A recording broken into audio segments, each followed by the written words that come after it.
Welcome back to this Pinole City Council. It's November 1st, 2022, and I'm Vincent Salimi, and on behalf of the City of Pinole, welcome you back. We'll move on to item number 5, which is reconvening an open session. We do not have any reportable action tonight. We'll move on to item number 6, which is citizen to be heard. Madam City Clerk, do we have any citizen that wish to talk tonight? Yes, thank you, Mayor. We have 2 in-person speakers, Rafael Menez and James Tillman.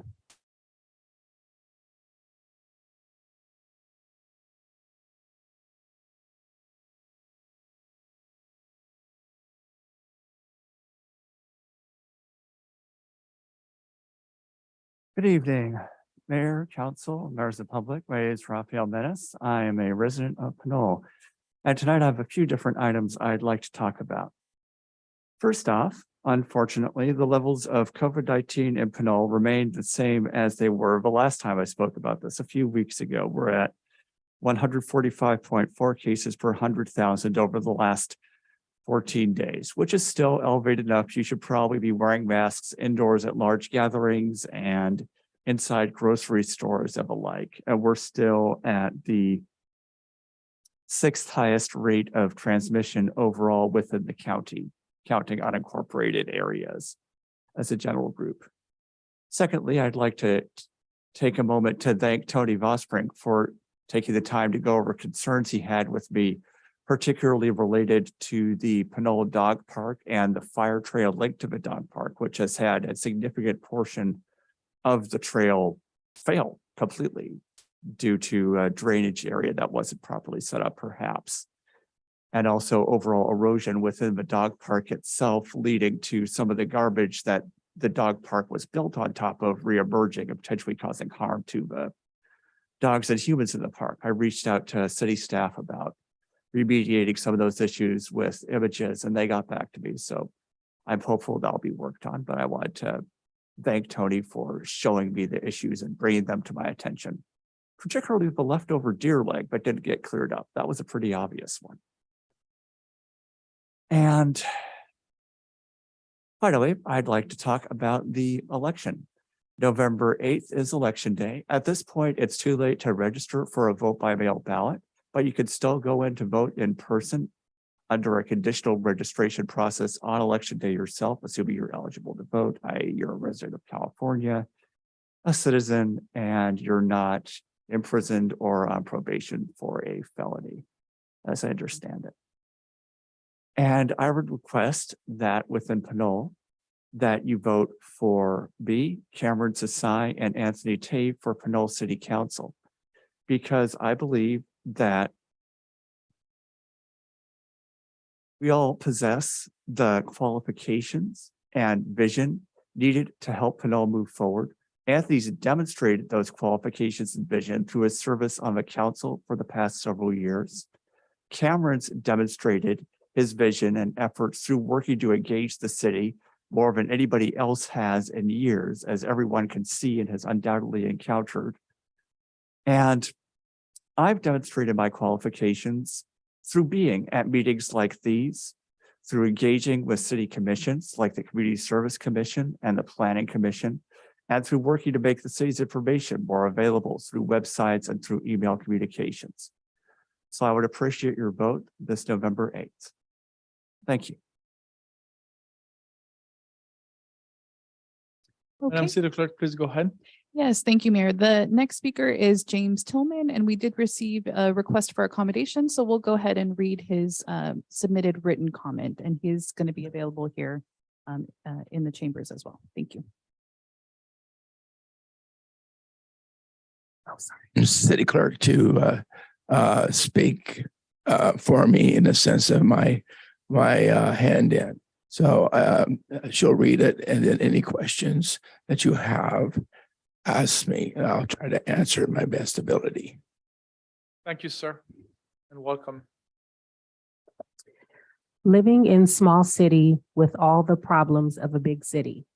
My name is James Tillman, and I have lived in the city of Pinole for more years than I want to admit. I claim that my small community by the bay is a great place to raise a family. Our property values are higher than they have ever been. But we're like an island surrounded by large cities with their large problems, i.e. urban growth, traffic, and their growing crime rates. During the 90s, the citizens of Pinole fought crime in our city by instituting a utility users tax that enabled the city to fully staff the police and fire departments. Local news reports are discouraging to say the least. The laissez-faire attitude that with a greater population comes bigger, greater, and more violent crime. Pinole has not been isolated from any effects mentioned herein. We as a community are feeling the side effects of this trend. In 2000, Pinole police working with the FBI, county sheriff's departments, and other law enforcement agencies stopped prostitution before it was able to get a stronghold in Pinole. These criminals from surrounding Bay Area cities tried to set up shop in the dark of night. Committed community groups and our police department working together saved the community from their intended invasion. I wanted to see what type of crime beside the obvious was in our city, so I did a citizen ride-along with a police officer. As we moved through the city, I had a chance to ask him, if you had more money for law enforcement, where would you spend it and why? Would you spend it on a full-time traffic control units, gang warfare, drug units, new equipment like the taser? The officer stated that today officers are dealing with violent criminals, more officers are getting injured, and the tasers would be a non-lethal tool. He added that the officers work longer hours in their high-risk jobs to protect the citizens of Pinole, so if the equipment were available, the job would probably be easier. Another officer interjected, if I had become a firefighter, who typically are heroes in the public's eye, would I be considered a hero too, he stated. As San Francisco, Oakland, and Richmond with large budgets for public safety fight crime in their cities, the criminals are being pushed out and are landing up in Pinole. Criminals are like water. They follow the least resistant path. Unfortunately, even with the utility users tax, other cities successfully recruited some of Pinole's finest officers. I would like to thank the Pinole Police Department for the education I received during the ride-along. I urge all Pinole voters to support Pinole Police and Fire by voting for Pete Murray and Debbie Long for council. It's best for our community. Signed, James Tillman. Let's turn the microphone on, please, if you don't mind. It's on. Thank you. I want to thank the city for allowing her to speak. I've kind of lost my voice with cancer. I'm trying to do my best in a sense of leadership of the city. I love this community, always have, and always worked very hard in the past. I'm hoping that I can have something in the future. But I do have three questions, okay, which I would like to have them if I can't get them answered. How many police have retired? That was the first one. The second one, how many officers are on duty now? That's the third one. And the fourth is how many active police officers are now doing shift work and how many shifts do we have? Because like I said, people in this community now are afraid to even go out at night. The business I belonged to the chamber at one time, and I have a lot of connections with the business in Pinole here, and a lot of them are worried about crime in their area, where the police used to do ride-bys, but they're not doing it anymore because I would assume not enough police officers. So we need to look to get more officers on the streets of Pinole here. Where I know we're 5 miles. We're a city of 5 miles. We have 52 miles of street here that have to be patrolled. So if you can take this suggestions and look into it, I sure appreciate it. So thank you for allowing me to speak tonight. Thank you, sir. We'll get back to your questions. And how many retired, it really depends on how many years. How many retired the last year or how many retired the last 10 years? No, how many have left the city this year? This year, okay. Yes, yeah. Yeah, that makes the count of how many are out there patrolling. Thank you. We take crime very, very seriously here in Pinole, and we have always supported our police department, and we have one of the best police department. And as far as I can talk to you, the entire council has always been supportive of the police department. The city staff will be getting back to you with a question that you have asked, but what I can tell you is that if you look at the numbers, statistics, I can only talk on statistics and based on reported crime, the number of reported crime has consistently been decreasing within the last. We've had a couple of murders. That's what I'm talking about. Yeah, so we need to talk about that stuff. We'll get back to you, but I can just talk about statistics. And I understand that one crime is one too many. And it's a difference between the perception of a crime and the number of crime that is happening in the city. But we are a safe city, and we have always been a safe city because we have a very good police department and everybody is behind our police department. Thank you, sir. Yes, Mayor, we have a couple of online speakers. Go ahead. Yes, Jeff Rubin. Good evening, Council. I'm Jeff Rubin, President of the Pinole Historical Society, and we have resumed our in-person. Went to full screen and can you come back to me, please? For some reason, it's gone to full screen and I've lost my script. Found it again. Okay. Let's restart the timer for Mr. Rubin, if you don't mind, please. Go ahead, sir, please. We'll start it. Go ahead. Thank you. We've resumed our in-person programs after a nearly 2-year hiatus because of COVID. We had our first program in September, and this Friday, November 4th, we'll host a presentation by the Contra Costa History Center in our new home, the Pinole Sportsman's Club at 201 Pinion Avenue. The program begins at 6:30, and it's free to society members, their guests, and the public. Volunteers from the History Center in Martinez will highlight the center's vast research archives. This includes letters, manuscripts, diaries, legal records, photos, maps, newspapers, periodicals, and books that tell the story of our county's past. And if you're doing historical research into the area, into your family of any kind, this is the place to start. For a list of all the documents at the History Center that the public may peruse, visit the Historical Society website at pinolehistoricalsociety.org or visit the History Center website at cocohistory.org. That's COCOhistory.org.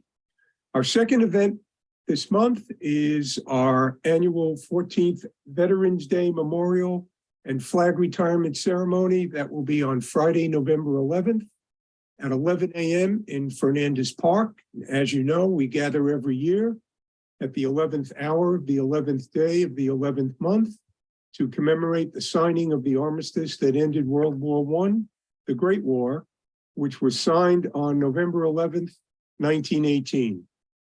And this year, the Pinole Valley High School Marching Band and Concert Choir, Boy Scout Troops 81 and 86, the Contra Costa Girl Scouts, St. Joseph School students, and local officials will participate.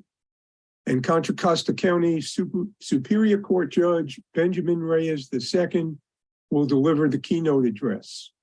And to the public, if you have a One American flag, please bring it, and the Boy Scouts will retire it with dignity. Thank you very much for allowing me to speak, and I hope to see many of you at both programs. Thank you. Thank you, sir. Madam City Clerk, the next citizen who wish to talk, please. Yes, we have a telephone caller. Last four numbers 5748. Please go ahead, state your name and city of residence.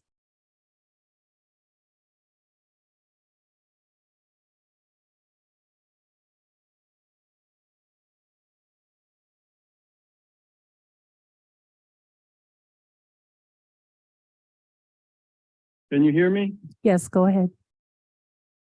Yeah, before you start the timer, by the way, my name's Anthony Bosbrink. I'm a longtime citizen and member of the community, taxpaying community in Pinole of over 40 years. Before you start the timer on me, I have to ask you again for, I don't know, the upteenth time, why you don't post the public access information numbers, call-in numbers to the public on the top banner or the bottom banner of your television Zoom screen, so the public can access and call in the appropriate phone numbers and hit the *9 and or *6 so they can participate in the public comment citizens to be heard section. All you have posted up there is the council meeting and the web ID number.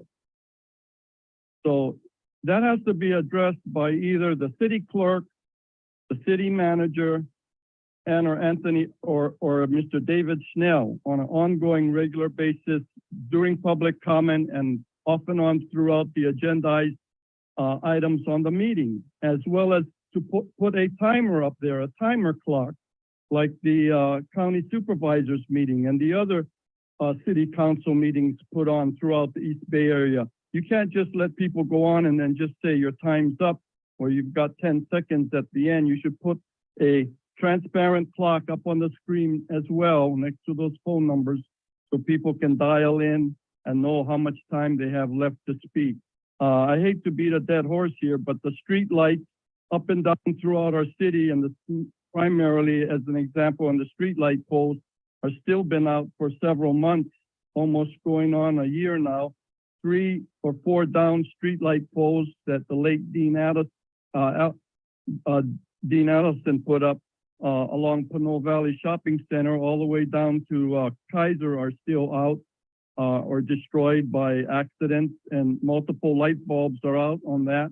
I'm happy to report I finally got the city of Pinole's public library parking lights to be turned on or repaired after months, if not years, of being out of service, as well as the lights and the security camera in the senior center. Crime in our city is continuing to rise. It's like Mr. Tillman said. So, you know, you can't keep saying that the same story. The city is doing a great job and the crime is down, and look at this statistic or that statistic, because garbage in is garbage out. Not all the crimes are being reported on the police blotter. And I had my house buzzed for half an hour the other night by a low-flying helicopter with a spotlight on, and that wasn't reported to the public media or anything as to what was going on. As well as I think you should post a reward for those shooters that come into our city and think it's the wild, wild west here. What's the problem with securing and posting a reward on those last murders and killings and shooters that we've had and or muggings on Fitzgerald Drive? And I also think we should assign a special task force and have a police station Thank you. One of the comments of Mr. Wolfsbeck was related to a system information technology. And I believe the page second is not displayed. And I was talking to Director Snell, and what we have on TV as people watch is just the Zoom ID number. But on page second, they're not able to see the phone number. If we can work with city staff so that the phone number can be displayed, the ID number can be displayed. But that ID and phone number is also displayed on the agenda, Madam City Clerk. Is that correct? Okay, thank you. Do we have any other citizen that wish to talk, please? Yes, we do have one more in-person speaker, Maria Alegria.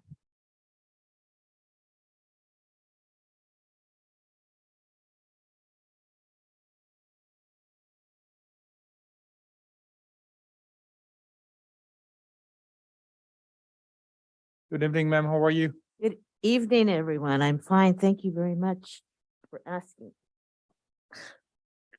Sorry about that. Before you start my 3 minutes, I'm going to have to read really fast because I'm trying to stay within my 3 minutes. I also am going to present to the city council and to the city clerk my comments and hope that they can be part of the public record. Good evening, Mayor and City Council. I speak to you to address a serious issue that concerns two nonprofit organizations, the Pinole Historical Society and the Pinole History Museum, that have engaged in political campaigning for 3 candidates running for Pinole City Council. Councilmember Martinez Rubin, Peter Murray, and Debbie Long. Under IRS, all Section 501c3 organizations are absolutely prohibited from directly or indirectly participating in or intervening in any political campaign on behalf of or in opposition to any candidate for elected public office. Councilmember Rubin Martinez's husband, Jeff Rubin, the board president of the Pinole History Museum, a nonprofit organization, violated this section by posting on both the Pinole History Museum and the Pinole Historical Society Facebook pages, encouraging the public to attend a Pinole City Council forum on October 22nd at Pinole Valley High School. He also encouraged the public to, quote, please vote for Norma Martinez Rubin, Peter Murray, and Debbie Long for Pinole City Council, unquote. In his post, he disparaged Councilmember Anthony Tave for not voting for the renovation of the Perea House, a public fund expenditure of $1.5 million. He also stated that, quote, if Councilmember Tave and Pinole City Council candidates Cameron Sasai and Justin Martinez are elected, we are not going to see a museum in the Perea House, unquote. Councilmember Martinez Rubin and her husband have made personal contributions to the Pinole Historical Society and Pinole History Museum of over $15,000. Does she really want us to believe that she does not have a conflict of interest in her recent decisions to support the renovation of the Perea House for the Pinole History Museum? This is called pay to play. And to add insult to injury, these same nonprofits that her husband controls have violated IRS federal law by publicly advocating for her reelection. This is highly unethical. Is it how Councilmember Rubin Martinez puts public service over politics? Can I just finish? Yes, I think have you started one at sentence. 10 seconds now. It's, you still have a, continue, please. Thank you. I implore the Pinole City Council to reject any further discussions with the Pinole History Museum regarding their role in securing a lease agreement to have their museum at the Perea House. Thank you. My name is Maria Alegria, and I live in Pinole. Have a good evening. Thank you. We did receive a letter and you did reply. That's something you can publicly comment, or that's something that you cannot comment because it's IRS at the IRS discretion, correct? Just through the chair, there was a question presented to me as city attorney regarding the city's role in kind of enforcing, what was being suggested. And, it's not the city's position, nor has it ever been for us to kind of enforce the tax exempt status of nonprofits within the city. That would go for the Little League or any organization within the city. So that was what I communicated to the member of the public who had that request of us. Well, thank you. That's the difference between 501c3 and C4. Okay, thank you. Thank you, Mr. City Attorney. I will then move on to the next citizen who wish to talk, please. There are no more public comments. No more public comments?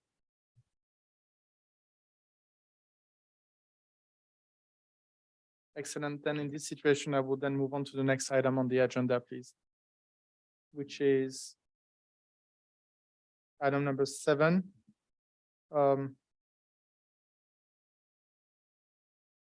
Before we move on to 7, I would like to give the opportunity for the member of the public who are actually waiting here for the proclamation to move on with the proclamation, if you don't mind. I would like to move to recognition, presentation, community announcement in the proclamation items 8A.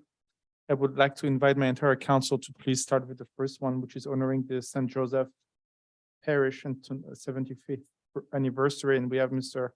Mark Byrne tonight with us. Mr. Byrne, before we give you the proclamation, we'll just like to read it if you don't mind. Thank you. City Council, are you ready with me, please? Yes? Yes. Perfect. Celebrating St. Joseph Parish 75th anniversary. Whereas the Pinole neighborhood was first a mission of St. Paul Church in San Pablo, and whereas in 1923 it became a mission of the newly formed St. Patrick Church in Rodeo, and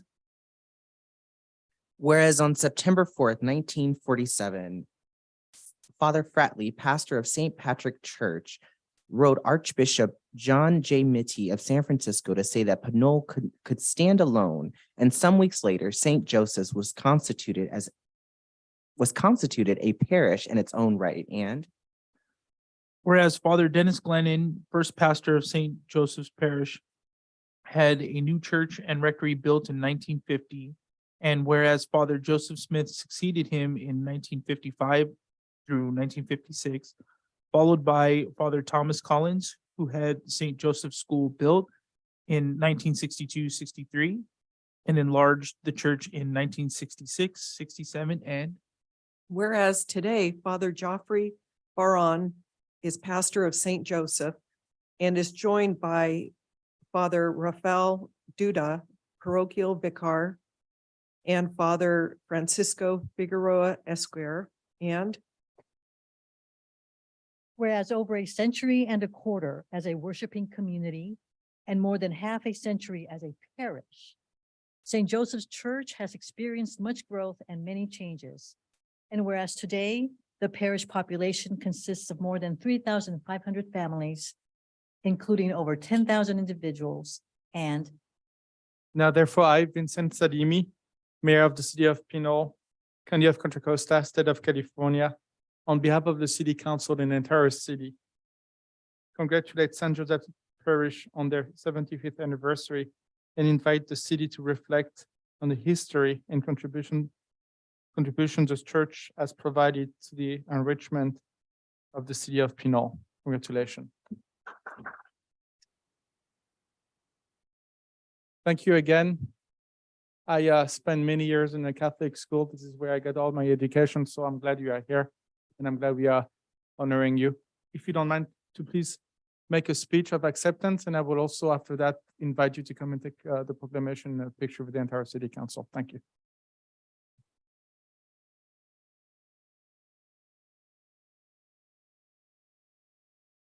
Mr. Mayor, members of the City Council, thank you very much for your kind words about St. Joseph Parish, of which I've been a member of the parish for 35 years. I've known the Councilwoman Maureen. Microphone is. If you could just bring the microphone a little bit closer to you. Thank you. I have known Councilwoman Maureen Toms for about 35 years. And I know Councilwoman Ms. Rubens. I've known her husband, Jeff Rubin, for even longer than that. I would first of all like to express the regrets of Father Jeffrey Baron. He presently is in the Holy Land leading a tour that had to be abandoned by another pastor from another church who fell ill from COVID. So he right now is leading a tour in the Holy Land, and I was asked to on his behalf, except on behalf of the members of the parish of St. Joseph. Again, thank you for your kind words. We look forward to many more years of contribution to this city and the members of the community. Thank you very much. Thank you. Welcome, and please join us. We'll take a picture and then we'll give you the proclamation, sir. We can have the rest of the city council joining me, please.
Council, anybody who wants to add something here very quickly?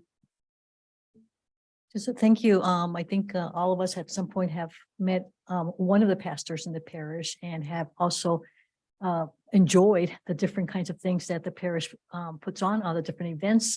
Most recently, we heard that some of the council members have been acquainted with Oktoberfest, which is one of the highlights of the year. And I think later on tonight's agenda, there will be a discussion that greatly resulted from one of the misfortunes that a parishioner had. And as the council had expressed during the first time that we heard about that occurrence, we continue to support and encourage all parishioners to join in the conversations yet to be had about continuing to improve our city and make it a more a safer environment for all of us. Thank you very much for your kind words. Carol Lujan, who passed away in a tragic traffic accident, was a dear friend of mine. And so I appreciate whatever efforts, whatever motions, whatever may be done to make Tenant Avenue a safer place for pedestrians. Thank you. Thank you, Mr. Byrne. Thank you, Mayor. I just also want to congratulate St. Joseph's on the 75th anniversary. I'm reading through this resolution and realizing that some of the history in here, I actually remember some of it. So that might age me that I remember Father Tom Collins. And I remember when the church was enlarged in 1966 and 67 because I made my first communion off-site because the church was going through renovation. So there's a lot of history of the church in our city. So congratulations. You don't have to leave. You can stay until midnight with us. That's a good part of being on a council. Okay, thank you.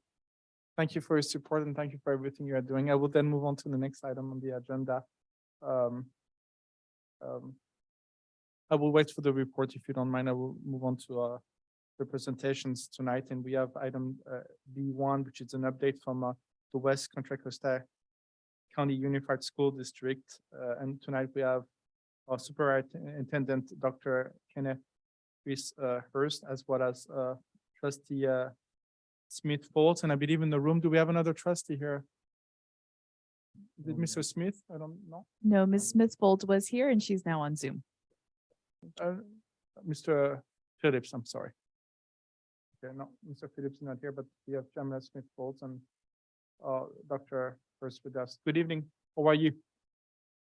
Very good, Mr. Mayor. Good to be here. I'm very happy to have you here as part of the Pinole City Council, as I believe you also live in the city of Pinole. We are very Yes, honored sir. to have I you, sir. live right up the street on Ramona. Excellent. Welcome home. Yes, I do have a few members with me, and I would ask if they could be promoted to panelists. They're going to help me to present. I have Elizabeth Sanders here. She's my Director of Communications. I also have Larisha Martin, Larisha Huffman. If she could be promoted to panelists. I also have Michael Booker. He's going to be speaking about safety. Also have Robert McIntyre. Dr. McIntyre, he's my Chief Business Officer. He's going to be speaking about our financial status. And I always want to take the opportunity to first thank you, Mr. Mayor. Thank you, council members, for the opportunity to be here and to be able to present. I've been here for a little over a year. And before I get started, I always like to recognize board members, even though you recognize Trustee Smith-Folds. I want to honor her as well by just sharing my thanks and appreciation for her leadership, and for her being here. And I do have a presentation, and I want to be able to share that with all of you. And I understand we have limited time, so I'm going to get started. So I think most of you know that I've been here for a little over a year and a few months. I do reside in Pinole. I have a little over 24 years of experience in education. I worked in Othello, Washington as a superintendent and an associate superintendent in Southern California, an administrator, principal in San Diego, in Poway, an administrator, but also a teacher in Poway, which is in Southern Cal. And I taught mathematics and AP computer programming in Poway.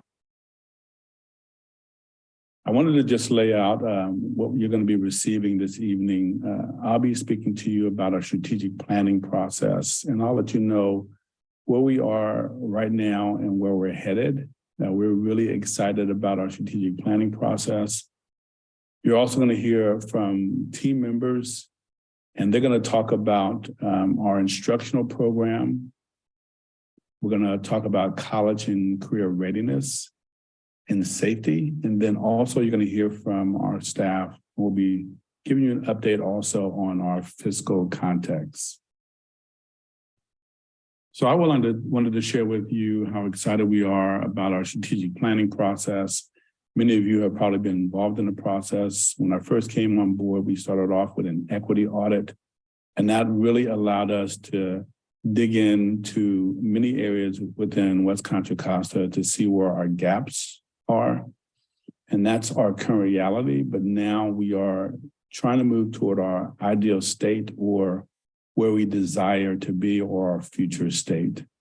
So the strategic planning process has been involved with all of our community and really by families of schools. And we set up these series of families of school meetings, and we had a guiding coalition as well. The guiding coalition is designed to really synthesize information and then bring it back for the next meeting. Our guiding coalition has been a slice of stakeholders, from students to teachers, parents, community members, and even college and university officials. So you can see that we've had 3 series of community meetings, and really the focus has been on what is the vision of our district, the snapshot in the future, what is our core purpose or our mission, and then we also have been identifying what are the skills we want our students to have when they graduate from one of our schools. We've been utilizing our school community outreach workers, or our SCOWs, to help us do some outreach. We also have been part of our parent advisory committee groups, reaching out to parents, but also, especially in our first series of meetings, we've really been involving our students. And just know that we are still looking to involve as many people in the process as possible. But you can see we've been moving along the conversation, and now we have a draft statement of our vision, our mission, and graduate profile skills. And you can see right where the red line is that we have presented the mission, vision, grad profile to the board. We have additional conversations that we need to have with them. This is where we are currently, and right now we're getting ready to engage in some equity work, equity core values.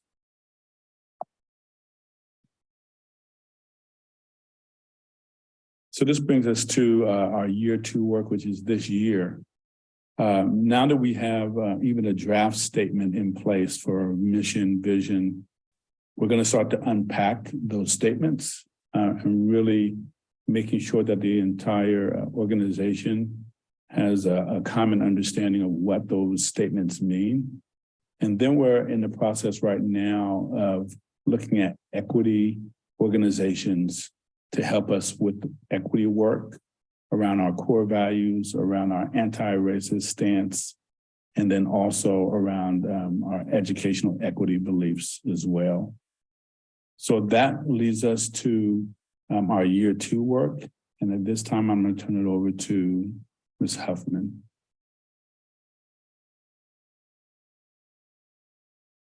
Good evening. I am going to go over our STAR reading state benchmark by primary ethnicity.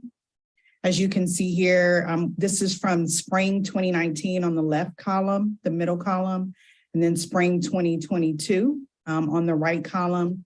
There's actually some new data that I will be presenting at the board meeting tomorrow.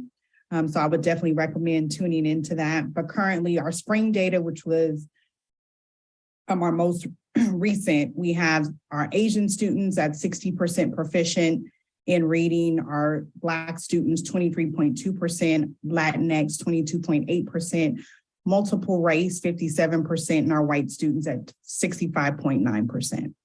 Next slide, please. For our STAR math, we also have, again, by primary ethnicity. And you see the comparison again between spring 2019 and spring 2022. I'm not going to read all the scores here, but as you can see, our Asian students are at 45% and our white students at 46.4%, and overall proficiency is at 24%. Next slide, please. Here we have our CSU system admission rate for 2021. I just want to name that these rates represent students who have applied to the CSU system and were admitted. So these rates could vary across schools because this is representative of the number of applicants that actually apply. So what you see on the left side of the column is the school. And then you see the number of applicants under 2021 applicants, and then you see the acceptance rate in the right-hand column. And so Hercules High School is our highest in terms of percentage rate, but 93 students applied. But for El Cerrito High School, we have 179 students who applied and 94% were accepted. Next slide, please. Here we have our UC system admission rates for 2021. Again, these represent the number of students who have applied. El Cerrito High has the highest number of students that have applied. We have Pinole Valley High School at 66 students who applied, and the admission rate is at 64%. And our highest admission rate are at Kennedy High School and De Anza High School at 81%. Here we have our UC system admission rates over time. And so again, on the left column, you actually see our schools, the year 2019, 2020, and 2021, and then the 3-year average. Just wanting to name that this again also is indicative of the number of students that applied. And so here we're just showing you a 3-year average of where we have been in terms of admission rates for UC school systems. Next slide, please. Here we have our core instructional programming. So in educational services, there are multiple departments. And so we have our curriculum and instruction department, and they really guide just instruction and pedagogy across the district. They do adoption and supporting high quality standards-based curriculum. They choose and implement aligned district assessments. We have our college and career department that really focuses on 21 college and career pathways at high schools. We have career exploration classes at each middle school. Career exploration. We have design labs at several schools, and then we offer professional development and support for our CTE teachers, pathway lead teachers, and school administrators. We also have under college and career all of our school counselors for secondary schools. We also have visual and performing arts, and then they also offer professional development and support to VAPA teachers and school administrators. Next slide, please. We also have in educational services our climate department, and they really support professional development for our teachers, social emotional learning, curriculum implementation. They really focus on mental health supports across our school, building out centralized supports. We also implemented a school-wide SEL screener across all schools. This department really focuses on PBIS across every school, which is positive behavior intervention supports, focusing on student behavior, alternatives to suspension, restorative healing practices, climate, and safety teams. And then we also have enrollment and recruitment, which really supports obviously our enrollment and recruitment and looking into transitioning to central enrollment processes in some point in the future, and then processing intra and inter-district transfer applications. Next slide, please. We also have family and community engagement, which really supports the coordination of 30 schools with resources. We just recently were awarded a $29.5 million community school partnership grant, which really is focusing on having more tier 1, tier 2, 3 supports at our school sites and really offering those wraparound services. They also support our PACs and our SCALs and really supporting with SPSA and Title I compliance. We also have our Office of African American Student Achievement. They're supporting with mentoring. And also we have 7 schools that are really focusing on Mafanikio. We offer small group instruction, enrichment activities. And then we also have STEM and financial literacy and African American history and culture within our African American Student Achievement Office. We also have our after school office we have over 30 state and or federally funded ACES schools or 21st century that are led by 4 lead agencies, which include BACR, Seneca, et cetera. We also have expanded after school programming to our non-Title I schools.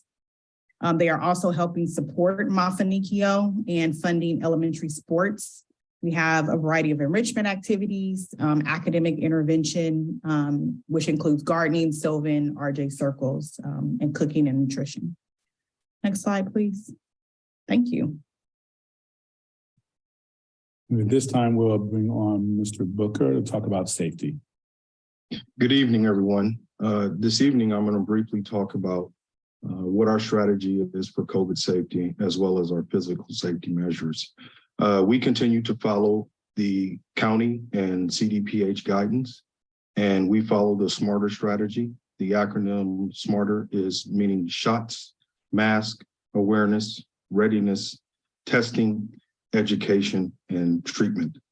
Next slide, please. We give all our site leaders a protocol and procedure for COVID. They have a quick guide that has a protocol summary, as well as more detailed information that they follow for each site. And if there is any positive cases on site, we have testing in place, as well as contact tracing. Next slide, please. Our physical safety measures, all school leaders are trained at district safety procedures, and have easy access to procedural guides when needed. Our district safety team and school sites work in collaboration with law enforcement when warranted. District uses Parent Square to communicate directly with family during safety situations.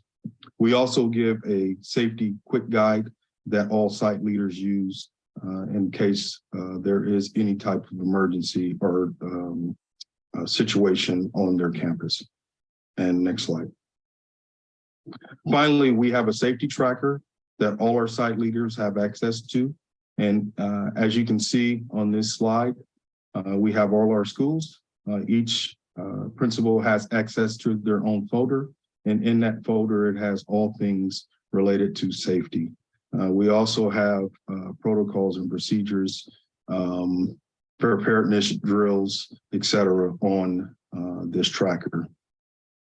And I am complete. Wonderful. My name is Robert. I'm going to update you on the financial condition for West Contra Costa School District. It's a pleasure to be with you tonight. My name, as I said, my name is Robert. We've had a pretty big shift in our financial position as a result of the positive impact of state funding. As you may or may not know, as the state funding goes, so goes public education funding. Our outcomes are intrinsically tied. Some of the improvements that we saw as a result of the final budget act that was signed into law included increases to our after school or expanded learning programs. We also saw opportunities where we could start synergizing a couple of different programs where there were overlaps in allowable uses. So some of those emergency monies we received from federal and state dollars, as well as the increase in the expanded learning opportunity programs. We also saw some risks to our financial position, although our position is genuinely better. We're still negotiating with our labor partners, and most of those contracts expired at the end of June of this year. And we're also, as all of us have experienced, pretty massive inflation over the last year. And so our staff, our employees, and even many of our vendors, we're seeing real needs for increases in compensation as a result to keep up with inflation. Next slide, please. So some of the major outcomes from the adopted budget, like many agencies, we receive a cost of living adjustment from the state of California, and that's actually put in statute for public school districts. For this year, we were statutorily owed a 6.56% increase in the cost of living adjustment. But because state revenues were doing so well, the state supplemented the COLA, adding another 6.28%. So the COLA we received for this current year was 12.84%. Now, this is on our main revenue stream called the local control funding formula. It didn't apply to all of our funding streams, but still a massive increase compared to what we're used to in a typical year, which is 1 to 3% maximum. And it really helped a lot. And we'll show you where it helped in just a minute. On the restricted side of the budget, now these are funds we can only use for a very specific and narrow purpose. We actually received 3 really interesting grants that we can't wait to put use for students. The first one is the Learning Recovery Emergency Block Grant. It's $38.7 million, and we have until June 30th of 2028 to spend it. And the goal of these funds is really to help try to address the learning loss that's crept in due to COVID and the changing learning environment. The state also provided an arts, media, and instructional materials discretionary block grant. This is $15.7 million. It's one-time funds, and we have till June 30th of 2026. And so when you think about building an ongoing arts or media program, it's important to recognize you want it to be something that's self-sustaining. So typically you'd use funds like this for a leading edge program and then allow student growth and population in the program to be the fund generator for its ongoing nature. Next, we have the Expanded Learning Opportunities Program, a very fancy name of saying expanded day. Essentially, a typical school day is about 6 hours in this program. The goal of the requirement of this program is that we offer a 9-hour day to our students. And so that really comes to be an after school program. And this program was expanded by 50%. So we went from 13.5 million to 18.5 million.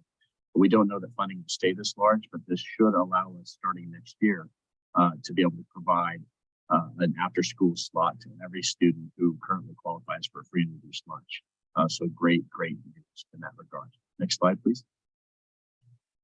Now, the LCFF, or the local control funding formula, is our main source of revenues. And since it did go up quite a bit, it changed our financial position, because if you heard one of our financial presentations just 6-7 months ago, we had a fairly large hole in our budget. When we looked year over year, it was about 30 to 45 million a year that we were short over the 3-year multi-year projections that we have to demonstrate to the state for solvency. We were projecting about $100 million hole. Now, with the increased revenue through that larger cost of living adjustment, we've actually managed to fill in all of the holes that we had in our budget. And that happened both in combination with the increased revenue, but also because the district took very intentional steps to cut expenses where it could.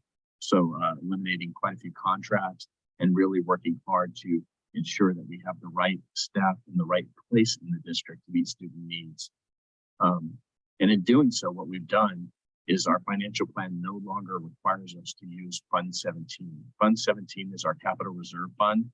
And we have $34 million in that fund, and it's really there for solvency and for a major economic decline. So we think of like the last Great Recession, that's what that fund is there for. And the purpose of the fund is to help buy the Board of Education time to make thoughtful decisions so they don't have to react in ways that can be deemed punitive or unnecessarily punitive to students. And so with the increased revenues, we're able to build a little more resiliency into our financial model and hold those funds back for the next economic decline. Also, we made promises years ago to large portions of our staff that some of them would receive benefits into retirement, those other post-retirement benefit account, the OPEB account. And so right now, the actuarial valuation of that account, the amount of money supposed to put into a separate account to fund these benefits, is $425 million. We currently have 32 million in the account. We contribute to this every year, but we're no longer intending to use any of these funds. And that again, also helps our financial position looking forward. Finally, the state made a pretty big change outside of the local control funding formula, and that's to increase our reimbursement for transportation. For those who aren't in the know, we have not received an extra penny in public education for transportation since the year 2012. Nor have we received a cost of living adjustment on the small amount we did receive for transportation. So this new change in the law actually represents about a $4 million annual increase for the district.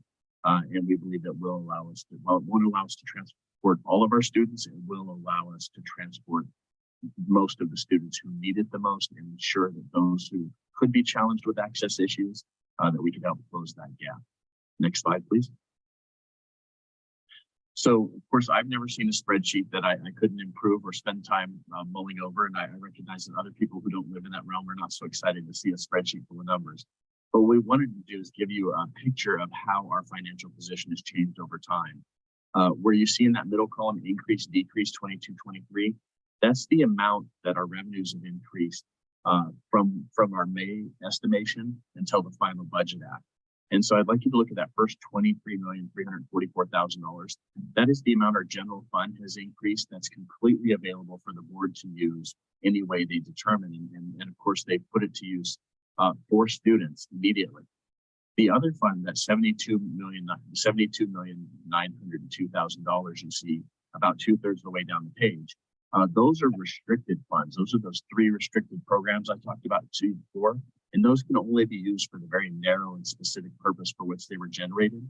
And so I know our team is currently working on plans for the board to consider on how we will roll out programs that meet those legally restricted requirements. But we did want to show you that revenues came in substantially stronger in the final enacted budget over what we believe them to be when we developed our adopted budget in May. Next slide, please. And so we put together some of the expenditure plans, mostly around our general operation and around the expanded learning opportunity grant on how those funds will be spent. And so we've allocated $57 million of the $96 million increase you see there. There'll be some minor adjustments, but what's important to see there is that we're a people business, a business of people, big people developing little people for the most part. And so most of our expenditures come in the form of staff and staff driven benefits. Next slide, please. So when you look at our overall financial position, when we had created our adopted budget at the end of May, before we knew what the final enacted budget would be, When you look at that second column where it says adopted budget, we believe that we were going to have to borrow $14 million this year from our Fund 17, that capital reserve fund, to get by. And even doing so, we believe we were going to spend down about a third of our fund balance in the current year, which would be far more than we would normally feel comfortable doing. But as a result of the added revenues coming in the final enacted budget, you can see not only were we able to remove that transfer of $14 million in from Fund 17, but we went from an operational deficit to an operational surplus. And now we believe we're going to end this year in a much better position, about $8.8 million better than we started the year. Next slide, please. Now, $57 million looks and sounds like a lot of money. And I know when I think about it in terms of my personal life, it's just hard to fathom this many zeros. But when we look at the picture of the organization of that 57 million, it's important to recognize about $30.4 million of that money is restricted dollars, meaning, yes, it's in our account, but we can only spend it on very narrow and specific purpose programs. The monies you see at the bottom there, the $16,286,000 reserve for economic uncertainty, that's the amount the state requires us to set aside in case there is some sort of hiccup in the local economy. When we say hiccup, we're talking minor hiccup, even though that appears to be a large amount of money. It's that unassigned or unappropriated amount, that $10,400,000 you see next to the bottom there, that really remains open and available for at the board's discretion on how they want to use those dollars to meet student needs going forward in the current year. And so there's been a lot of discussion about what would take place or what should take place and how best to use today's dollars on today's students. But I'm very happy to be presenting a financial picture where just 6 months ago, we had giant deficits in our budget. And today we find ourselves relatively break even with a little bit of positive cash flow, which means we can do a lot more for our students and quit planning around the catastrophe like we were just a year or two ago. That's it for me. We'd like to thank my team for helping to present. And at this time, Mr. Mayor, we'll turn it back over to you for any questions you may have for us. Thank you. I would like to give the opportunity to our trustee, Gemma Smith-Wold, to say something before we move on. Good evening, ma'am. How are you? And thanks for joining us. I'm doing very well, thank you. Thank you for having me. I just want to say good evening to everyone. It is a pleasure to be the school board trustee for Area 1. Area 1 includes Hercules, Pinole, and just a little bit of Richmond. As you know, Pinole includes the schools Pinole Valley High School, Pinole Valley Middle School under a new principal, Mr. Carson. We have West County Mandarin School, which co-locates on that campus. We have Ellahurst, Shannon, Stewart, and Collins. Some of the highlights, Pinole has the only IB school in the district with Pinole Valley High School, which is absolutely great. We have 2 DLI schools in the same area in Pinole. We have Stewart, which is a DLI school, and we also have West County Mandarin. Something else to be proud of in Pinole is you have one of the oldest schools, which is Collins. So Pinole is a very special place. You have great schools here with a lot of student involvement. Thank you so much for the opportunity to come. And if you have any questions or need to contact me, I am at your disposal. I'm complete. Thank you very much. And thank you for your help and thank you for that great presentation. I will then start with the city council. Before I move on, do we have any public comments, please? No public comments. No public comments. I will let Mayor Pro Tem Murphy to start with. Sure. Good evening. Thank you so much, Dr. Hurst and West Contra Costa County staff for being here and for your presentation. I think I got something similar.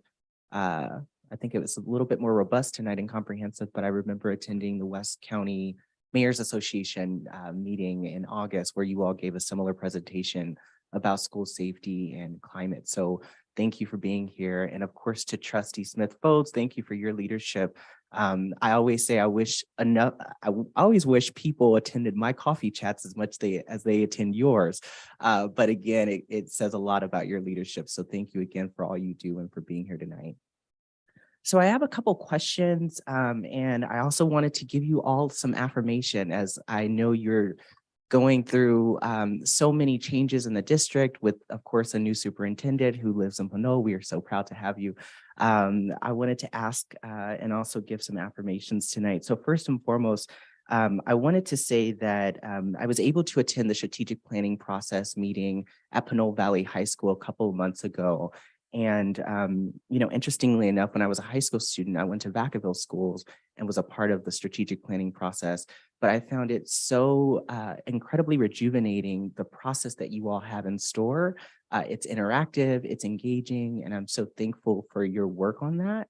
I'd like to ensure that we can give that information to our residents.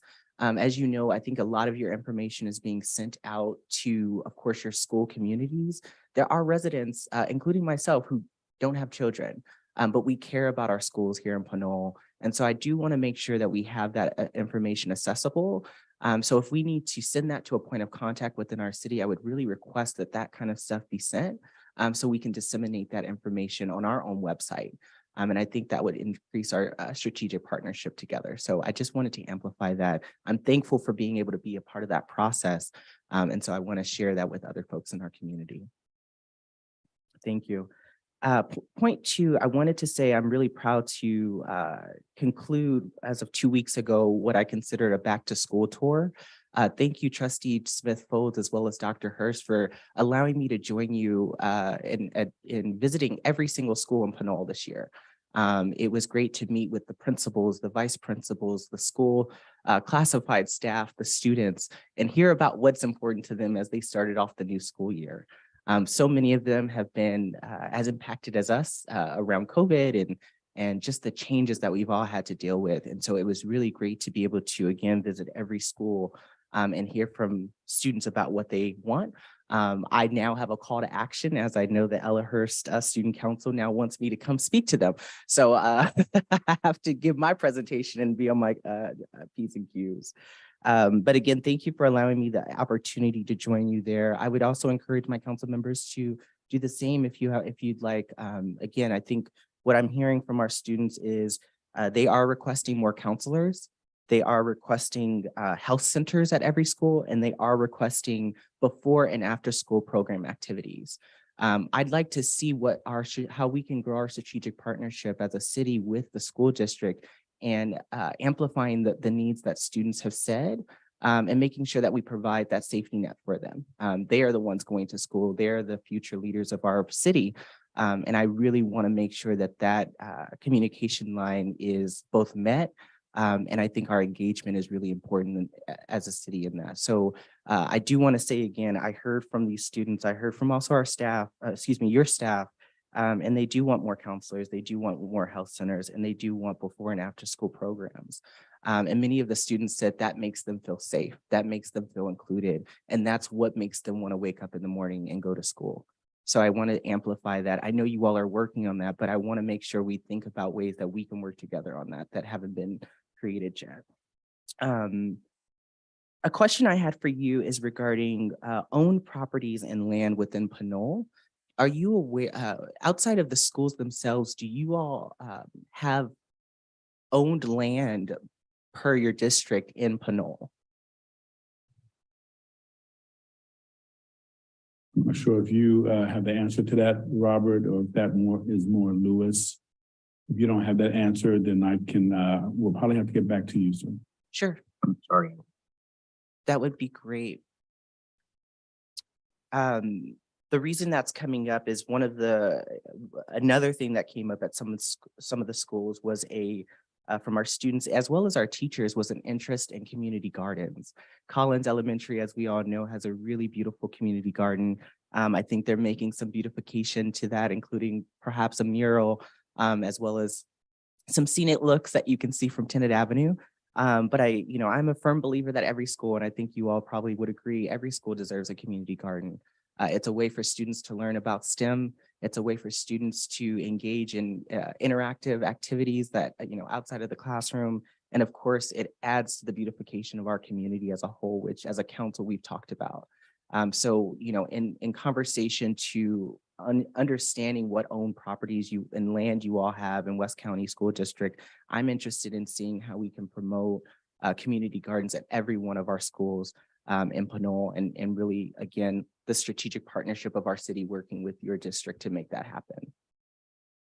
And Mayor Pro Tem, if I yes, could just interrupt, we do have a lot of shared spaces. So Dr. Hirsch, you know that we have the shared facilities, right? Like the baseball field by Collins, the baseball field at Ellahurst. So there are community partnerships that we do with the space that we have.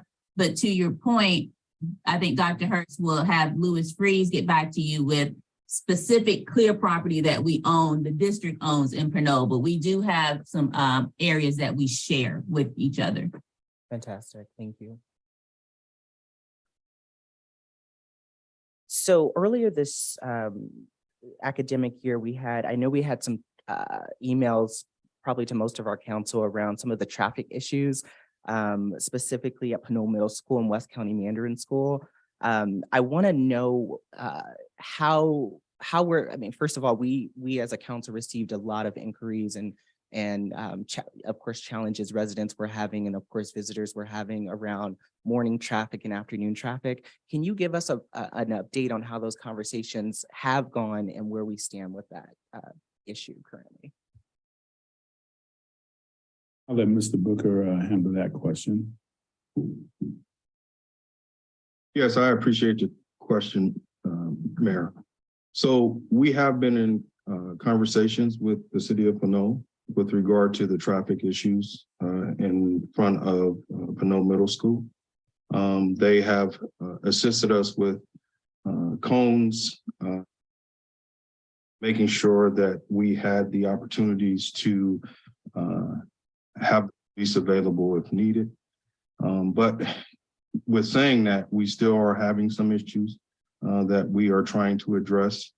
And we continue to work with the city of Pinole to try to address those issues on a more permanent basis.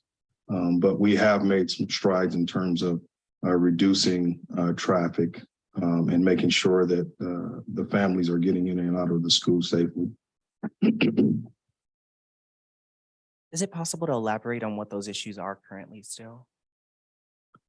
Either Mr. Yeah, Booker so oh, please, thank you, Mr. Booker. I'm sorry, I think Sanjay can, I see him on the screen. Maybe he can elaborate on that a little bit more.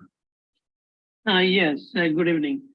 Just to complement the details, Mr. Booker, I don't know whether he would be aware of this, but I worked directly with the principals, Mr.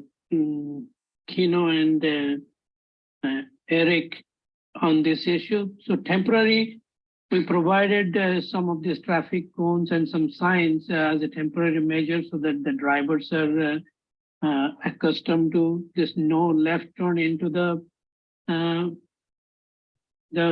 school facility. And we are actually scheduled to complete some of the red curbing and the loading and unloading of the unloading zone right in front of the school, and putting some permanent no left turn signs just adjacent to those driveways and the sidewalk.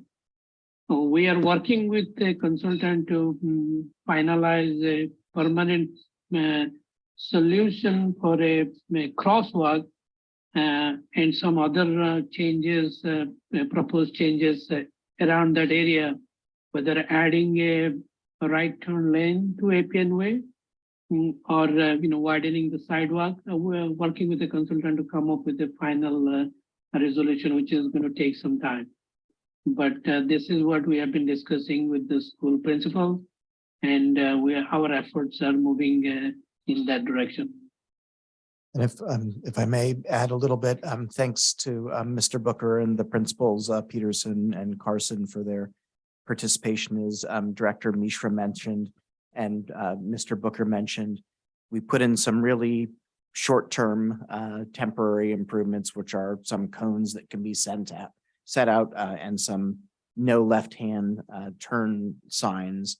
As Director Mishra mentioned, we're going to be painting no parking and loading zones as soon as the weather permits. I think we're trying to get that done in the next couple of weeks.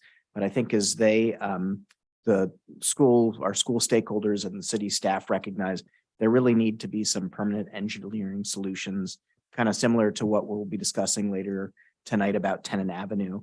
And as Director Mishra mentioned, we already have a consultant on board. We promised the district that we'd get back to them with a proposal for permanent engineering solutions by the end of this calendar year. And we are specifically focusing on the possibilities of a dedicated right-hand turn lane when you're leaving Man to go on to Appian, because that gets backed up. As Director Mishra mentioned, some permanent signage, no left-hand turn into the parking lot, and a raised and possibly beaconed crosswalk. So one of the most, I think, two of the most significant issues we've observed is that students are dropped off on the opposite side of Man from the school and are having to cross that without any kind of protected crossing. So we'll have a crosswalk to help with that. The other is drivers are making U-turns on Man Drive in front of the school district so that they don't have to go out to Appian.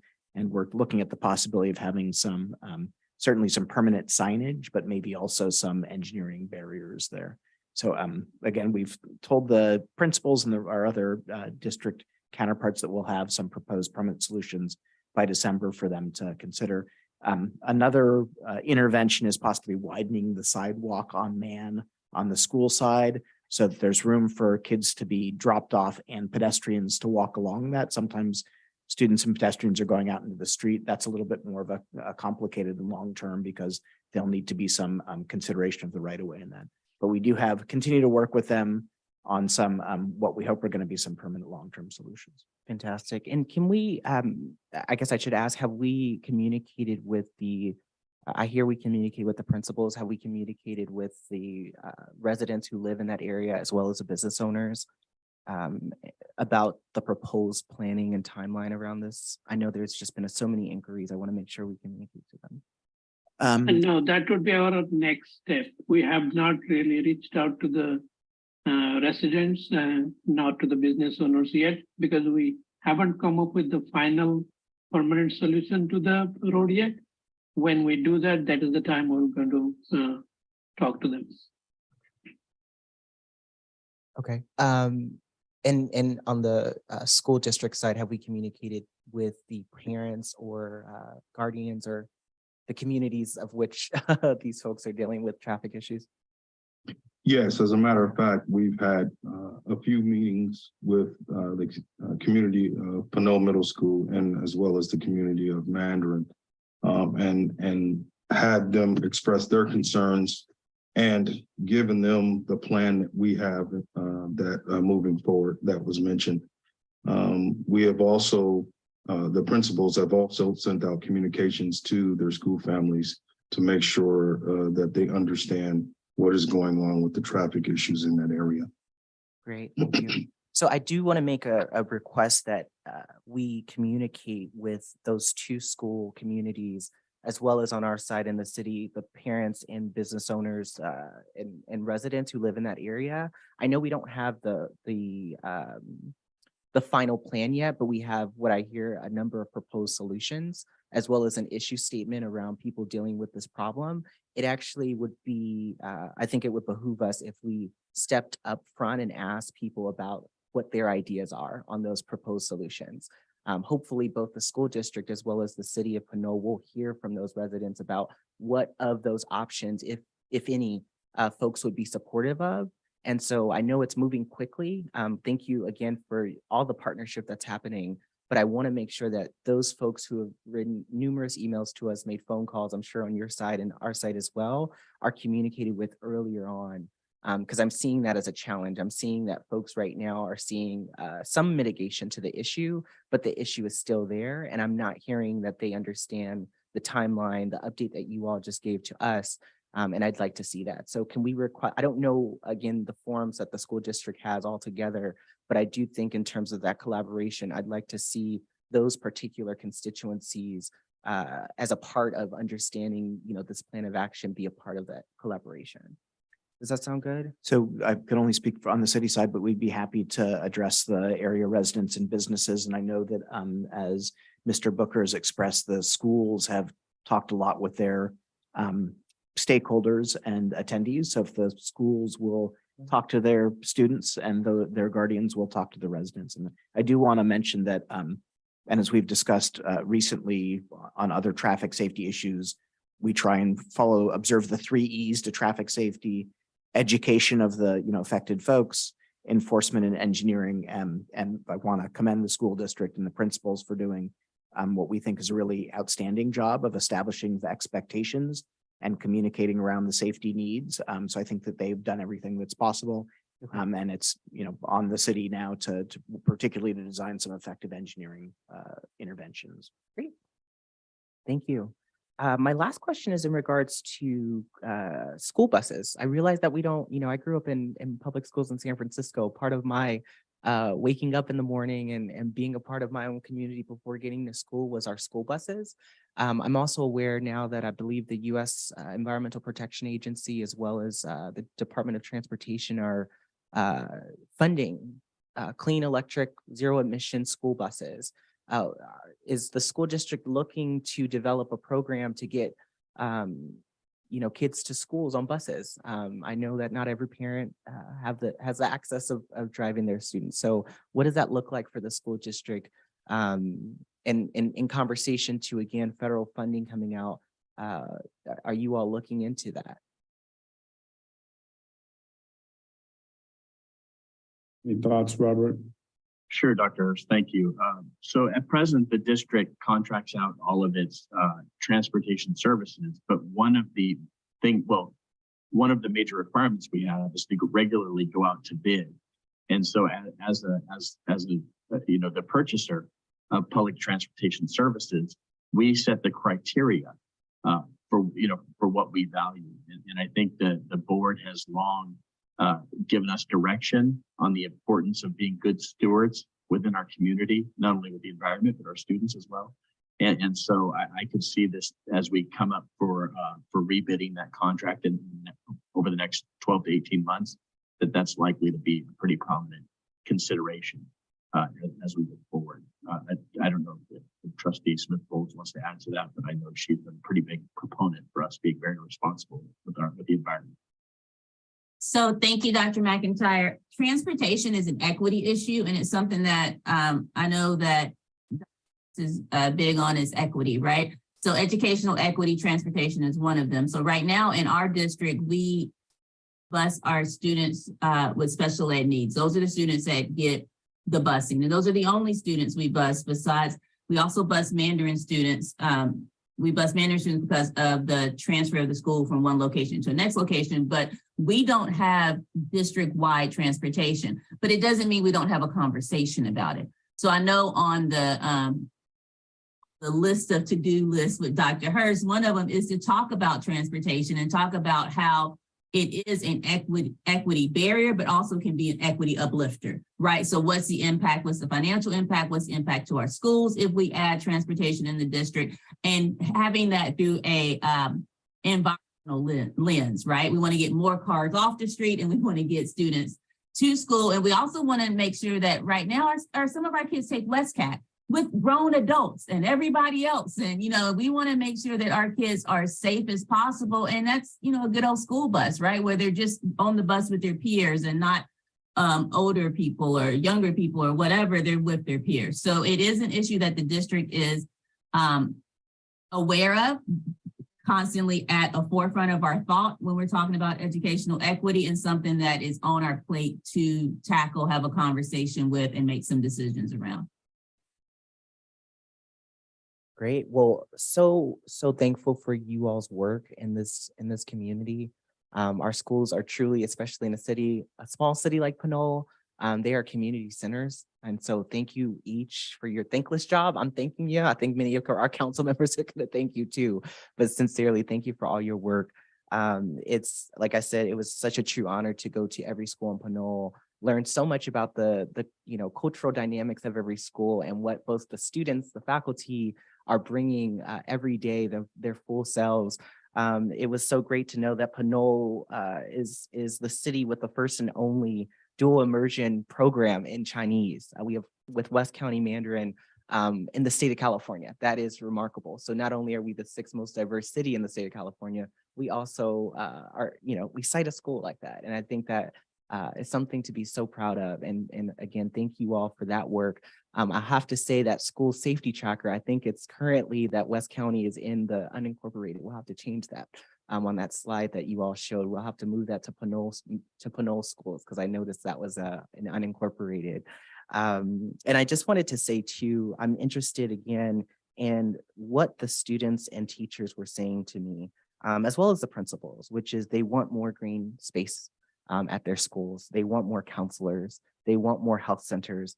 And of course, they want more before and after school programs. What that says to me is that we have to also make real metrics on what the progression on those issues are. I know we talk about safety a lot, and we track crime a lot. How can we track the improvement and progression of our students and also our teachers in terms of those type of ideas that they have for their own schools? How can we say a student went to counseling and they began to improve more? A student went to a health center and began to improve more. A student took advantage of a before and after school program and improved more. I would like to know those numbers. I think that would make me a better ally to our school district. And I think our entire city could benefit from a stronger strategic partnership with that information. So again, thank you all so much for your work, and thank you for being here. Thank you. Councilmember Thoms. Sure. I want to thank you for the presentation. I also want to recognize the work of our trustee, Smith Folds. I ran into her over the weekend at an event at Ellerhorst.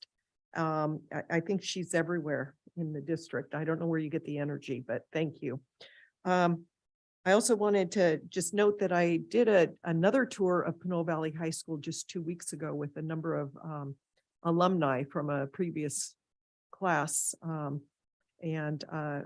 think we should be really proud of the work that we've done with Pinole Valley High School. A question about Pinole Middle and the West County Mandarin program. Are the start and end times staggered? Yes, they are. And is it adequate enough to let the traffic from one school, finish up before the traffic of the next school starts? I mean, is there, should we space it out more? So we've looked at all avenues in terms of try to mitigate the traffic issues up there.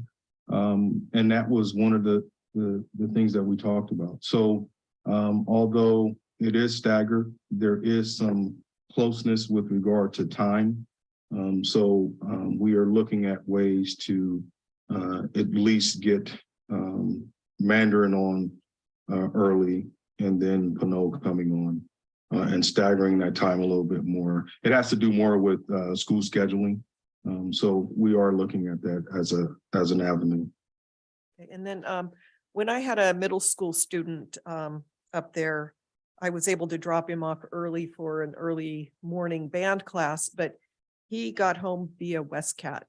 WestCat was very convenient for a lot of the middle school students that live out in the Valley area, just because the route. And we just finished, the month of October where anybody riding WestCat could get on for free. And, I think when we do that next, we should really promote that for the middle school aged kids to use it, getting to and from Pinole Middle School. That might help alleviate some of the traffic. Then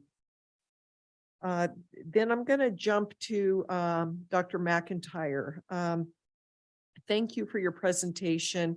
Can you kind of highlight whether or not the current budget numbers seem to resolve the issues that were brought up by the County Office of Education recently? There was a letter that went to the school district with their concerns about the budget. Have those all been addressed? You bring up a great question. So the County Office of Education has to do, we're required to submit 4 financial reports a year, and the county has to provide oversight for each of those reports to ensure we're meeting local and state metrics. In this case, the letter revolved around the district concerns of the district's financial solvency, because school districts can't go bankrupt. They go into what's called receivership, where they need a loan from the state. And of course, we want to avoid that at all costs. And so when we developed our adopted budget, we had to use the information given to us by the state Department of Finance with information that we used from the governor's May revise. And the information provided us at that time only provided that statutory COLA, the 6.56% with no other augmentation. And as a result, we were in pretty bad financial condition at that time. But the states adding the augment to the COLA, right at the end when they approved their budget, well, that happened after we had after the ink had dried on our adopted budget, because we have to approve our budget before July 1st, and the state approved their budget June 27th. So you can imagine we had put our numbers in ink the end of May to meet that legal requirement. And as such, the county evaluated our financials based on those May assumptions. And so certainly when you look at the update I provided each night, it is much, much better. But it's much better absent our finalizing bargaining with our labor partners. And as I mentioned at the beginning of the financial portion of the conversation, our business and people educating other people. And as a result, We cannot hear you. I'm sorry, we lost you here. okay. Can you hear me now? Yes. Loud and clear, Okay. yes. So we're a very labor intensive industry, and as a result, our staff has suffered heavily due to inflation, and we're doing the best we can to come to terms and try to make them whole. But we have not settled at the table. So that's really the risk to us continuing along the positive financial trend that we find ourselves since the final budget act.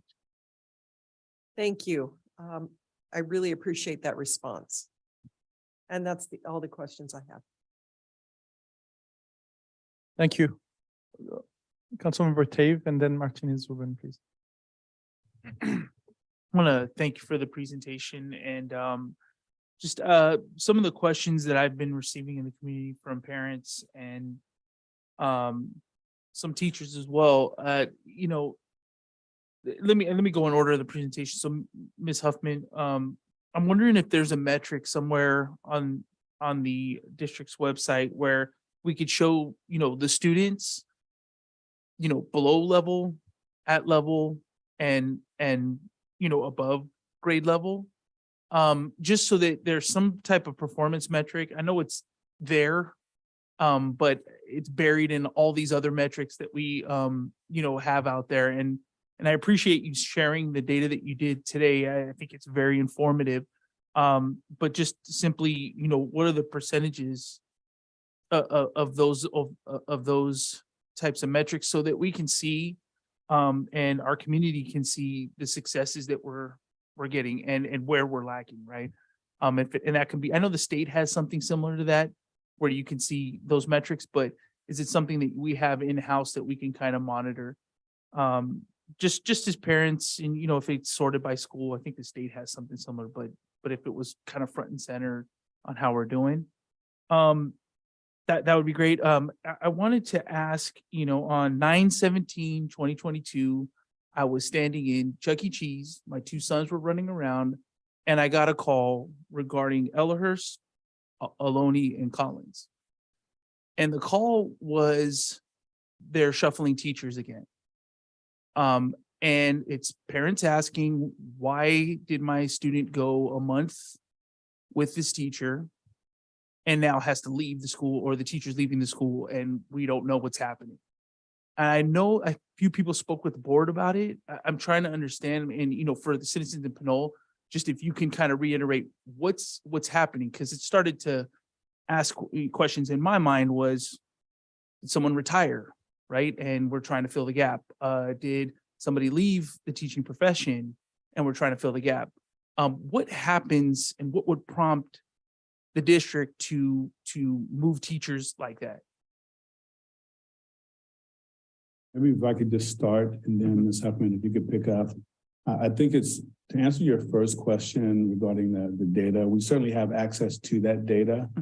And that could be made available on our website. I know that our Director of Communications is here as well. And I know that we have a presentation at our board meeting tomorrow that's going to be sharing some of that data. Okay. So we're taking note on that. We can make sure that's available to the public. I think one of the important things to just know about our staffing and the moving is we had a little bit more than 200 teachers resign right before the summer. And I know that I met with my executive team and we started having job fairs on a weekly basis to close that gap. And I think even today, we have roughly around 43 teachers that we still have gaps or vacancies around. And some of those are being filled with long-term subs. Some of those are being filled with period teachers. But there is a process that most districts go through, and it's a staffing process where you have a committee of people that they sit down together and they look at these numbers. And I'm going to let Ms. Huffman talk about that process. So just to thank you, Dr. Hurst, just to go over the first question, which was around the district data. We are definitely in the process of putting that on the district website, and also just naming that we also will have an internal dashboard. And most likely in January, that will be internal. And then the goal is to ensure that that dashboard is also external so that parents can actually access and see where a school is in terms of attendance, suspension, ELA, math, and all of our test data. You can also get that information from the California dashboard, which is on the state website as well, which will give you some information as well about each school in the district. In terms of the consolidations of teachers, that's contractual. So there's a timeline in which you can actually still move teachers across schools if your classes are not enrolled at capacity. And so essentially, we're following the guidelines of the contract, and when when classes had to actually be consolidated. And unfortunately, that can be done within the first 5 days of school. But what sometimes happens is schools are saying, hey, we really need more time because students are still going to enroll. So we will often give schools more time to actually ensure that they get those students who might enroll late or closer to Labor Day holiday. But we were contractually within the guidelines of being able to consolidate teachers. And essentially, it means that if you have schools that are over enrolled. So for example, we had Perry's that was over enrolled. Perry's was missing close to 7 teachers. And we had some schools that had students, a teacher with only 10 to 12 students in a classroom. In those instances, we decide to combine classrooms and then move those teachers, reshuffle those teachers to other schools. No teachers were being laid off or anything like that. It was essentially saying, we have a need at these other schools. And we have some schools whose class sizes can actually be combined or changed. And so essentially that's what happens. It's not unusual for districts to do that. It's in the language, it's, part of anything that can happen in a district. And unfortunately, it's just not something that's typical for West Contra Costa, and, definitely realize, the damage it causes when kids have had that same teacher for a while. And so definitely apologize for that. But this is something that we really try to do to balance classrooms and make sure that every student has a teacher. Thank you for that. And I think, as parents, we adjust, right? It's like the name of the game. But I think what the frustration was how abrupt that was. And I know that you can't control when someone retires, right? Or when somebody, and there's uncertainty there, but I think it's the communication part of that, of those pivots that we make, that we got to find a way to be better at. I mean, on the plus side, I wanted to say that every Sunday I get a text message, email, and a call from the district on the week's events. So I just want to say thank you for that. It helps us as parents. The other item I wanted to talk about, and I know this is something that's back in, I want to say 2018, 19, when trustee Laura was on the board, and we talked about security on campus and the removal of the SROs. And there was ad hoc committee that I think this council, the previous council had set up, where we had discussions about the SROs, and in the community, the SRO leaving the schools split this town right down the middle. I mean, right, some people were for it, some people were against it, and it really was a difficult conversation to say, wait a minute, we need to pull back and think about this differently, right? For the most part, has that been successful? How is that working? Is there, at that meeting that we had, I asked, is there a metric? And I know we're dealing with minors, so there's only so much that can actually be reported, but how is crime in the schools? Where do we stand from when we had the SRO to now? Did we see a decrease? Did we get results? Is it too short of a timeline to ask those questions? Do we need to see that over a longer course of time? We're just, this is something that comes up in the community. That's a difficult conversation. I mean, obviously uniformed officers was a concern back then. I threw out if it was non-uniform, right? We use business attire or something so that resource is there. What are the conversations circling that? And I guess, is there any data that might show a plus or minus so that a conversation can be driven more by the data behind it versus, a speculation of whether or not it's working or not? So I can start off, Mr. Booker, and you can just add to it. I can speak to the conversations that's happening with every city council, with the mayors and with the chiefs. Been going around along with Mr. Booker, chief, and city council, having a conversation about what does a positive relationship look like between WCC USD and the city. We also have been asking each chief to give us that in writing. I know there was a conversation with one board member request, even though it didn't come from 3 board members. We have been following that request to really examine what that positive relationship could look like, and it may look a little different for each city. But once we have all of that in writing, we will be engaging the community in what a positive relationship with the city, the chief, the police department will look like. From there, we'll make a determination and then present that to the board and really get their feedback and guidance as well.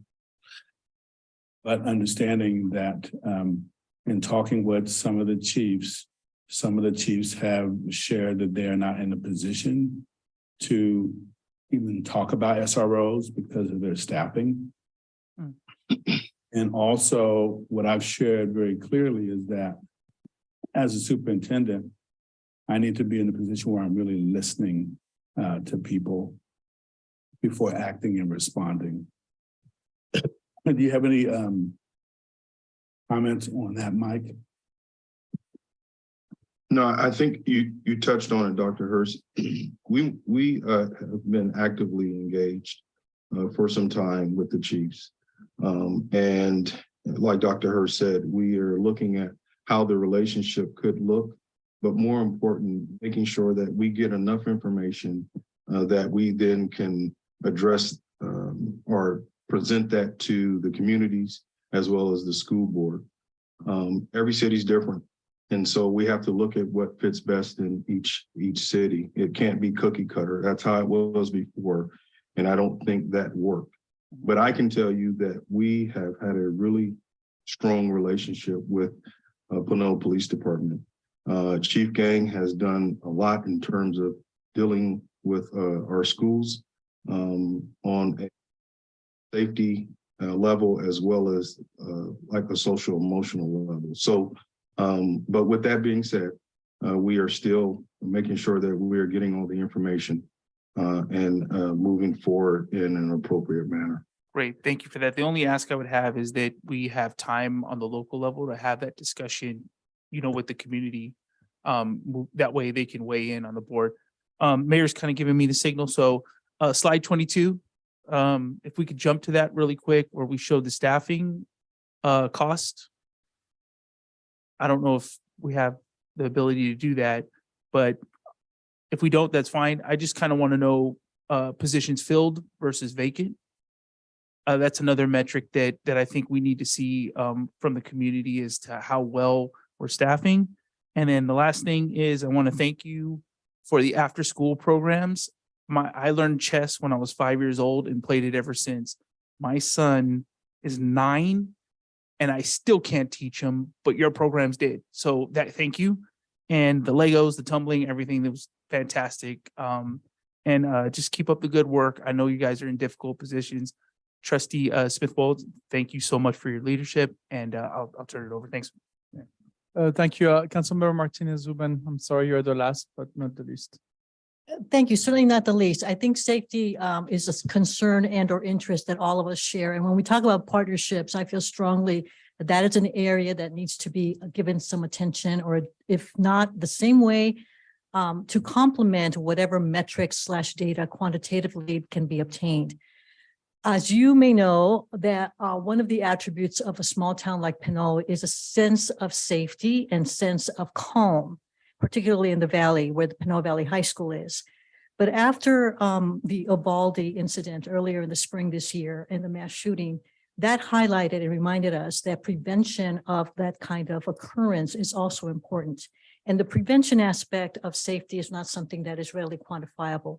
But I'm also certain that there are probably some sort of indicators that allow you to also determine, along with all the input that you're going to obtain from residents and parents and teachers, about their ongoing interest in remaining a safe environment in schools for children, for parents and teachers, to allow the different programming that you have highlighted that the schools have. I am a product of public schools. I support public schools. I believe that all the programming that exists is of great value. However, the background or behind the scenes environment that needs to be continually supported includes the safety of the students and the teachers, and that requires that prevention aspect of safety. My question to you, Mr. Booker, is among the stats that you track, what are the top 3 issues that you've noticed, let's say in the past 3 years or 2, let's give it 2 years. What is it that the tracker actually tracks? What are the top 3 things that pop up?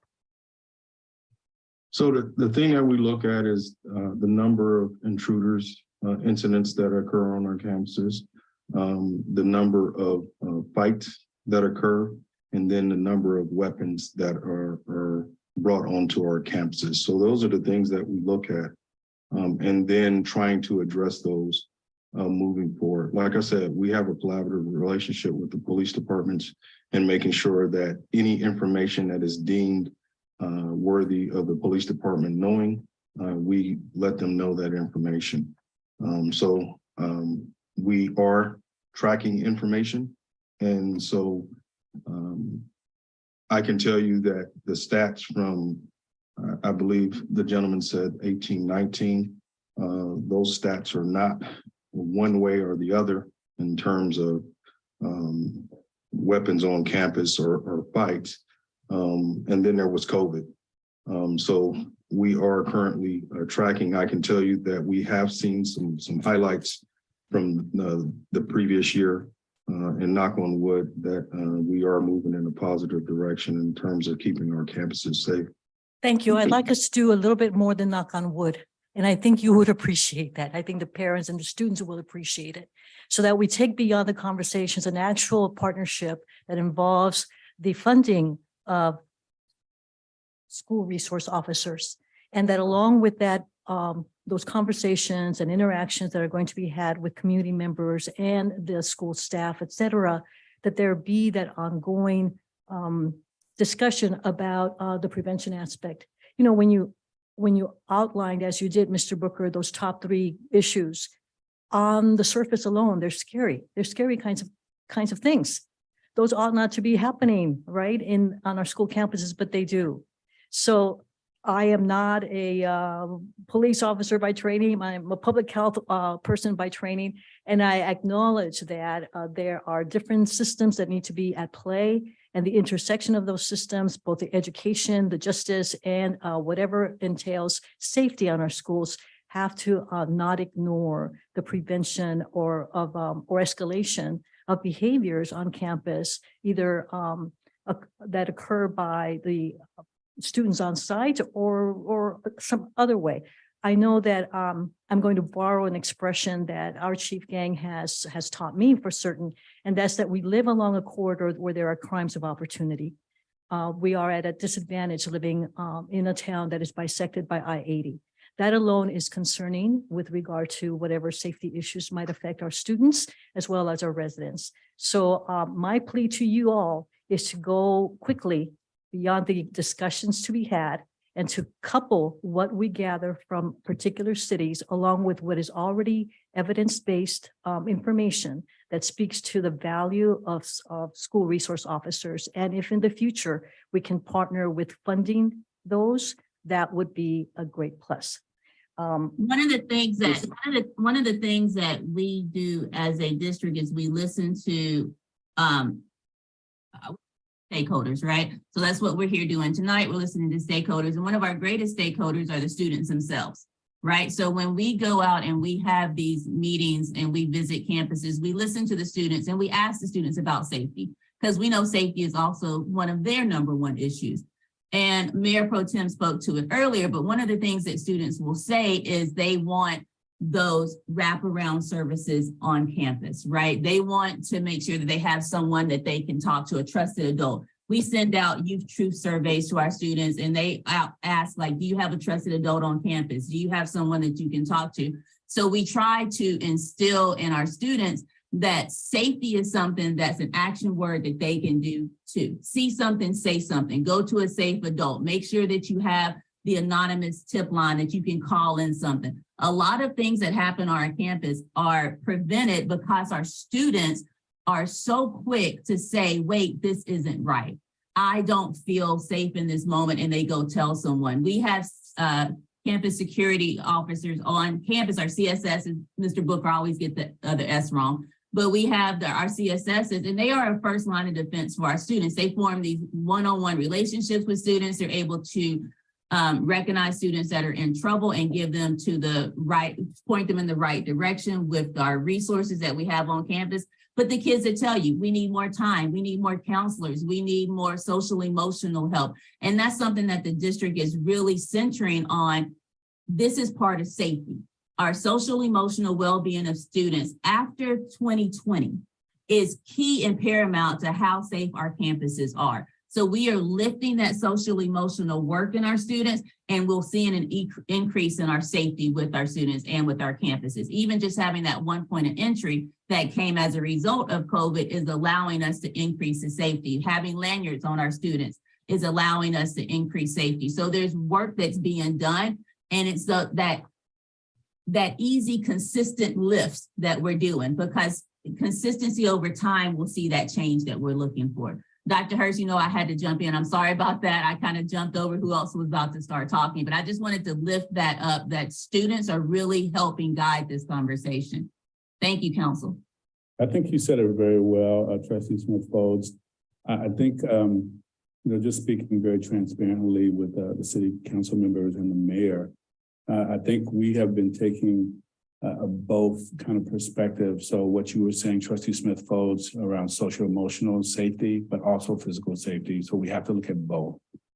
And I just want to be very honest with all of you that as a superintendent, I do have to listen to all stakeholders. The conversation around SROs is not an easy conversation.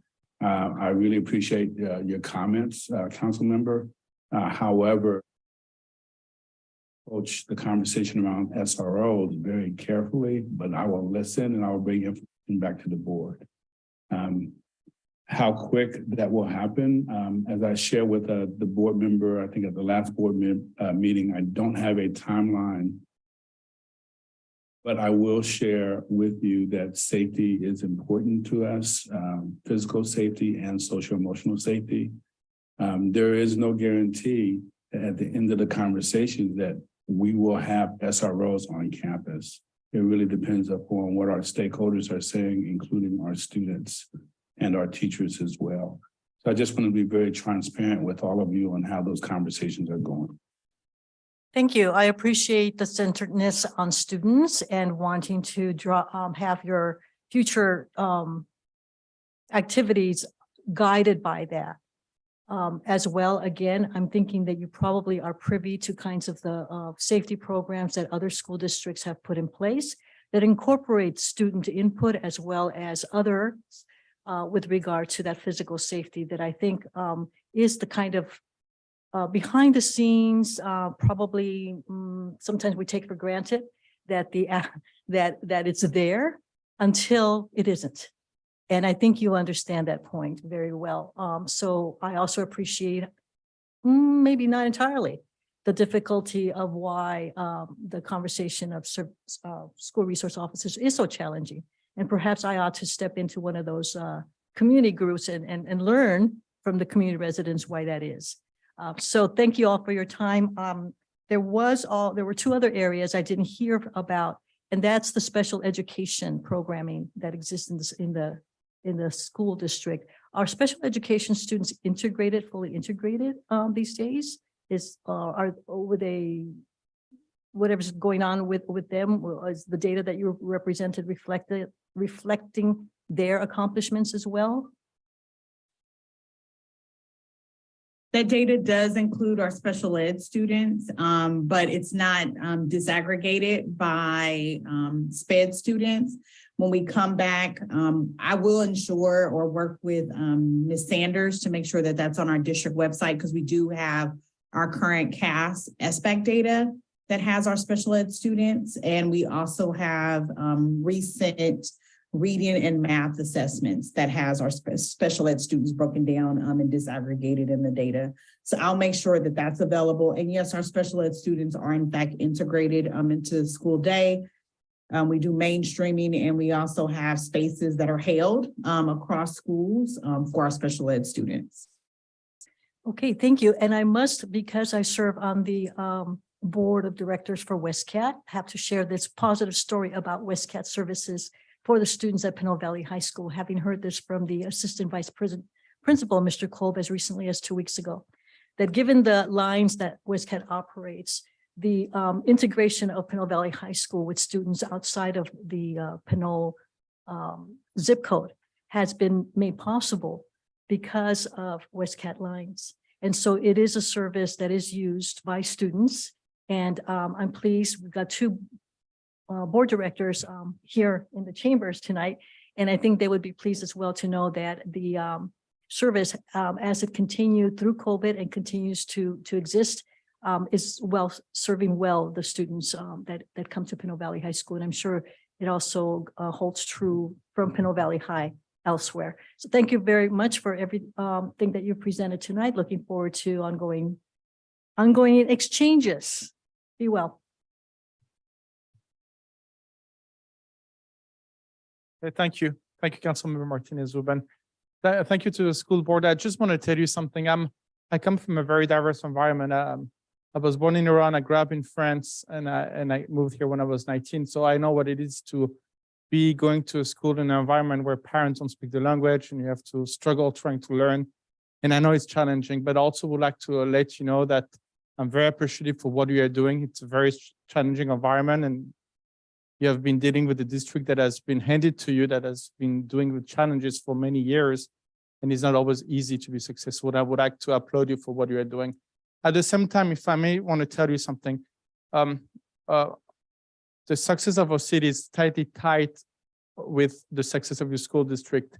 As you know, there's a huge part of our property taxes that goes to the education, and I'm for education, and I'm happy to pay taxes for that. But also would like to let you know that the more successful the school district is, and the more valuable our real estate value will be in the city of Pinole.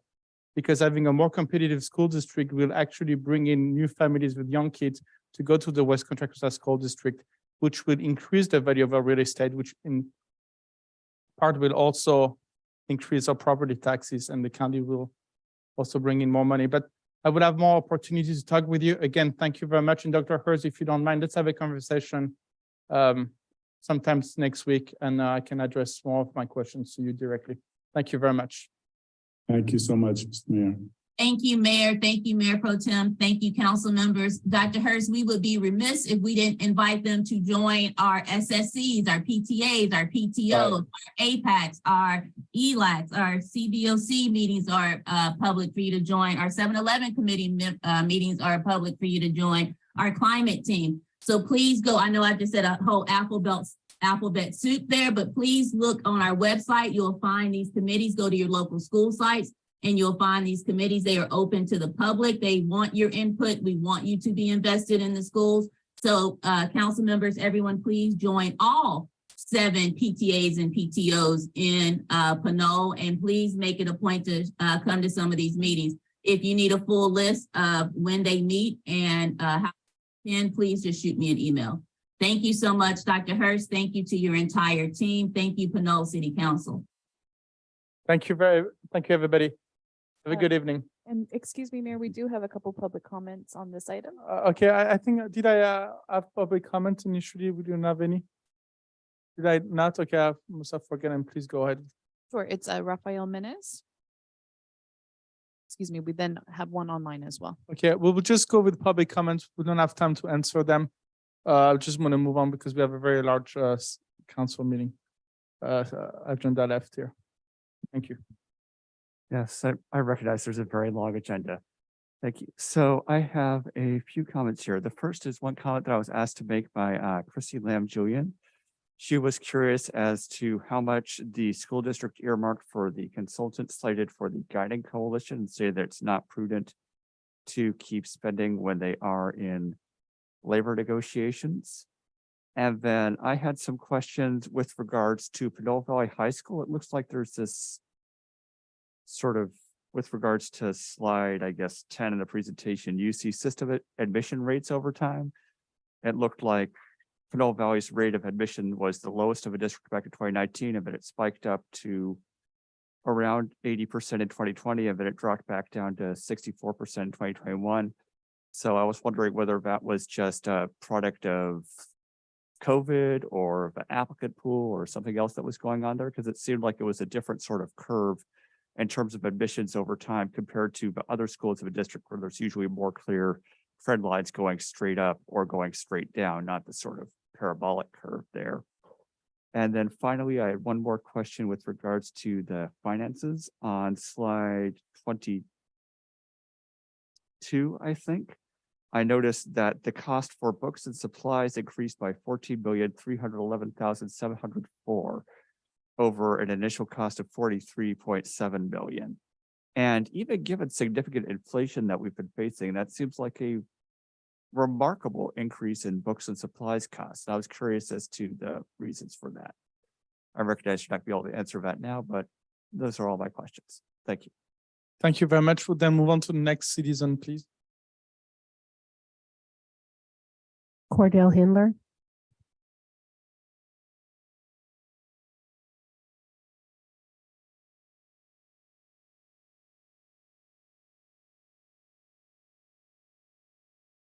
Mr. Hindler, are you able to unmute yourself?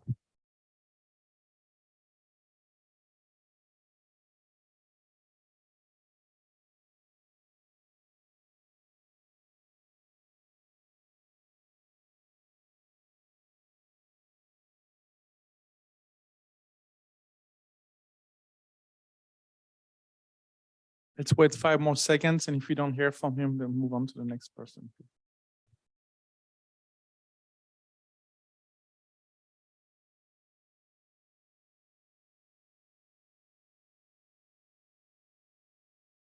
Mayor, that was the last public comment. Thank you, ma'am. I will then close that item. Thank you again for your participation and welcome. And I'll talk to you again, Dr. Hertz. Have a great evening. Bye. Let's move on to the next item, which is item 9, which is 8B2, which is an update from the California Department of Insurance, CDI, by Mary Beth Rivovsky. Do we have her tonight with us? Actually, Mayor, we did receive a request to reschedule this presentation. So Thank you. we'll be working on that. So let's move on to the next item. I know that what I would like to do is move on to the consent calendar, if it's possible here. Do you have any item that needs to be pulled on the consent calendar, number 9, A to E?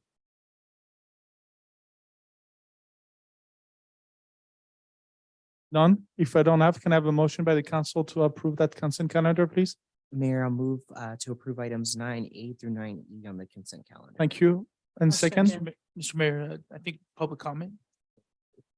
do you have any public comment? We didn't Yes. receive, oh, I'm sorry. Looks like maybe we have an online comment. We do. We have Mr. Hindler. I'm not sure if it's on this. one, but Okay, I'll check. I think I just asked. I don't know. I didn't hear anything, so. We don't have any cards that were submitted in person. We did just go to Mr. Hindler. Mr. Hindler, do you have a comment on the consent calendar?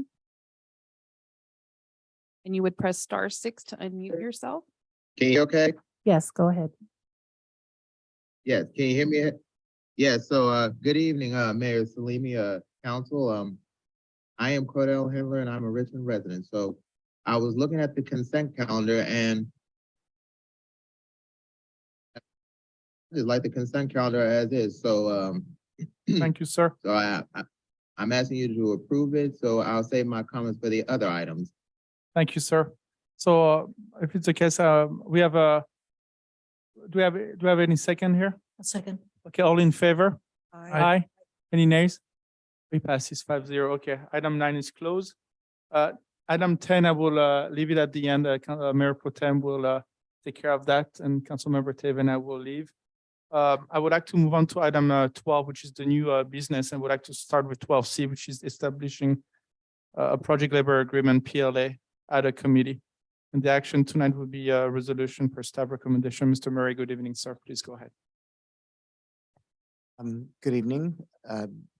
Director Misha and I will be happy to answer questions in brief. As you know, the city council directed staff to provide some background information on project labor agreements, which we did at a recent council meeting. As a result of that discussion, the city council asked the city staff to come back with an item establishing a project labor agreement ad hoc subcommittee. That's the item tonight.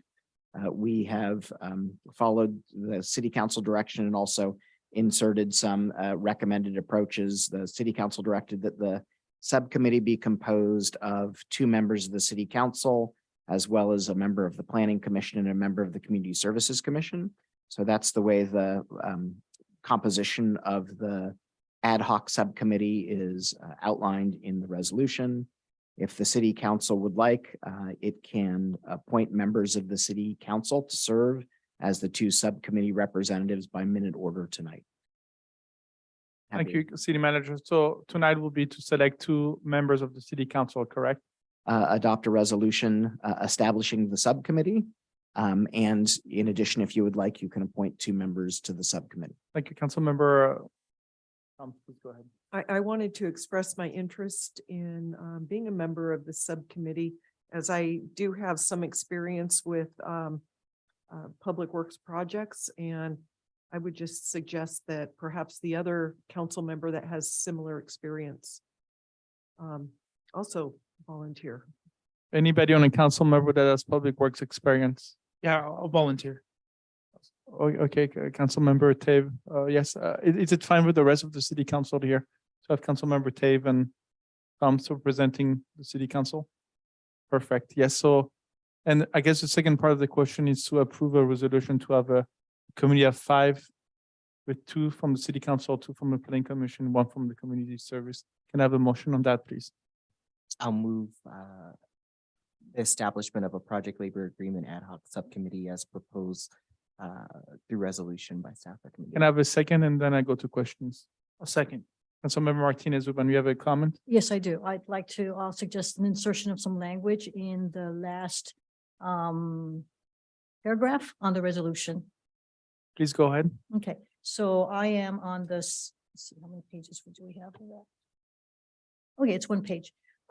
Where it reads, now therefore be it resolved that the city council of the city of Pinole does hereby establish the project labor agreement ad hoc subcommittee composed of 2 council members appointed by the city council and a planning commissioner and a community services to insert selected among the planning commission and community services commission by its respective members and appointed by the mayor.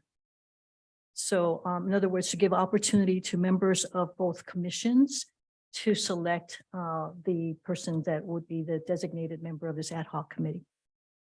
And if I can ask, just, is it 2 planning commissioners? Yes. Then we should probably put and 2 planning commissioners instead of a planning commissioner. Sorry. So, Mayor, sorry, Mr. Murray, go ahead. Yeah, my understanding of the direction that council provided was 2 council members, 1 planning commissioner and 1 community services commissioner. You guys can change that if you'd like, but that was what I understood to be the suggestion at the last meeting, and that's why this resolution is written in this way. Okay, got it. That's what I remember as well. Yeah, and my suggestion for the language is to provide opportunity for participation by all commission members. And that those bodies be the ones to determine who will be there. Okay, let's, if it's okay, let's remove that motion that let's remove the motion. We have a motion right now, right?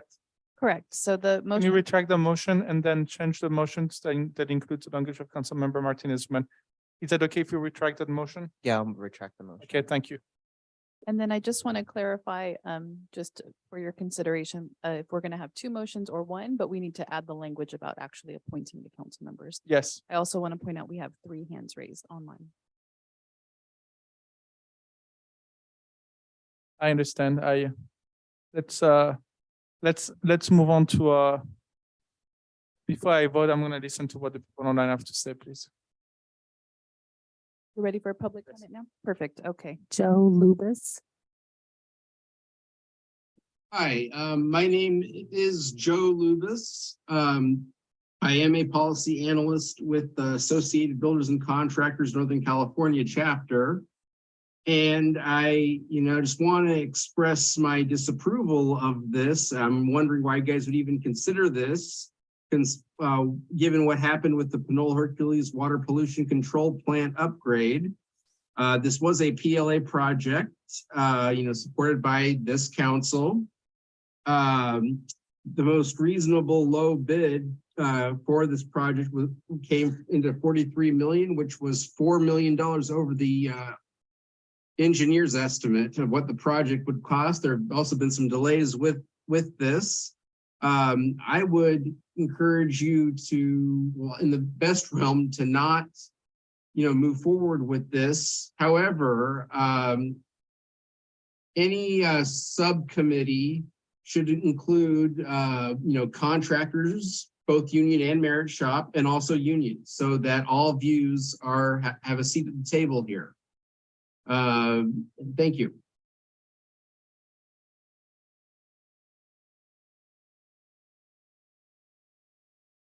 Ria Alegria. Am I unmuted? Yes, you are. Thank you very much. City Council, I apologize for not being there with you in person. I had to get home because I have grandmother duty in the morning. But I do want to encourage, and thank you for the vision of this council to adopt this ad hoc committee. As a former council member, our city chambers was built with a PLA. It's beautiful, it's sustainable, and it's very welcoming. I encourage the adoption of this resolution. I do, however, because it is an ad hoc committee, would encourage that there is regular reporting to the public so we can opine on any issues that come up. And of course, we need to have our labor partners, union labor partners at the table, because they are providing sustainable jobs. They're providing apprenticeship opportunities for our local residents, and history shall redeem us, because as you are sitting in a building that was approved and built with the PLA. Thank you very much for allowing me to comment on this, and have a good evening. Thank you, Mr. Alegria. Any other citizen that wish to talk, please? Eric Kristen. Good evening. Can you hear me? Yes, go ahead. Thank you. My name is Eric Kristen. I'm the Executive Director of the Coalition for Fair Employment and Construction. We are a statewide organization that was formed in California in 1998 solely to oppose discriminatory and wasteful project labor agreements.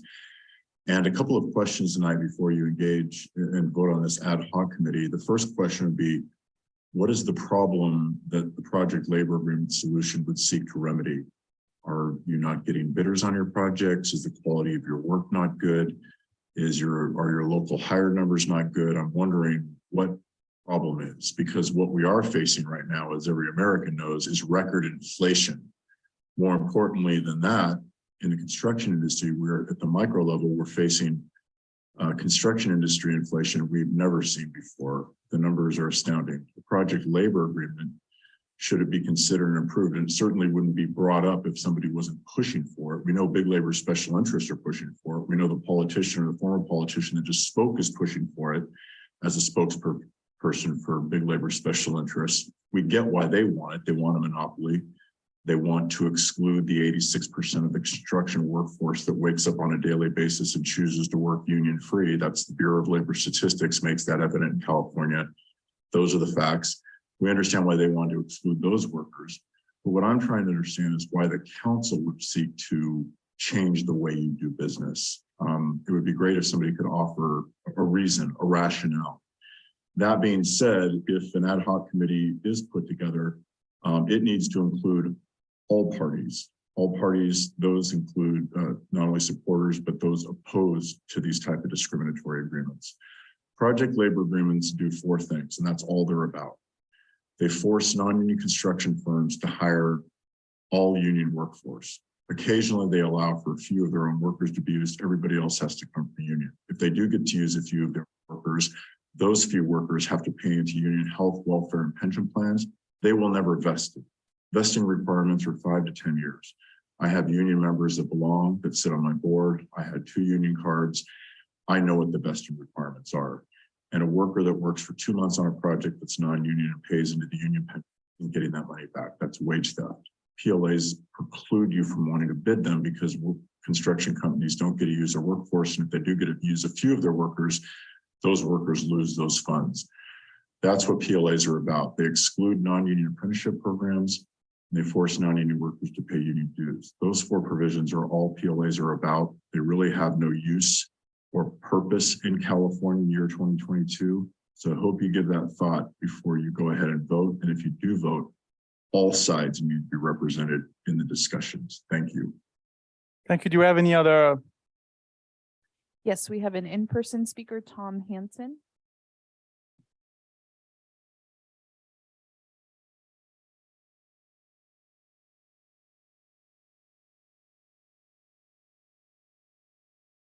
Good evening, Mr. Mayor and members of the council. Thank you very much for bringing this item up tonight.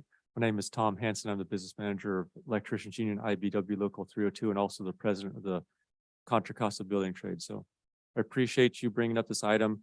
It's been something that the council has been interested in doing for some time. Offer my services and that of Bill Whitney, the head of the building trades, and help the ad hoc committee in any way we can, possibly with any answers we might be able to need. We're also here as a resource for staff. We look forward to working with your staff and working through the details of the project labor agreement, and anything you need from us, please let us know. The comment you heard earlier, I won't even speak on, but we know the commitment that the Bay Area has to labor, and we appreciate it. And we thank you and look forward to working with you. Any other comments from the public, please? I just want to bring up something, if I may, related to a big politician being influenced by the money that has been brought up by the labor union. I'm the mayor. I'm not running for office. And 4 years ago, when I was running, I've been approached by the labor and they wanted to help me during my campaign. I refused that money because I told them I want to help them because I believe in unions. I believe in the quality of their work. I believe that unions will help make our country stronger. And I purposely refused any money from the unions, especially from the labor unions, because I wanted them to know that I support them and I don't vote for their money, but I vote for what is right and what needs to be done. Thank you. Let's move on to the discussion that we're having, please. Can I get clarity on the amended motion or if there's a planning commission, two planning commissioners and a community services commissioner selected by the commissioners, should we then strike the part that says and appointed by the mayor? I don't know the answer to your question, Councilmember Thomas, but the point of the language is that the individual bodies, every member of the individual bodies, both the Planning Commission, Community Services Commission, have an opportunity to inform the staff member in those commissions that someone is interested in participating in this ad hoc committee. I think if we add the language you suggested, which is, it's good language, we need to strike the and appointed by the mayor. Part.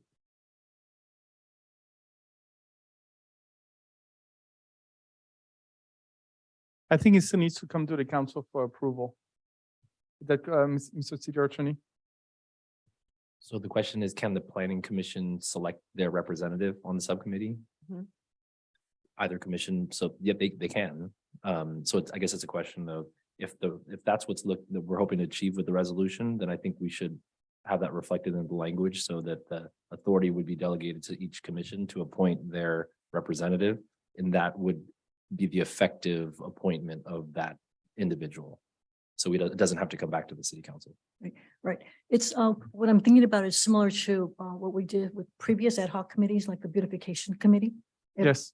Yeah. Okay, no problem. So I think it's pretty much straightforward. Let's move on. So we're gonna have, so we're gonna have a resolution where the city council will appoint Councilmember Thompson Tave, our appointee, and we're gonna leave at the discretion of the planning commission to choose two people, and then the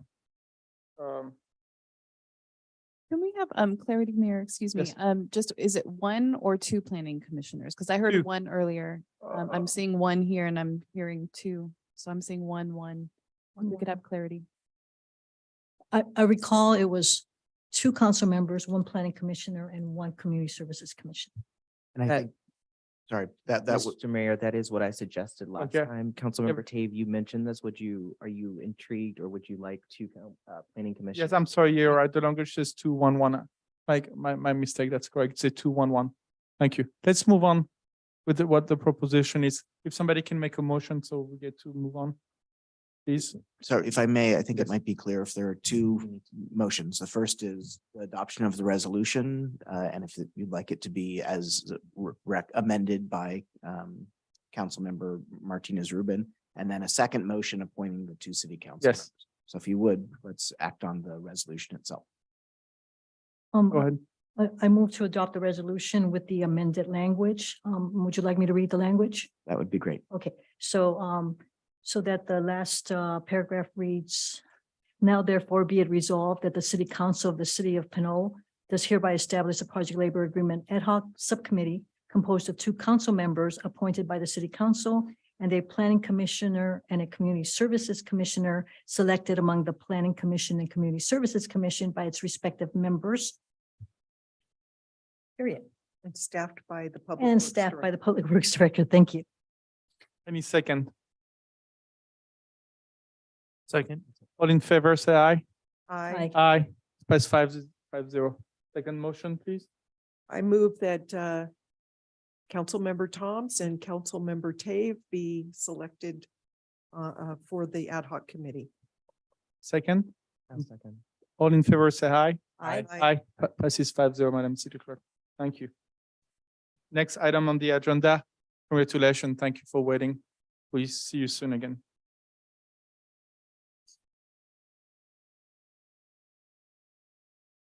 Next item on the agenda will be item 12A. Adopt a resolution approving communication engagement plan. Mr. Murray, please go ahead.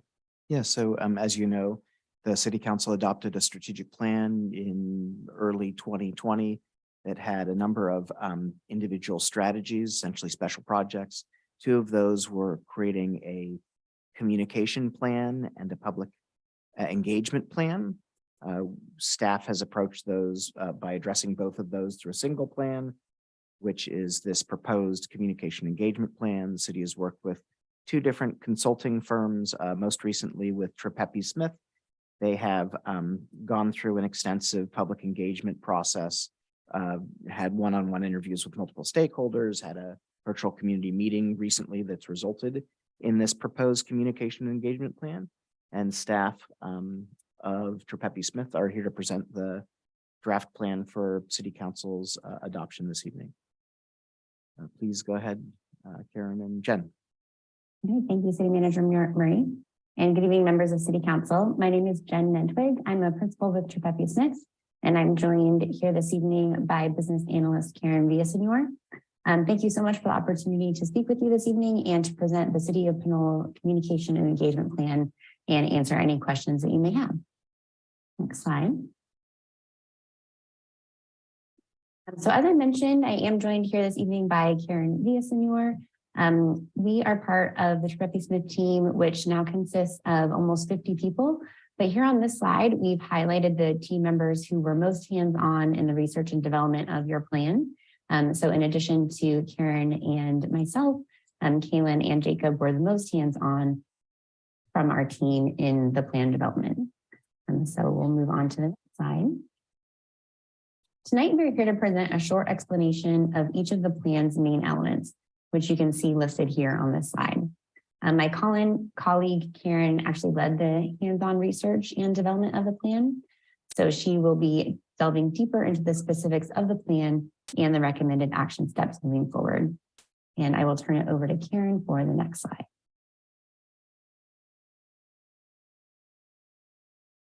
Thank you, Jen, and good evening, Mayor and members of the City Council. The city engaged our firm to develop a plan that provides the framework to strengthen the city's efforts, communication efforts, and help City Hall more effectively reach and engage residents. As part of the plan development, we reviewed research conducted in 2021 by a third-party firm, which included extensive analysis of the city's communications processes, platforms, and staffing.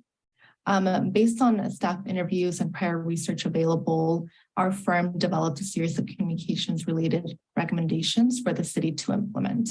Our recommendations are categorized into two phases. The first, or priority phase, includes action items that should be prioritized and can quickly take the city's communications efforts to the next level. The action items in the second or long-term phase should be seen as long-range goals to follow the implementation of phase one. Our first recommendation aims to help shift the city from reactive to proactive communications. The city has an opportunity to establish a cross-departmental planning process, intensive and resource heavy. This type of process ensures staff have enough time to identify communications opportunities across all departments, running communications ahead of the opportunity. Implementing a structured and regularly maintained communications process helps organizations shift from reactive day-to-day communications to strategic, proactive efforts that are more engaging and effective in reaching a broader portion of the city's target audiences. Secondly, the plan includes specific short-term action steps to improve the existing website, ease navigability, and improve overall user friendliness. Additionally, we include suggestions and options for shifting to a more robust content management system that would allow for a more modernized look and feel and increase ease of use of the back end of the website for city staff. A city's website is often the highest profile and most used communication platform by residents and stakeholders, and as such, it is important for Pinole to have a website that is useful to the public. Additionally, Pinole does have the opportunity to broaden community engagement by expanding its presence on social media platforms. Consistent and compelling social media is critical for all municipal governments. With over 80% of the American public on Facebook alone, local governments must have a strong presence on digital platforms that their residents and stakeholders frequent. by increasing communication through its active accounts and reviving a few inactive accounts. The city can begin to reach its audience and more effectively engage its residents on social media. We do also include in the Plan A recommendation related to branding.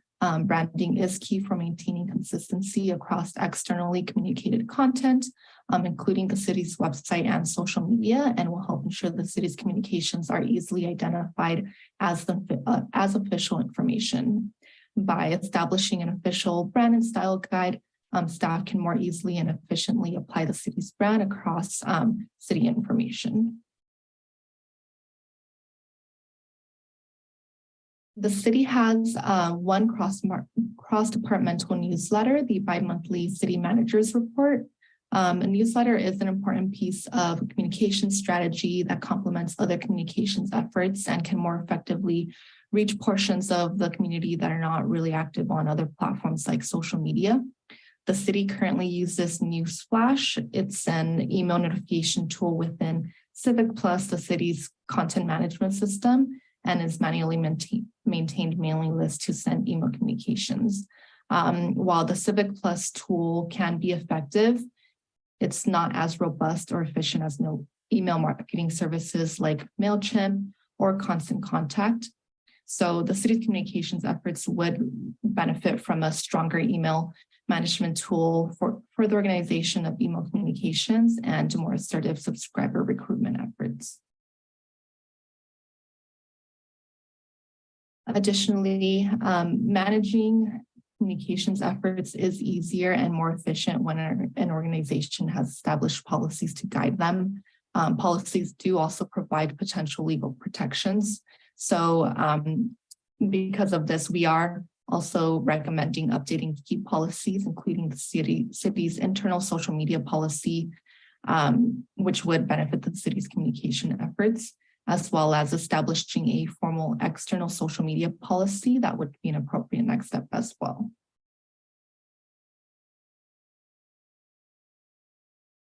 A key part of a crisis management is having an official crisis communications plan. Having a clear process for handling crisis communications can lessen confusion and provide clear next steps for residents and staff. Our communication engagement plan does include specific guidelines for crisis communications decision-making and ongoing review and updates.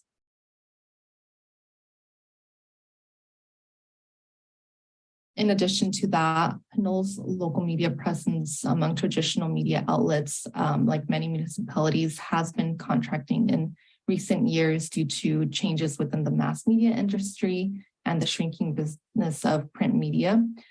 Despite the trend, the city continues to have important and valuable opportunities for connection with local media outlets. With local journalists constrained by a lack of resources, it is more important than ever for the city to be proactive in cultivating relationships with reporters and increasing connections with news outlets. Additionally, to increase the reach of essential information, expanding language access is important for Pinole. Writing translated documents and messaging in the languages spoken by the city's residents and stakeholders will ensure that the city's information will be effectively communicated. Currently, the city does not have a defined process for translation services.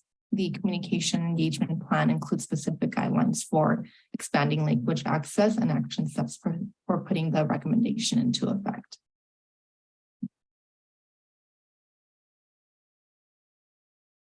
In addition to that, Pinole does want to increase resident engagement among all residents, adults and students alike, and would benefit from implementing a residents academy.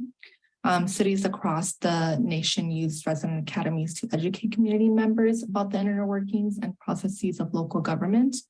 Through resident academies, residents can understand how to navigate the complexities of municipal government and achieve greater influence into a city's decision-making process. In Pinole, development of a resident academy will help strengthen the city's bonds with the community and will empower residents to effectively and actively engage with their local government. And last but not least, the communication and engagement plan includes action steps for regularly collecting and analyzing available communications related metrics. By regularly reviewing metrics, the city can implement a data-driven approach and gather important insights to help improve communications efforts. A data-driven approach will help guide important decisions related to communications efforts, including resource allocation, and ensures that the city knows what efforts are the most efficient and effective for reaching its constituents.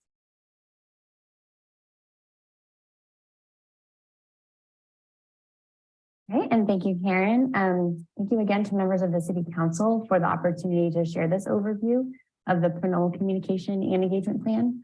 And this does conclude our presentation for the evening, and we'll turn it back over to the city for any questions that you may have. Thank you for your presentation. I appreciate it. Madam City Clerk, any public comments, please? Yes, we do have one online, Maria Alegria. Good evening, council, mayor, and city council. I am so ecstatic to see this presentation. It is awesome. Thank you, mayor, city council, and staff for this presentation. I'm glad you're going to do everything that you said you're going to do. I just want you to be aware that we are now kind of evolving out of COVID. But I think that what is important is that we all need that person-to-person contact. I really want to figure out how our city manager, how our chief of police is doing an excellent job reaching out to the community. Now that we're consolidating with Confire, it's an excellent opportunity to reach out to the community. Our city council has done that. Council member Mayor Pro Tem Devin, with your chats with the Mayor Pro Tem, it's awesome. We need more of that. I love social media. I love the website. I love all of that. But also integrate how we can have that, bring community back into Pinole, and figure out those opportunities to engage one-to-one with our community and with our children. I love going to in the park. I took my granddaughter. It was wonderful. The staff that put that on were exceptional. I took home 4 posters. Pinole stands united against hate. I'm proud to be a citizen of this city. I'm proud of the work that the city council has done. And I just want to continue to support building on that vision of this council, that we just want to be a united community. And I just applaud the work that you've done as a council and as well as your staff. I just say, yes, yes, yes, please adopt this communications strategy. Thank you. Thank you, Ms. Alegria. It's certainly a team effort, and that's what this council is about unity and working all together. This is what the city is about, all working together, no more division. Thank you. Any other comments? Yes, we have Cordell Handler. Yeah, can you hear me, Roxanne? Yes, go ahead. So good evening again, Mayor Salimi, Council, Cordell Handler, Richmond. So thank you to Treppy Smith for that presentation. As Maria Alegria just mentioned, this presentation was like, wow, wow, wow. I was like, this is a unique concept, you know, with the engagement plan. So I'm gonna be like Miss Alegria, please approve the plan. That's it. Thank you, sir. I think that concludes this comment. Do we have any other person who wish to talk? No, Mayor, there are no more public comments. Perfect. Thank you for your presentation. It's 9:15. We have one more item, new business and a public hearing. So what I would like you to do is please combine your question and comments into one. I will start with Councilmember Thompson, if you can. I have no questions. I participated in the online presentations and I got all the information I need from that and the staff report, but thank you. Okay, perfect. Councilmember Tave, No questions, no comments. thank you. Mayor Pro Tem Murphy. Yeah, just a few comments. I wanted to first of all thank City Manager Murray for this work. I know this has been a huge priority of mine, and certainly getting on the council. Some of the most important issues I hear about outside of public safety is just our community engagement and how as a city we're doing. So it's great to see that this plan is a plan of action for moving forward, but some of these things are already at work. So thank you again for your leadership on this particular plan. And I also wanted to elevate and thank so much of the work of the city manager as well as Councilmember Tate for the work early to really establish our communications and technology subcommittee that drove on these important conversations. So, I know we have a lot more things to do and communicate about, and I'm interested in how the metrics that Tripepi you all talked about can be, quarterly updates. We oftentimes have updates around plans from economic development to our climate action plan. It'll be great to see some quarterly updates with regards to how we are meeting these metrics that we talk about. And so thank you all for all of what you do. And it's great to, like I said, already see some of this excitement online, including a recent staff photo for Halloween. So really cool to see. And again, thank you for your leadership. Two things that I feel like I wanted to pull out as parts of this plan that I think are really important, especially as we think about the budget for next year and we think about engagement with folks who are currently not at the table as much as we see. Number one, I want to elevate Pinole television. Cable access television is not just about putting good commercials or good, public input. It's also about transparency, public transparency. And so, council, I just wanted to elevate that this is a part of, Pinole television is a part of this plan, and really increasing our service around that is a part of it. 10 years ago, we really saw a disinvestment in Pinole television, and I think we're dealing with the ramifications of that today. So I want to make sure that we all see this plan as really the start to this conversation, and that the investment in Pinole television, cable access television here in Pinole, is not just met with a plan, but also the budget behind it. So I want to make sure that we remember that at our next budget conversation, so that we make sure that really our Pinole television team has the resources to not just do the bare minimum, because they truly have a knack and art of this work, but that we think about ways to creatively increase their capacity, and also do some of the programming that they used to do, including supporting media and public media education for our youth in Pinole. So I just wanted to elevate that, as I know that that's something that was in the plan. And I think that's something we're probably going to have to circle back to more around budget discussions. Second to that, I wanted to elevate that I noticed, Tripepi, in your presentation on the first slide, you talked about the possibility of youth commission as a form of engagement. And I know that's a part of the plan. I can be corrected because I think I asked about this from the city attorney or city clerk. I don't remember who I asked, but I remember that the current municipal code actually does not state that that you have to be 18 years old to be on a commission. And what I've seen in cities, including Pittsburgh and Antioch here, is that they actually have allowed for youth to serve on normal commissions, like the Planning Commission, like the Community Services Commission, like the Pedestrian Traffic and Pedestrian Safety Commission, or committee. And so I want to elevate the fact that that was included in this plan, and I love that. But I also want youth to have a seat at the table with their peers. And I know it's weird to say that, but youth are our peers. As adults, they are our peers. And so let's explore what it may look like to have youth on our commissions instead of only creating a separate space for them. Whether or not we have to work with our city attorney and city clerk to do that, I'd love to, have your input, but I did want to elevate that because I'd love a youth commission. I would also love youth to be a part of other conversations that happen on our other commissions. So again, great work. I'm excited to get started. And again, let's get it done. Thank you. Councilmember Martinez-Ruben, please go ahead. Thank you. Thank you for the presentation and the plan itself, which is super detailed and offers a number of different options that we can actually undertake in the future, and with the cautionary note that we're not going to actually implement all of these, but gradually increasingly involve our community residents. I appreciate the mention of establishing a resident academy. Back in 1994, shortly after I adopted City of Pinole as my hometown, I joined what was then a municipal services task force, and that was my introduction to the different services provided by the city, and also an opportunity to meet who the staff were. And this reminds me of that.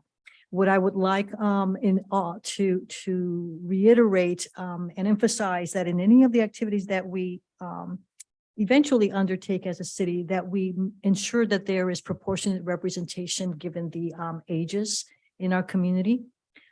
Because there seems to be a leaning towards social media and digital media, which is great. That's, we're all catching up, or we're actually probably born into it in the most recent years, children being introduced to it as early as they are these days.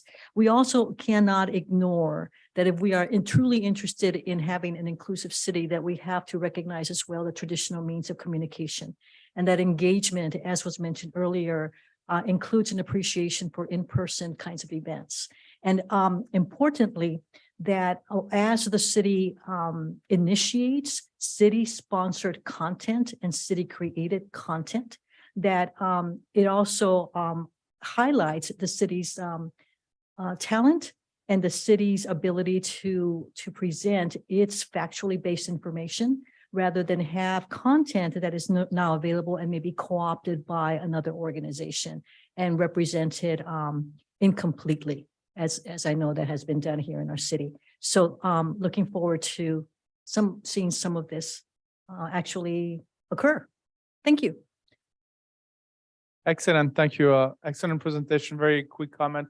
I was looking on page 8 about the website. Our existing website is ci.pinole.ca.us. Kind of an easy website to remember, and I'm sure that a lot of people may have lost 1 or 2 emails because somebody must have forgotten some dots in the middle. What I would suggest is to like what the city of Lafayette does. I love Lafayette.com, or I love Pinole.com, or where is Pinole.com?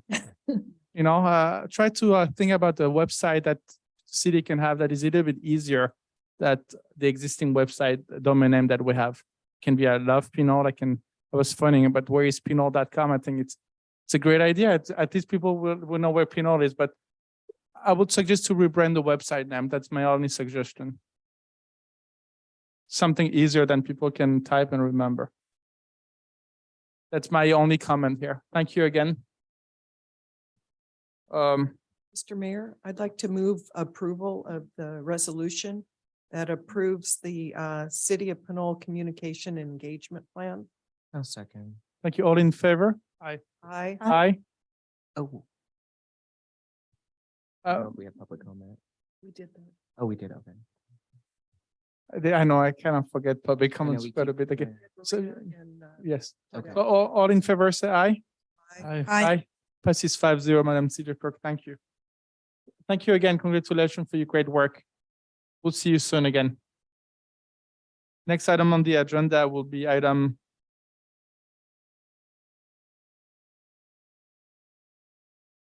12B. Thank you. Traffic safety improvement on the Tenant Avenue corridor.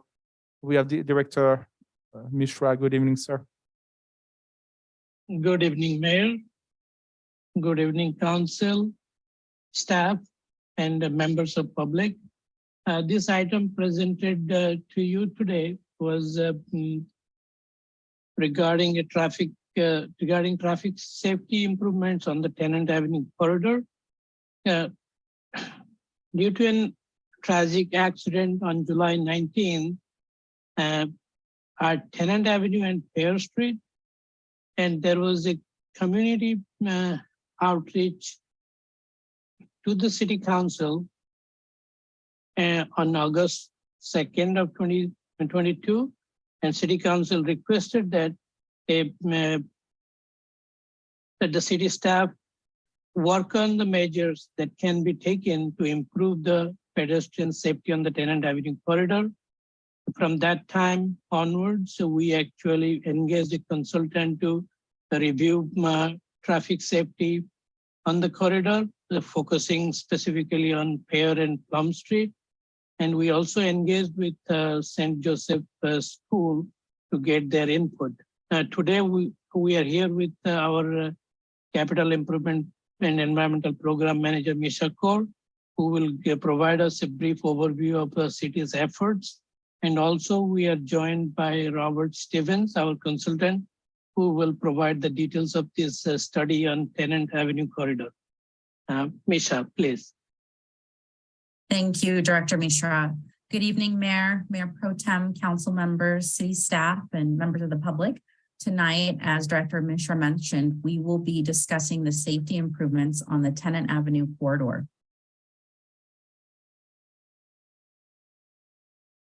So just an overview of the presentation, we'll be discussing the corridor collision history, our development of the local road safety plan, a traffic study, community input, recommendations, and next steps. So the Tenant Avenue corridor that we'll be specifically focused on today will be the section of Tenant Avenue between San Pablo Avenue and Pinole Valley Road. As Director Mishra mentioned, we had an unfortunate fatality on Tenant Avenue that occurred in July 19, earlier this year. And we've also been simultaneously working on the development of a local road safety plan. And the safety plan looks at a 5-year collision history on this corridor, as well as all of our other roads in Pinole. But specifically on this section of roadway, there have been 7 collisions that occurred between the section that we're speaking of today. Most of those collisions, about 4 of those collisions were either involving a biped with a driver, and 3 of those collisions were amongst drivers. And you can see some of the collisions are mid-block. A lot of them are on the San Pablo Avenue and Tenant Avenue intersection. So as I mentioned, we're also developing a local road safety plan. The overarching goal of that safety plan is to look at and analyze trends and existing conditions analysis of collision data to identify patterns, categorize the collisions based on type, the violation category, the severity of the collision, and other patterns that are present where those collisions occurred.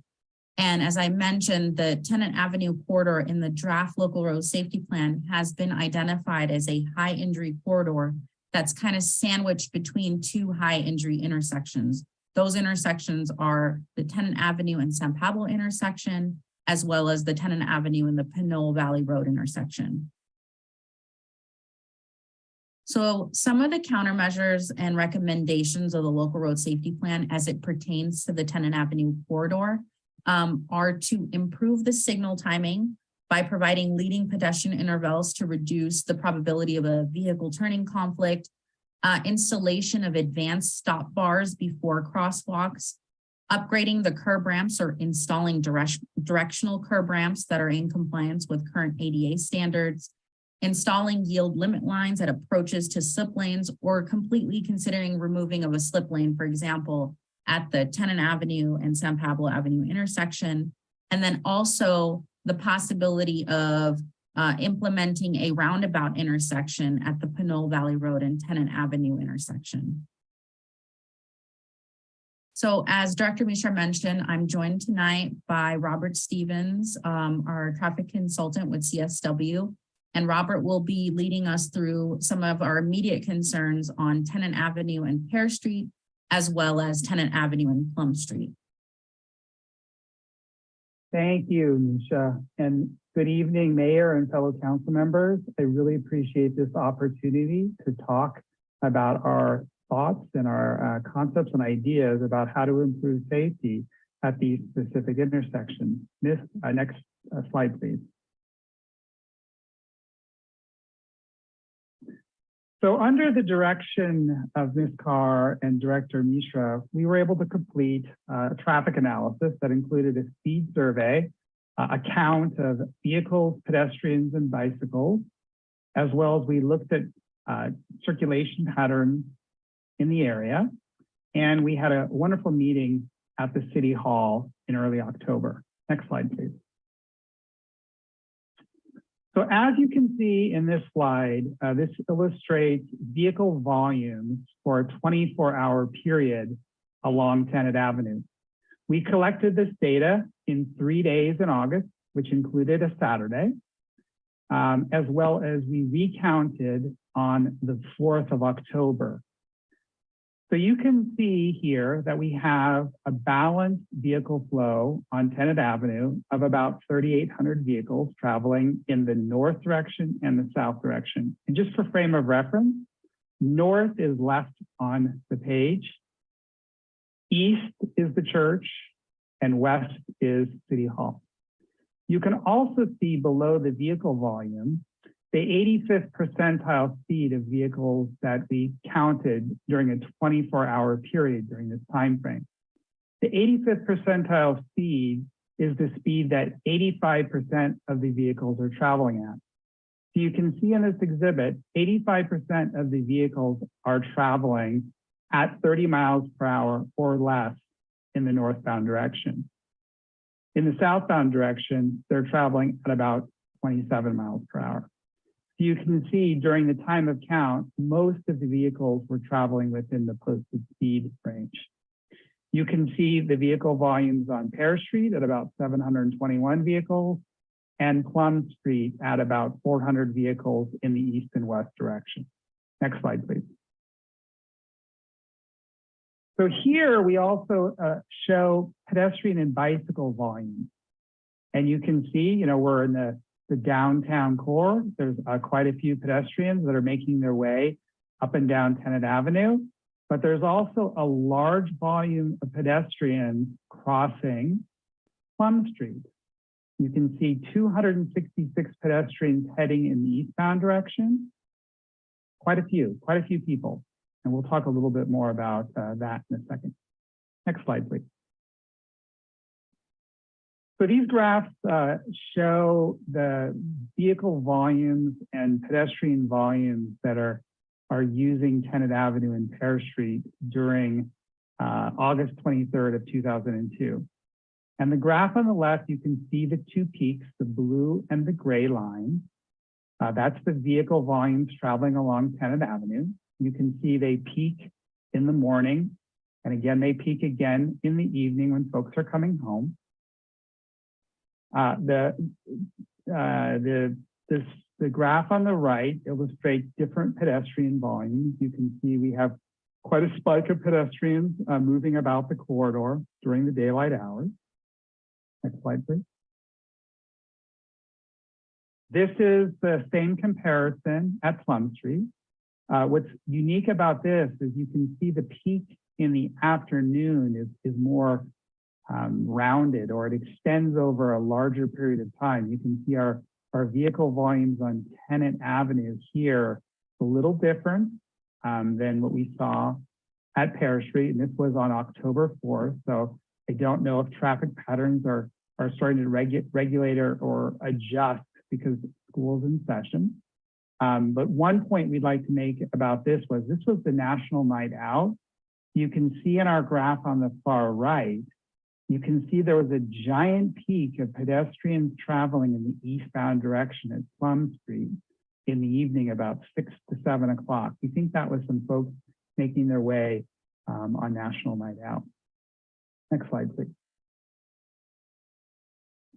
So we had another great meeting with St. Joseph's on October 5th.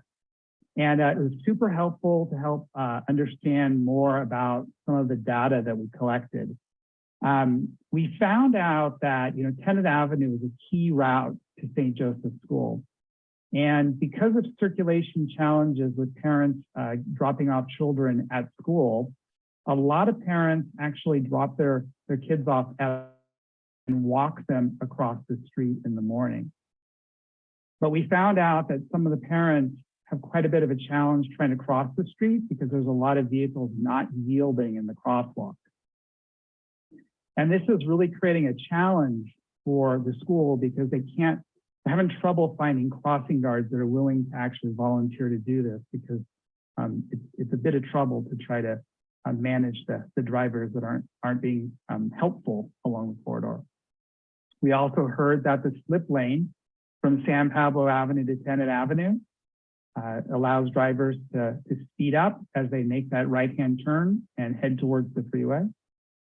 We know that congestion is very high in the morning and that there's some concerns about how in the morning when folks are leaving Plum Street, what the right turn sign there, the only turn right, but that's a really kind of difficult sign to see and understand how to use. And then finally, there's some challenges with loading and unloading strategies at the school that are going to need additional attention. Next slide. So when we talk about traffic safety, we really like to talk about the 3 E's, and I'm going to add 2 additional ones into the conversation. I think the fundamental one we talk a lot about is there an engineering solution to make our road safety? Can we physically change the form to improve safety for pedestrians and cyclists and motorists that are using our roads? And then secondly, are there strategies that we can use to educate our community about how best we can regulate, for instance, student drop-off and loading at the school here? And then finally, enforcement. You know, enforcement can be really a useful tool to help stop problematic folks. But we know we have resource limitations in our cities, and we can't commit our police to traffic enforcement. But we know from the data that we've collected that in the PM period, in the northbound direction, we typically have higher travel speeds. So our speeders are really happening about 5 to 6 PM in the northbound direction. So that little piece of data could be really useful at strategically doing enforcement to help reduce speeds along our corridors. And then finally, I like to talk a little bit about evaluation and encouragement, because no matter what we do, if we don't evaluate how it's performing, we can't really meter if we're doing good work. And then finally, I think encouragement is really key. I think we know that if we educate parents on how to bring their kids to school and how to drop their children off, it's really helpful if we work with our students and our kids to encourage them so that they encourage their parents to really be good stewards of our roads. Next slide, please. So the first question a lot of folks ask is, let's put stop signs on Tenet Avenue, because stop signs will help slow traffic down, help meter the intersections and make things safer. And stop signs definitely have their use, but they are regulated by the Manual of Uniform Traffic Control Devices. And it's a handbook that we in California follow. And there's guidelines and standards for the use of stop signs. And we really want to make sure we employ stop signs correctly, because if we don't, we can have some really unfortunate occurrences. For instance, you know, those people that tend not to follow rules typically will not follow stop signs. So they won't, if we put it, they won't necessarily use it. Studies show that if we do install a stop sign and people stop there and they don't feel that they needed to stop there, they tend to travel faster along the corridor, make up time that they feel they've lost. And the final one is that if folks don't believe that there's a need for a stop sign, they won't stop there, and it can lead to an unfortunate collision. So looking at the data that we collected on those 4 days, neither street trigger the warrant to install a stop sign there. And that's simply because the traffic volumes on Parish Street and Plum Street just aren't high enough to really trigger that. So we opened up our toolbox, and if we could go to the next slide, Nisha. We have a lot of great proven countermeasures that actually can do a lot of good for us at these 2 intersections. And I think the first one, and the really simple one, is that, there's some really good things we can do with signs and striping, like the photograph on the top left, really doing high visibility crosswalks. really promote drivers' awareness of pedestrians in the area. Next slide, please. Installing rectangular rapid flash beacons have shown a high level of efficiency of drivers yielding to pedestrians at crosswalks. Next slide, please. And this one I think is probably one of the ones that I found to be the most effective in my years of working in traffic engineering is the bulb out. The image on the left shows you bump the curb out into the street to give the pedestrian a shorter crossing distance as well as better visibility to vehicles. You can see the photograph on the right has a really great robust bulb out at all quadrants of the intersection. Next slide, please. So the following are our recommendations that we think are really great ideas for both Pear and Plum Street. Next slide. So here is Tennant Avenue and Pear Street. And you can see here, the Pear intersection is a really great intersection. It's a concrete with a really nice enhanced crosswalk, which really makes it pronounced. A really great pedestrian design. But you can see here, we're suggesting that we add the high visibility crosswalk. We add the advanced yield legends, those little triangles on the approaches to it. You can see the dark shaded areas are the bulb outs that shorten the crossing distances so that pedestrians can be seen and they can see vehicles as they cross through the intersection. To accomplish this, we're going to need to remove some on-street parking. The X marks are the parking removals. This will help promote visibility at all quadrants of the intersection. Next slide, please. So you can see this is the Plum Street intersection. It's a very similar recommendation with the latter high visibility crosswalk with the bulb out, the parking removal. But because this intersection is used by students on their way to and from school, we believe that this is the right place to install a rectangular rapid flashing beacon. We want to be careful that we don't install rectangular rapid flashing beacons at all intersections because they'll get lost in the noise of signs and lights. We want to make sure that drivers are aware that this is a critical location where students are making their way to school. So we really want to reinforce this as a key crossing, and the rectangular rapid flashing beacon is a great asset for this specific intersection. Again, here, on-street parking will be removed by the X marks on the slide here to promote visibility. Next slide, please. So as Nisha mentioned, we did consider other assets for traffic calming and traffic safety improvements. The first one here is the traffic calming circle. It's the image on the lower left. You see a lot of these in Berkeley. I don't believe that this is the correct application for either intersection along Tennant. As you can see, this deflects the vehicles closer to the crosswalk, which actually harms pedestrian safety. And also there are a significant number of cyclists using this road, and we want to make sure cyclists have the biggest buffer between them and cars. So we don't think that this is a great tool for this corridor. A roundabout, like the image in the middle there, that's on Refugio Valley Road. Again, a roundabout is a very, very large piece of traffic infrastructure that's going to occupy a lot of property and likely require the acquisition of private property to make this. We also don't think this is appropriate because this is really going to make pedestrian circulation more difficult. In a downtown zone like this, we don't think that this is a great asset for that.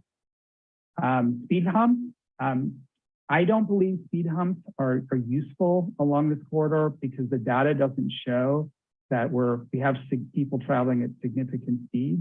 We really want to promote pedestrian crossing safety, and I just don't think speed humps in association with the fire department that's right there makes a lot of sense for this section of Tenant Avenue. And then finally, if you, the image on the far right, the high intensity activated crosswalk beacon, the Hawk signal, that's another great device. You're seeing these pop up all throughout the Bay Area now. We don't think this applies in this location simply because it's typically used for much larger streets where the crossing distance is much wider. The bulb outs will shorten the crossing distance and make it a whole lot more accommodating for pedestrians. Next slide, please.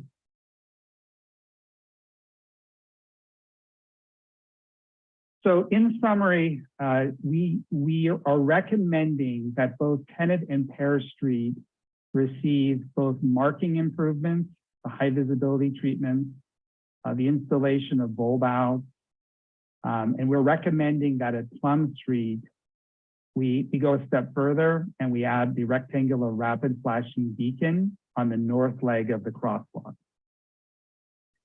And then finally, I think a really important next step as well will be to meet with the St. Joseph School, really to coordinate with them to review student drop-offs and pickup procedures, and really find a way where we can minimize the pedestrian vehicle conflict. I think that is done for me. Thank you. I appreciate your time this evening. Thank you, Robert. So tonight, staff seeks council direction on next steps, some of which could include revising our capital improvement plan to provide funding to implement some of these recommended improvements on either Plum and Pear or either or, to direct us to complete additional analysis on the feasibility of other types of improvements, such as bollards or roundabouts, or to wait to receive the local road safety plan and take any desired actions on its recommendations related to Tenant Avenue corridor. And that concludes our presentation. I'm happy to go back into any slides as we go into discussion for this item. Thank you for your presentation. Very informative and a great presentation. I will ask, do we have any public comment? And I'll turn back to the council. Yes, thank you, Mayor. We have an in-person speaker, Rafael Menez, and we have one hand raised online as well. Who that person online? Online, Maria Alegria. Thank you.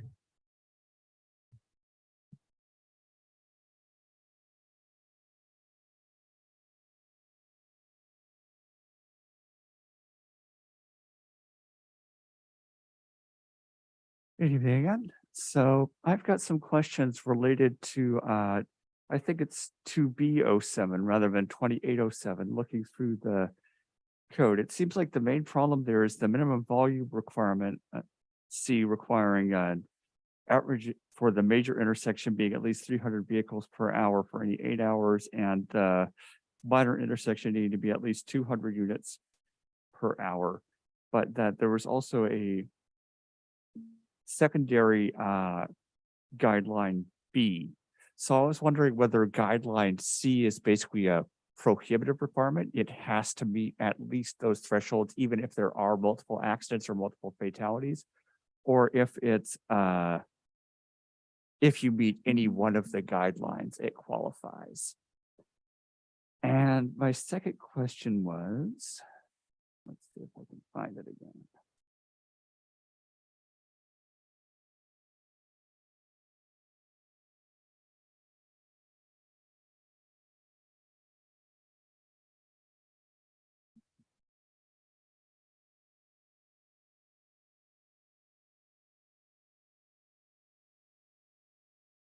I guess my second question would be with regards to basically the beaconing effects.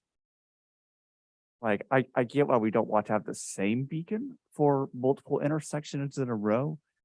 I'm not as clear as to why we can't have any beacon at the Pear and Tenant intersection, especially because I think the fatality was at that intersection and not the Plum intersection.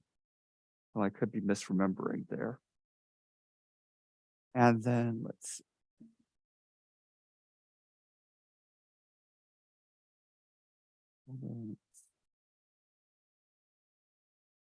Oh, right. With regards to the higher visibility markings for the crosswalks, one major concern I have for that as an element is how fast will those fade and how frequently will they be maintained? Because I know we've all seen a fair number of crosswalks throughout the city that maybe once had those bumper light up markings to have stuff flash when cars went by it, or they had brighter crosswalks marked on it. But over time, the markings faded and they just haven't been maintained, like, several other elements of the city streets, because the city just didn't have enough raw funds or staff time or equipment set aside to be able to deal with it. So if the city does implement brighter crosswalks, how long would they actually remain brighter crosswalks? Thank you.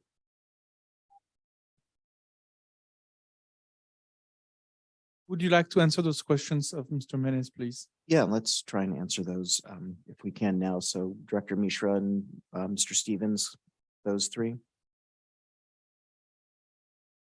Robert, maybe you can answer the stop warrant question.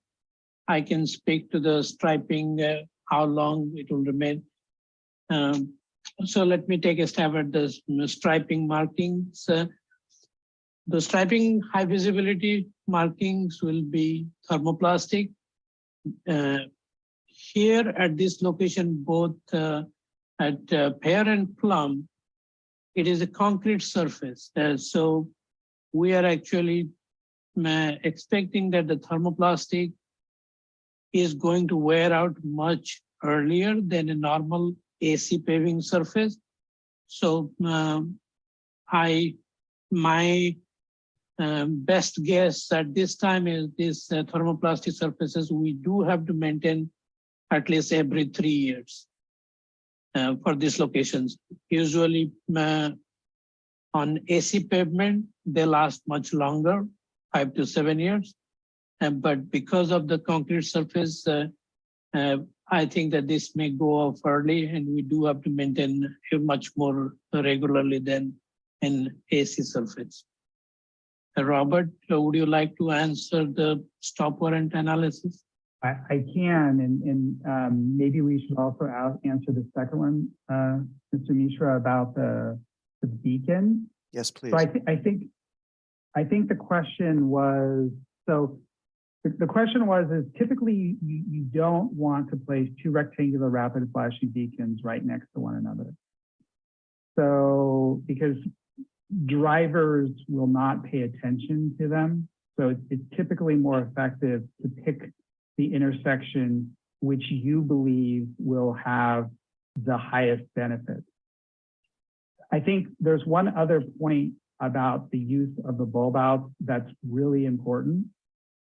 The bulb outs prevent vehicles from parking on the shoulder, so that if a person was walking out and if a person drove around them, they couldn't do that because there'd be no way that the two vehicles could pass by one another. So the bulb out was really good at regulating the right of way.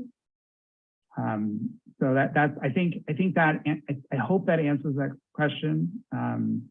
But the first question regarding the warrant is composed of several factors. And the first factor is a traffic signal justified at this location? And the traffic signal is dictated by section 01 of the MEPCD. And there's 9 warrants associated with that. And neither intersection meets that criteria.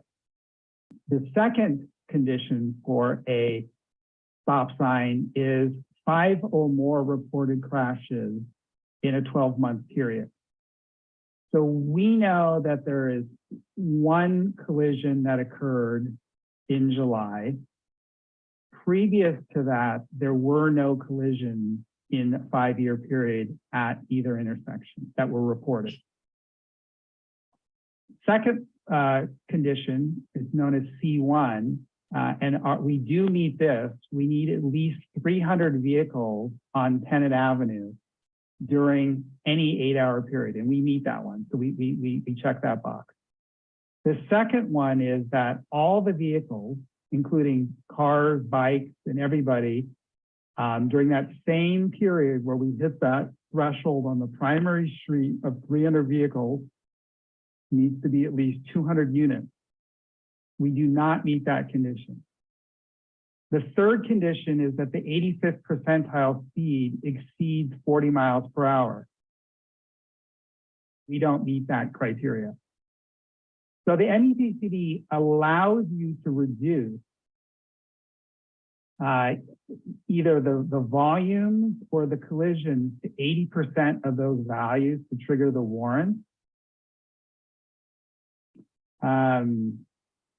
But we don't meet that criteria because we still, on our secondary streets, we don't hit 160 units. So there's no way that a stop sign on Pear and Plum would be warranted. And a stop sign in either location would probably present a real challenge with folks not stopping there and potentially going right through it and potentially creating an unintended consequence. Great, thank you, Robert. And just to add to Robert's point, also from the accident information that we have currently, it did not seem that whether the speeding or any other volume of vehicles was any criteria or any conditions that would have affected this incident. So that's why the reason for us to actually provide or recommend a RRFP, the rectangular flashing beacon at Plum, that during our discussion with the school and our observations, we realized that particular intersection is being used by students who we consider a vulnerable user, and it is intended for us to make it more visible and protect it more so that we were able to achieve the desired results for this intersection. Great, thank you, Director Mishra. Thank you. Do we have any public comments? Ms. Alegria, good evening, ma'am. Good evening. We can hear you loud and clear. Great. Have my AirPods. I hope they don't run out of battery. Thank you very much for the opportunity to comment on this. I just have a few observations, but most importantly is my granddaughter now is a student at St. Joseph's attending preschool, and I would love nothing more than to be able to walk with her and take her to Fernandez Park, take her to the Bear Claw, take her to see City Hall, just take her to know our downtown. But I am actually terrified to try to walk across the street from St. Joseph's to San Pablo Avenue. People drive recklessly, and it just horrifies me. The vocabulary that we use about pedestrians is really about people, children, families, mothers, grandmothers that I am, who want to feel safe in downtown. So I think my only observation is we really need to stop people from speeding, using San Pablo Avenue, Tenet as a speedway to get to the freeway. And that's what it's about. I didn't hear anything in this report about how people are coming off San Pablo Avenue, which is Caltrans, trying to get to the freeway because they want to get to work. We're not looking at the bigger vision of what is driving people to drive so fast to get to the freeway, which also passes another school, Collins. I mean, this is our downtown. These are our children, our families. So the vision has to be a bigger vision. You have an excellent group of council members that understand these, what these dilemmas are. And all I'm saying is, please make traffic calming, pedestrian safety the top priority in your CIP plan. I don't know what it's going to cost. You get money from Caltrans. We've got WICTAC, MTC. This is a big issue. Lives matter. People, wanting to live safe and come to our downtown that we've spent millions of dollars to make it, people to come. Let's make it safe for our families. Do whatever it takes.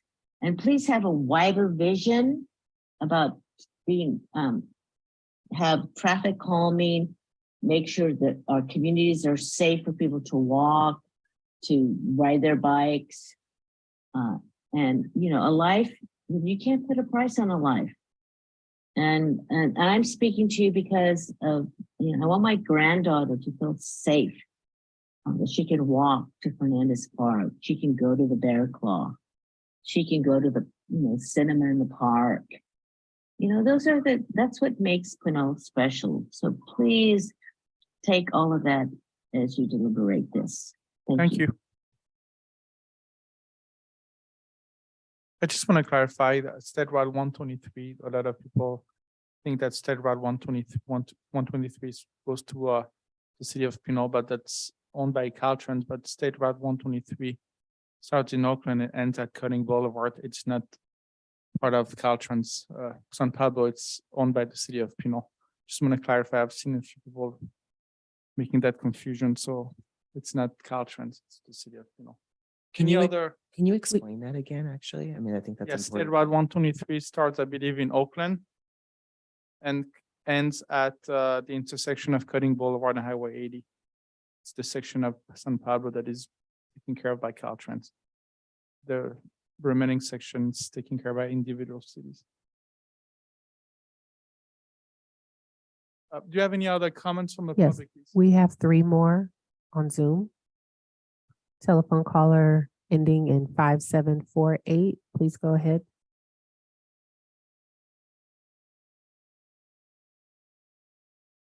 Can you hear me? Yes, go ahead. All right.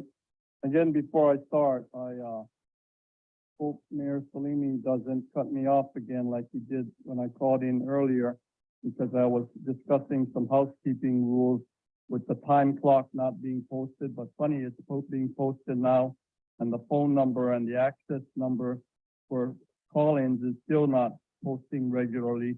But he cut me off just before the 3 minutes, or right at 3 minutes, but he let the previous caller, Ms. Alegria, go on twice, way past 3 minutes. So he's basically violating not only Robert Rules of Order, but he's also violating the Brown Act by not giving people equal time.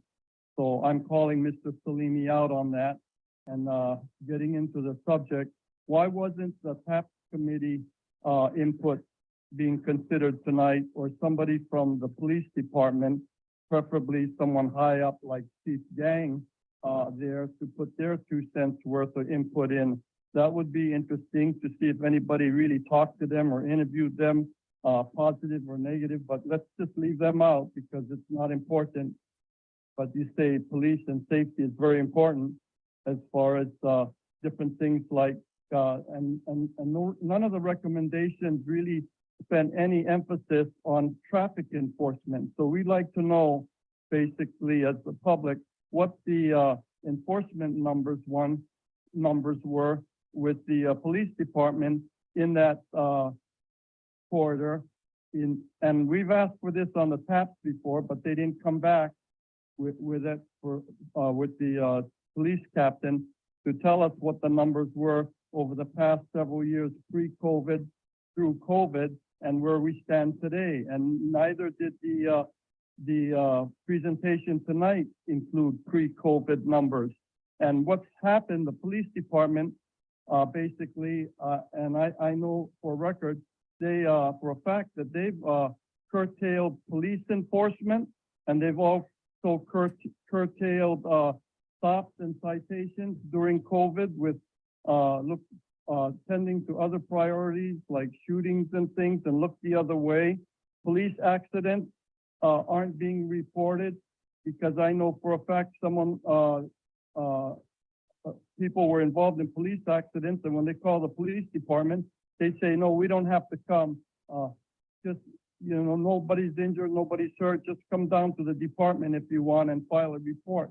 So these numbers he's calling for reported numbers or reported accidents, I don't know how true they are. They're taking the report numbers from the state of California, the insurance commissioner's office, the insurance agencies, the police department, because there's a lot of unreported accidents. And I question that a lot of people are driving. Next is Frankie Martinez.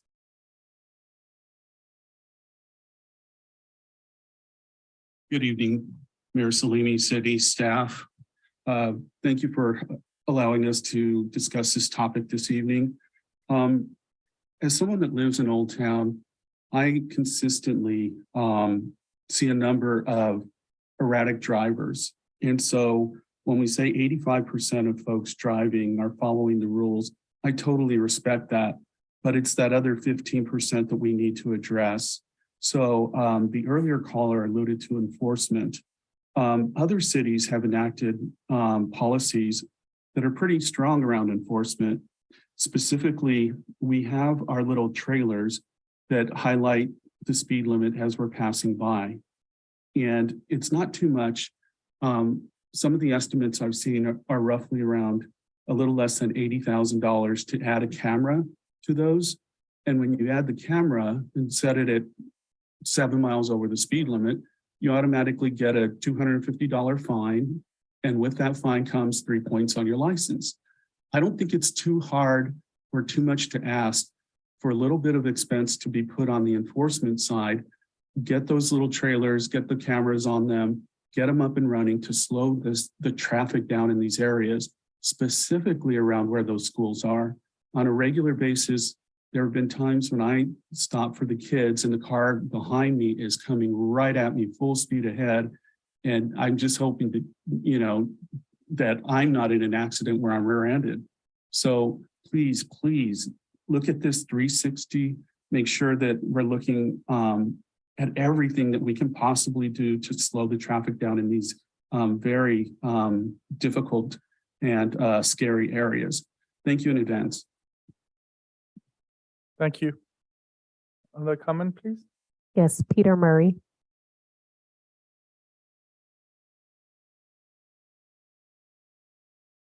Good evening, sir. Good evening. Good evening, Mr. Mayor and council members. Can you hear me? Loud and clear. Okay. Now it's starting. One of my thoughts on this, and I've been thinking about it ever since the accident occurred. What I understand that the incident occurred because of distracted driving. And generally, when you think about distracted driving, that means somebody's looking at something else and not paying attention to the road. And in my estimation, more and more people are paying more attention to their phone devices and texting and while they're driving. And my thought is, on these recommendations is, how do they address that issue? And that also, previous speaker talked about erratic driving. A lot of the erratic driving is because people are doing just exactly what I was expressing. They're on their iPhones and such, and not paying attention to the roadway, but they're looking at how they're going to get that next message out and all of that. But how does that get addressed? I also like the idea of the camera. And if somebody's, one of the things that you can catch is if somebody's on their cell phone, carrying on, and something occurs, then they're responsible for that, and you hold them responsible for that. Again, enforcement's good, but it's kind of like, how do you change a culture, and how do these treatments that we're talking about tonight change that culture as well? So those are my questions, and Mr. Mayor, I hope that there's an answer for those. Can you answer, Thank you. Mr. Murray? You're welcome. Can you answer Mr. Murray's question, please? Sure. So I'll take a stab at a couple of these.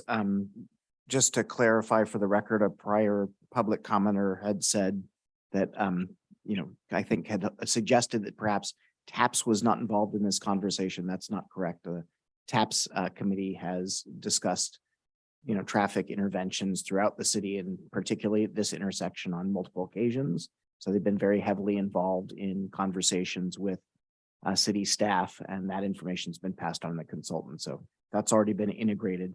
Similarly, the police department's been very involved in these conversations. I think they might have just been misinformed that TAPS and police department wasn't involved. They've in fact been very involved. And as far as I know, are supportive of these engineering solutions. As we know, there are threes. Engineering is just one of those. So it's not everything. To comment, respond to the comment that Mr. Murray made, I think these interventions, these engineering interventions are specifically intended to help address the distracted driver problem. So those yield fingers, activated beacons, those are specifically intended to get drivers' attention. That's not, as was mentioned by one of the public commenters, it's really a societal and behavioral and cultural issue that people are being distracted while doing all sorts of things, including driving. The city can't control all of that. There's no amount of enforcement that any police department could undertake that would completely counteract that. But these engineering solutions are intended to address the distracted driver, and particularly things like bulb outs and things that narrow the roadway do affect driver behavior. They prevent some driver behavior. So as Mr. Stevens mentioned, if you have a bulb out and there's not the width for two vehicles, a vehicle behind a stopped vehicle can't pass on the shoulder, essentially. That's no longer possible physically. And so these are both interventions that make it, physically impossible, essentially, diminish the possibility of bad driver behaviors and increase, attention to pedestrians. I think that's really the intention.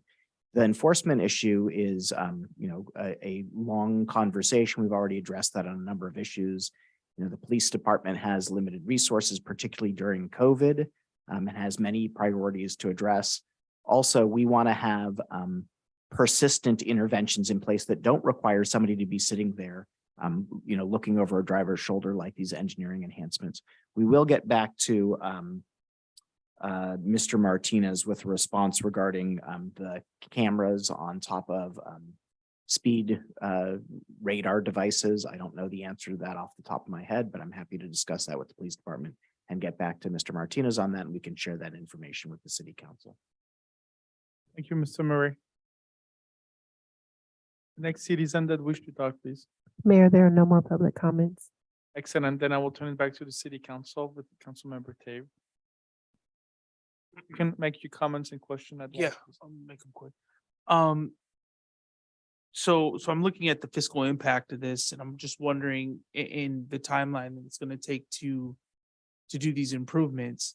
Has there been any thought to temporary fixes like removing that parking space, putting cones out to simulate a bulb out, and to get some feedback from St. Joseph's and a lot of the pedestrians that are crossing?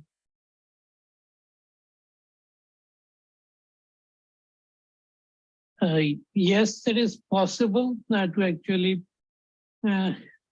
do some temporary improvements, such as actually having some bollards. The K71 bollards type, what has been mentioned there is really to mimic a bulb out, but it's definitely going to cost us a little more than what is the total cost currently what we have. Because we definitely need to have, the temporary installations in place. Then when we do the permanent installations, we have to remove this and redo the permanent ones.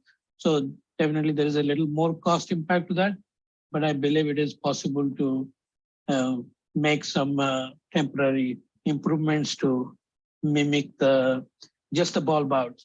We can't have a, traffic beacon. That has to be a permanent installation, and that has to be set in the concrete where the bulb outs are. So that has to wait. Well, my thought is that I think we need to train drivers now, if possible, to kind of be ready for these improvements. Plus, we'll also get some feedback from everyone as whether or not this solution would actually slow cars down and, create that choke down point to where people will start to reduce their speed and be a little bit more aware in that area. But I think that, yeah, this is a great plan, and I just like to see something, happen soon. And not so much the entire, improvement, which we know needs to happen, but something to help address this, soon, as soon as possible, really. So if I may offer this, we're seeking council direction on this matter tonight. So depending on, we'd be happy to receive the direction that we make a temporary installation. I don't know if the K71s are the right installation, maybe some, water-filled barriers might also be to mimic the bulb outs, but we'd be happy to receive the direction from council that you'd like us to take certain temporary measures on a pilot basis. Right. And also come back with, there are a couple options, including addressing this issue through a future CIP update. If we want to do the full-blown permanent installation, there needs to be a pretty significant appropriation. So you can either direct city staff that you want us to come back with that immediately. You can consider a permanent funding for a permanent installation as part of next year's CIP. And in the meantime, we can do a temporary installation of what's possible. So those are all options for the city council. I will say, to the point of, training drivers and getting feedback from participants, I think that's, those are good ideas.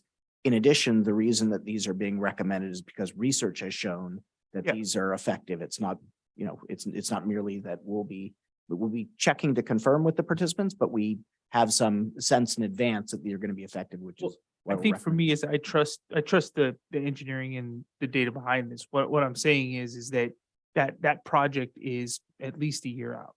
Yeah. And we haven't even talked about budget allocation to something like this. So that also might be constraints on our CIP that we've already approved. So what I'm trying to find out is where can we find that?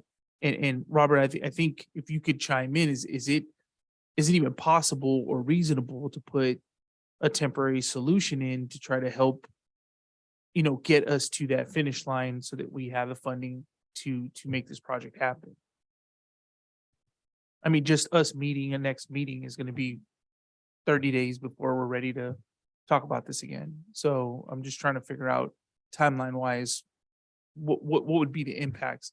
Could that hurt us if we put a temporary solution in? So here's what I would offer. I think temporary solutions are great because they help folks get comfortable with changes. I would not expect to see a reduction in vehicle speed because of these K71s like Mr. Misha is recommending. But I do think it provides a visual cue that helps pedestrians navigate the intersection. The one thing that does make me a little concerned with this, and especially sort of with, I don't know what it is with driver psychology over the last several years, but it does seem like people are less observant of conditions on the road. And I think that there needs to be a design where pedestrians and people that are navigating the street are able to clearly see oncoming vehicles and that they can make eye contact with those drivers to ensure that those drivers are not distracted. So I am a little concerned that, the K71 bollard, while it does provide that visual cue, it does not provide the same level of security that a true bulb out would. I think one really easy solution, because I spent a lot of time walking through the intersections there at different times of the day, just to kind of gauge sort of the way I can negotiate that and how I participated with drivers out there. I think as I think Mr. Mishra recommended, that removing some of the on-street parking would be a really easy solution, a really quick solution that would promote improved sight distances.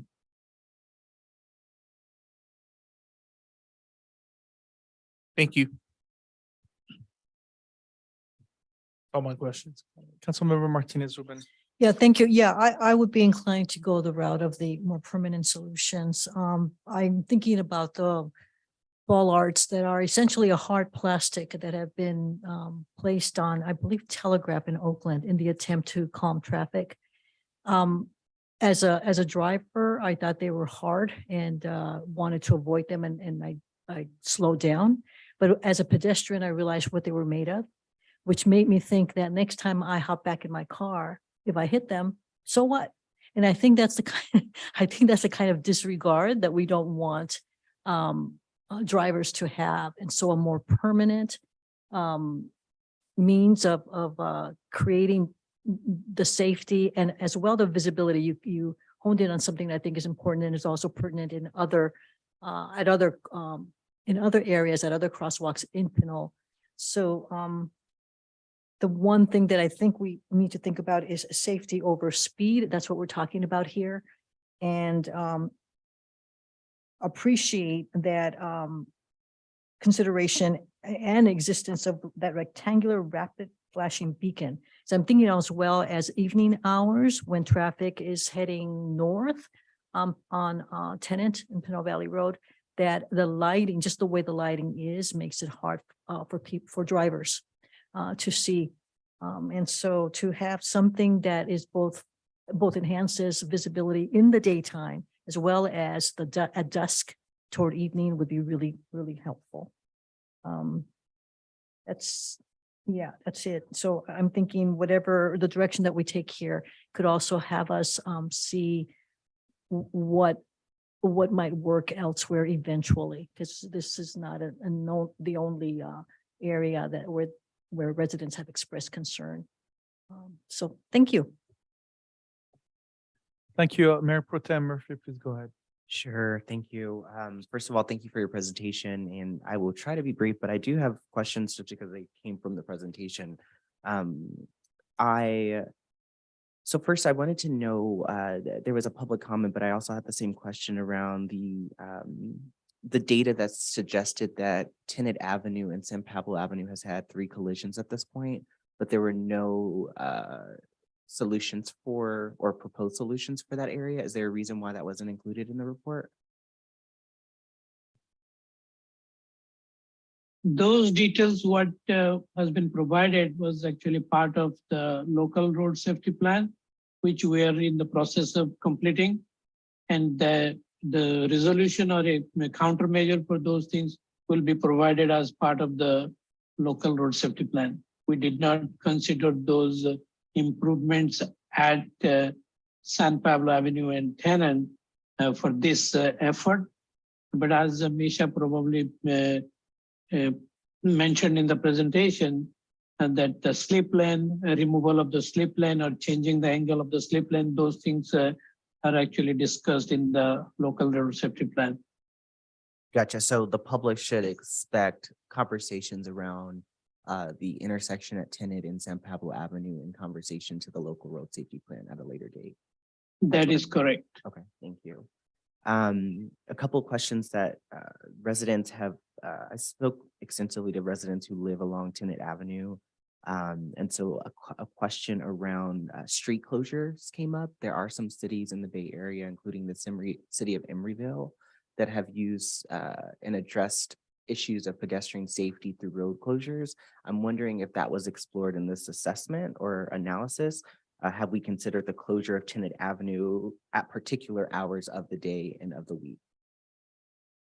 No, it was not we did not evaluate that, but my gut feeling is that because it is a major arterial road, it would not be prudent for us to close that. But we can take a look at further traffic data to see even if it is possible. Gotcha. And then can you just explain why it wouldn't be prudent so that I understand and probably the public? So the Tenant Avenue corridor actually connects to the I-80 on-ramp and off-ramp. So in case there is an emergency or there is something going on I-80 or people who are actually using the on-ramp and off-ramp, and if you're going to close Tenant Avenue corridor, it is definitely going to affect the entire arterial system within the city. And that is my, top of the head, that's what I can think of. And because this corridor is being used by same San Pablo Avenue traffic and Pinole Valley Road traffic, coming and passing through this to access the on-ramp and off-ramp, which would be a major disruption of traffic if we closed it for a certain period of time. Gotcha. So I love the bulb out idea and I'm grateful and I'm highly supportive of that. But a question came up about what can we do to extend full sidewalks? It appears that many of our sidewalks in Pinole are simply just small. I mean, the bulb out seems to extend the sidewalk to a certain degree, but why can't we extend the entire sidewalk on Tenant Avenue on both sides? We could if there is enough right of way. I have not checked out what's the right of way available for the entire corridor. If there is adequate right of way and there is enough funds for us to do, and that is feasibility. Yes, it can be done. It's just a question of right of way and money. Gotcha. I think the money question is a big one. So looking forward to that conversation. One of the, I'm not an engineer. So first of all, I wanted to ask what you all referred to K-12, K-14. Can you, that's not in the packet. So I would like clarification on that. Oh, I think the K-71 bollard. It is a type of bollard manufactured by a certain company, which is being used for most of these situations where a delineation is needed from a bike or a pedestrian way from a vehicle, and which is not a very hard bollard, which is not going to destroy a vehicle, but gives the visual clue for it to be separation from a bike and pedestrian path. I see. Okay. So in addition to the extension of sidewalks, it's come up from, again, exploration of an implementation from other cities that not only would an extension of a sidewalk perhaps be a solution to issues that we are dealing with here on Tenant Avenue, but also adding trees to said sidewalks would be a possible solution. I'm not to pick on Director Core, but I remember us talking about a tree master plan and the beautification ad hoc committee a couple of years ago. And I'm wondering about the exploration of more trees being planted. Is that truly a solution? Have we looked into that solution if it is one? I'm seeing Mr. Stevens nod his head too. So I would love to know an answer on this one. Yeah, I completely agree with that. Trees, very mature trees, with a beautiful canopy. Anything that constrains the road or gives the appearance that the road is more narrow or more tunnel-like tends to slow vehicles down. But there's other elements too that you can implement. You'll see a lot of cities implement gateway symbols or gateway markers to help folks as they're coming into the community realize they're coming into somewhere special. But we're dealing with human psychology, so we really want to be careful about what we implement. And I think someone mentioned here really smartly that we want to think of the corridor as a whole when we think about how we treat this. And I think Sanjay and Misha's plan is going to be a really good way of approaching that. Gotcha. So I didn't hear any answer around the tree, like why trees would be a problem or problematic to the current proposed solutions. I understand. There's none. There's no, they could be added. Yeah. Okay. I mean, I see them as an added benefit to beautification in Pinole, to perhaps even, my understanding is that more trees could be added to our city as a way to cool down our city, as well as provide more folks both safety and other benefits, mental health benefits, even looking at more greenery. So I'm wondering, can we include those in the proposed options? So for this particular proposal, the improvements are actually proposed only at the two intersections. It is not, I mean, these improvements does not address for the entire corridor. I believe when we are actually going through the entire corridor, that's when I would say probably we can look into the possibility of adding trees wherever it is required to, make better improvement or safer travel through that. So when would be a good time to bring that up in the future? I just don't want to miss the mark. I understand that we're looking at intersections, but I think the public sees sometimes that narrow, in some ways, that narrow framework as not comprehensive to addressing the full issue. So in something like that as a solution, it appears that that actually could be a beneficial solution in this moment to perhaps slow down traffic along the Tenet corridor, create more beauty to Pinole, create, probably metrics of mental health that help support our residents. When would be a good time to bring that conversation to? So we will be bringing to the council a presentation for the local road safety plan. I believe it is scheduled for the next council meeting on November 15th. We will present the progress we have made from the very first, I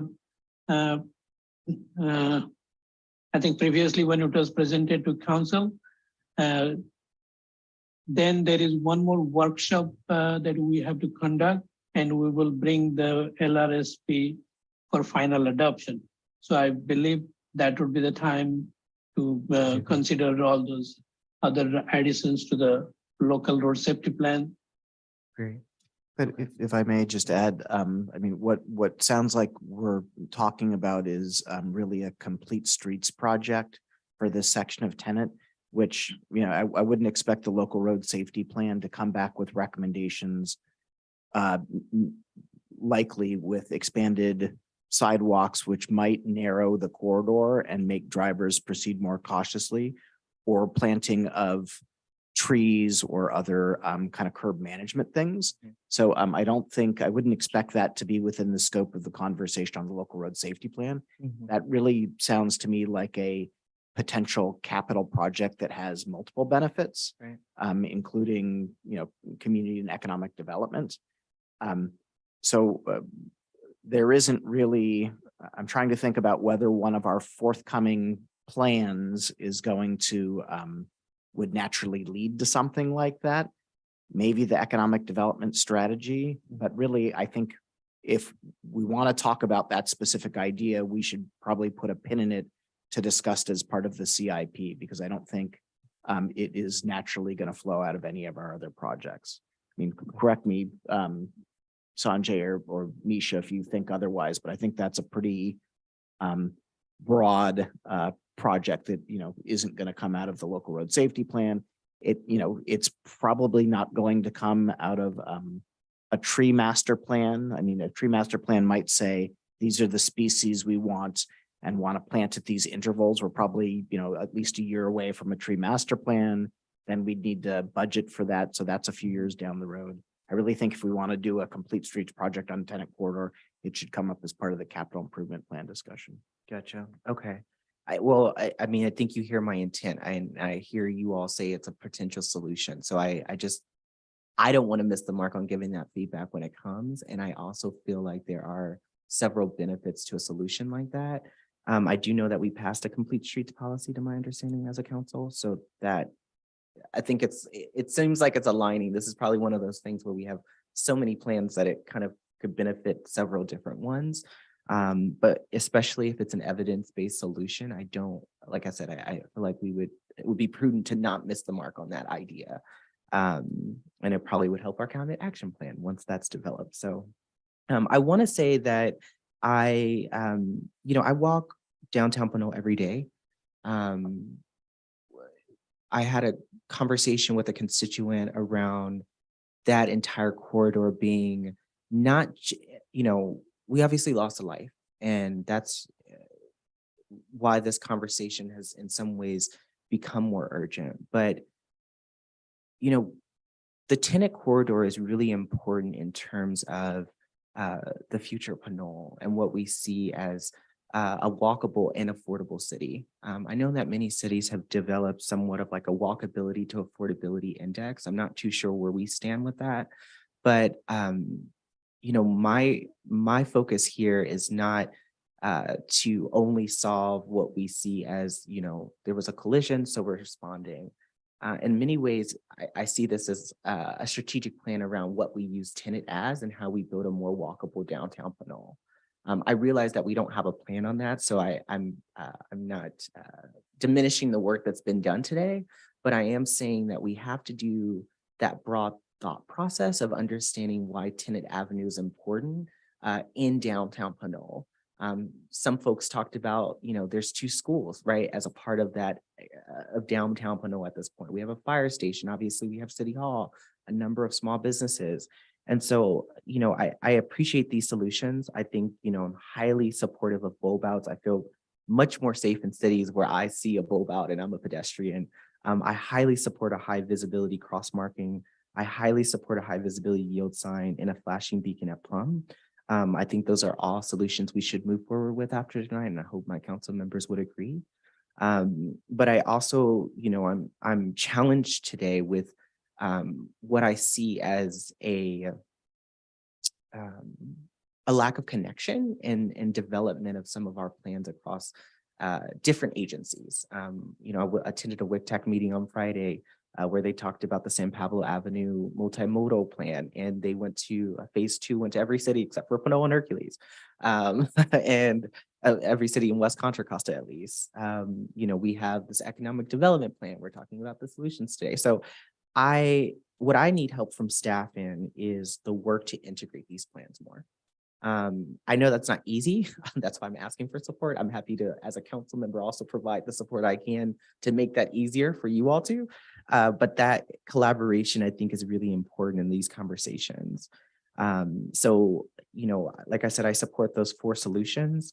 Mr. Stevens, one question I have for you as a final question is you talked about the design being important, and I appreciated that because I think more in like the design aesthetic as opposed to the engineering world. So one of the things I was thinking about enhancing visibility for motorists and cyclists and pedestrians, as well as promoting community image and pride, as well as an added thing that I heard from residents, and particularly St. Joseph's community, is the mental health, the impact of the recent incident on students in the St. Joseph's community's mental health.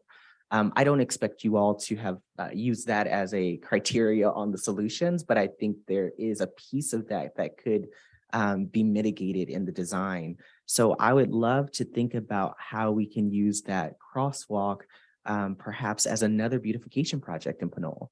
I've seen rainbow crosswalks before. I've helped develop them in Los Angeles. And so I think that could potentially be a design aesthetic outside of the normal just white crosswalk path that can make people remember that there's a school around, that this is Pinole, that we're inclusive, but also, I think that rainbows help with some folks' mental health, and specifically our young people. Them seeing a rainbow crosswalk outside of their school could, potentially be a very exciting way to not remember that crosswalk as a way, one event that happened to happen to someone very important in their community. And I think that that's an exploration we should consider in that design, because you mentioned it, it just came to mind. So again, I'm thankful for all these solutions. The things that come to mind in the road construction piece, as it was mentioned in the staff report, is it'll be great to see the drainage improvements as we consider these solutions. I can't stop thinking about water and purple pipes and recycled water. So I don't know where that fits in. I know we're still in the feasibility study model, but I can't stop thinking about if we're working on our roads, how do we put those purple pipes in the ground that we kind of talked about and touched the surface with to like, I don't know. I'm just thinking about it. And then I also, of course, have to be remiss if I didn't say Prune Street is like really horrid. So just having that repaved may be a great thing to do in line with this. So that's all for me. I hope that was helpful more than hurtful. Thank you. Thank you, Mayor Pro Tem. Councilmember Thomas, please go ahead. Yes, I want to thank you for this report. If we can get back to the local road safety plan, I wanted to just verify when that's expected to come back to council. So we are expecting the local road safety plan for a presentation to the council, next council meeting, that is November 15th.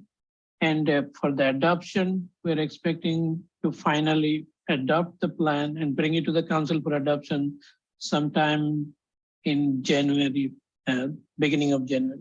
Okay, and then my question is, you're far enough along in that, developing that plan. Is there anything in these proposals for the bulb out that would be counter to what we expect to see on that plan? And no, we have discussed the same details with the consultant who is helping us prepare this, and their countermeasures are very similar to these recommendations. Okay, thank you. Misha, if you wanted to add anything to that? Correct. Okay, I'm in favor of going forward with the bulb outs and the the flashing lights. I think it's important for the school community and the the people that use the downtown, that walk through downtown. So I think it's very important.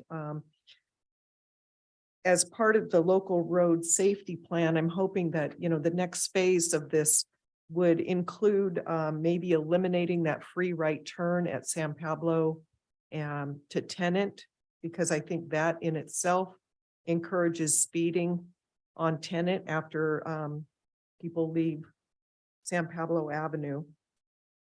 The bulb outs, I think what's important is that it increases the line of sight for a pedestrian who's standing on that on the sidewalk. They're still elevated on the sidewalk. They're more visible. It narrows the street, so that provides some calming of the traffic. Somebody will slow down. I happen to recall somebody having an accident several years ago because somebody was making a left turn to get into St. Joseph's School onto the street. And somebody came around and, tried to pass them. So I think the bulb out would prevent something like that and really help out. The bollards, I'm not interested in seeing those. I drive down, Castro Ranch Road, and the city of Richmond has done a really nice job in doing separated bike lanes, and they have those bollards, but about half of them have been run over and they're missing. And so I think that would give people a false sense of safety. And at this point, I think, having a pedestrian on a curb, on a bulb out, elevated, that's going to give them a permanent sense of safety. So I'm just kind of curious, if we were to move forward on this tonight, what would be the next step? Would we amend the CIP, the next quarterly report that we review the CIP? I think that would be appropriate timing because you'll get other updates on CIP projects then, and the next quarterly update on the CIP is coming in February, I believe, so not too long from now. Okay, and then the design timing of this, I think the design might not happen fast enough so that this can be constructed during the summer to avoid conflicts with school traffic. Is that accurate? I believe the design can be completed in a couple of months. Once the funding is available, I believe we can complete the design in a couple of months because there are only 2 intersections. I don't believe design is going to take more than that. Is it your thought that if we complete design in a couple months, that we can go out to construction during the summer months when traffic is not as bad? Yes, yes. Yeah, with that, I'd like to move forward on this so that we can accomplish the timing. And that's all I have. Thank you, Councilmember Martin, Thoms. Would you mind please put that slide for us with the recommended configuration of that street, please, so that everybody gets to see it.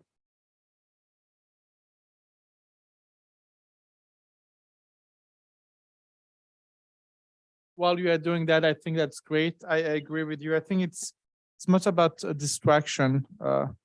As the Mayor Pro Tem stated, it's not always about what the numbers and statistics shows, it's about emotions. And when we have had, unfortunately, somebody who lost his life, and I cannot just bring statistics and tell them, this is all we need. I think we really need to stand up and clearly show that we understood the safety and the importance of that intersection. And no matter what we do, that person would never be back. I think the question we also need to ask ourselves is how can we avoid distraction? And I was asking the question to the city attorney. What are the means of, do we have an option at the city to increase the ticket amount while people are driving and using their cell phone? Through the chair, so it is a violation of the California Vehicle Code to, use your cell phone while operating a vehicle. There is a base fine of $20. There are sections of the vehicle code that have a not to exceed penalty amount. This section merely says that there's a base fine of $20. So there may be the option to impose a higher fine for that type of a traffic offense. I don't know the answer to that right now as to how we would go about doing that. I'd want to consult with the police chief and get some direction from him and collaborate on how we might implement something like that. But there isn't a not to exceed for that type of violation. So that's an option. If it were an option for the city to increase or impose a higher fine, that's something that the council might consider. I think that would be a good question. And I think if you can get back to us, and if we were able to do it, it's not just about the amount, it's about the informing the population and putting signs that if you're driving in Pinole while you're using your cell phone, you're subject to a higher fine. It's about making sure that people are not using the cell phone while they are driving. Okay, let's take a look at, let's make a decision here. Councilmember Thoms, please go ahead.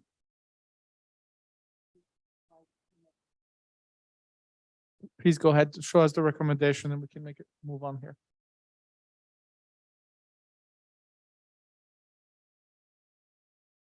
Here it is. Councilmember Thomas, would you like to move forward? Yeah, I'd like to move forward on the proposed improvements that include the bulb outs and the flashing light at Plum and Tenant, and the enhanced crosswalk painting.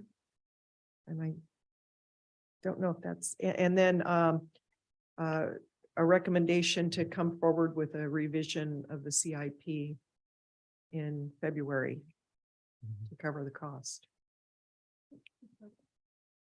To clarify, are you are you thinking about Plum and Pear Street or Plum? No, but there's the safety recommendations. No, the flashing light was at Plum and Tenant. No, I understand. But we have the option of recommending either improvements at both Tenant and Correct. Pear, or Tenant and Plum, or one only. No, both.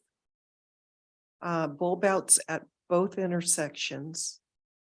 High visibility crosswalks at both intersections. Signage. And then the flashing beacon at Plum and Tenant. Yeah, essentially the recommendations as listed Right. on in the staff report. Yeah. Thank you. Can you restate it? Just make clear. Make the Just motion. find- Yeah, I'd like to make a motion that we move forward with the safety recommendations identified on the slide. That's up, that has tenant and pair and tenant and plum. I'll second that. Can we have discussion? So that's a total city manager of $960,000 of improvement.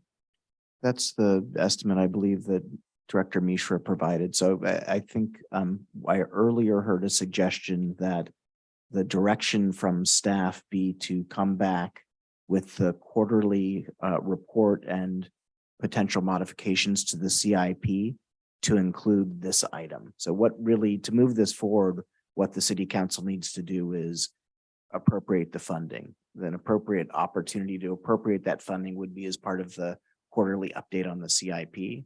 So we can, an appropriation of the funding is not on the agenda tonight, right? But providing direction to staff that we come back with a resolution that would appropriate this funding, among other changes, updates to the CIP at the next quarterly update would be an appropriate When would that mechanism. be, city manager? I think it's scheduled in February is when and then it would, we could do a little more detailed costing. You could look at this appropriation in context of other potential revisions to the CIP. Thank you. Thank you. So we have a motion. Madam City Clerk. Can we proceed with the vote? Yes, Do we have a second? we have a We do. second. Yes, yes, all in favor? Yes. Aye. Aye. It passes 5-0, Madam City Clerk. And Thank very you. briefly, before we leave this item, I think Chief Gang would like to address the issue of the cameras on radar machinery. Good evening, sir. How are you? Can you guys hear me? Yes. So good evening, Mayor, Council, and community members that are still watching. Thank you for allowing me to step up and just clarify some things that were said tonight. First, the police department had a seat at the table the entire time.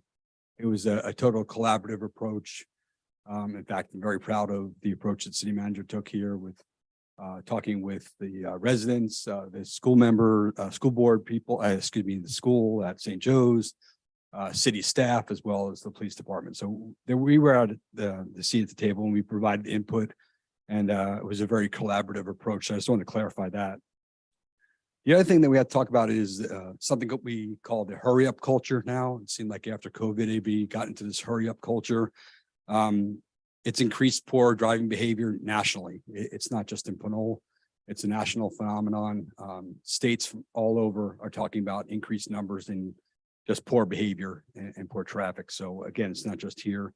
Mr. Martinez brought up the speed cameras. Great, very effective, unfortunately illegal in our state. We're not able to use speed cameras. That's something that's not an option for us right now. Red light cameras are still allowed to be used, but that's not a situation we can use in this corridor area that we're talking about. So again, although it's a great idea, great tool, it's illegal for us to use them. So that's something that's really important to people understand that. The other thing is distracted driving. People talk about distracted driving a lot. That's usually a reactive type of enforcement. Very difficult on, a 2-lane road where going in different directions to be able to enforce a distracted driver. That's more of like a highway thing where an officer could see something, but very difficult when you're talking about 2 lanes. So it's a tool that we use, mostly reactive because of some behavior that we saw, or that was an end result of their distracted behavior. But certainly, we talked all night about the 3 E's. We certainly have put out educational campaigns about distracted driving. We'll continue to do that. So that is one way we can still push out the message about distracted driving. But again, very, very difficult to enforce that. One other thing that was said that's really irritating is that we have not ordered or directed our people to not enforce traffic. Yeah, certainly in COVID-19 era, when officers were worried about the safe and healthy of themselves and their families, there was a reduction in enforcement. Reduction in enforcement that our city probably has seen has to do with the staffing challenges we've had. Certainly, calls for service are going to take priority, and certainly those challenges that's what's really driven the results that maybe some of our community members have seen. And the other thing that we'll just bring up that you were just bringing up, Mayor, with the city attorney, so raising the fees, I mean, that's an option, but the bottom line is that there's no studies out there that shows a nexus that increased fees are gonna stop some of this poor behavior. People aren't driving around saying, I'm not gonna do that because it's a $20 fine or a $150 fine. So I don't see that that's gonna be a real impact. Of certainly we'll take direction for what you would like to see on that. And I'll sit down with the city attorney and talk that, but I don't think you're gonna see any change in behavior with my experience in that. And there's no studies that show increased fines will decrease poor behavior. So just something to think about. So I'm hoping that just clarified some of the questions that came up today. And again, some great options out there, but unfortunately the best option with the speed cameras is just not an option for us in California. And I can answer any of the questions if anybody has anything. Thank you, Chief, and I appreciate your comments. I do apologize for not asking you to speak earlier. Oh, you're fine. Thank you. Sorry about that. I would like to make a motion to extend the meeting to 11:30, please. So, second. All in favor? Aye. Aye. It's Aye. 5-0. Thank you. Mr. Mayor, I did want to just suggest something. I know we're still taking this item in council direction, but Councilmember Tave mentioned that this project, if we move forward with the finances, would basically be a $900,000. I did want to note that what I thought was unique, and I like this kind of thought process, was that this would also include drainage improvement as well as like road reconstruction along this. So that is kind of, it seems like it's beneficial in other ways. I would love to see at our next meeting, this kind of conversation around, I didn't get a clear answer if we're still doing a tree master plan. I know that was part of the beautification ad hoc recommendations. And then with the local road safety plan, and perhaps, again, it's almost like I know what I hear is that if we're reconstructing things, it's more cost efficient to do multiple projects in one. So I'm thinking like the water, the drain improvement.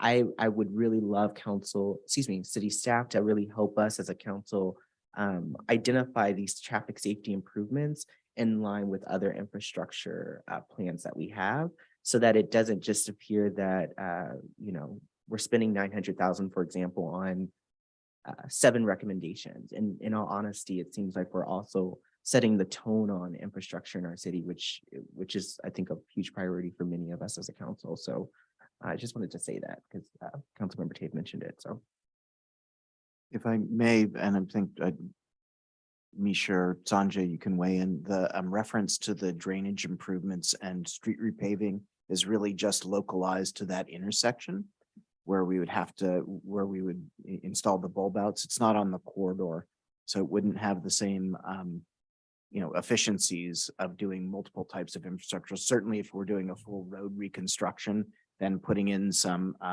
recycled water pipes at the same time is super efficient. But I think the reference to those changes just in that area. And so,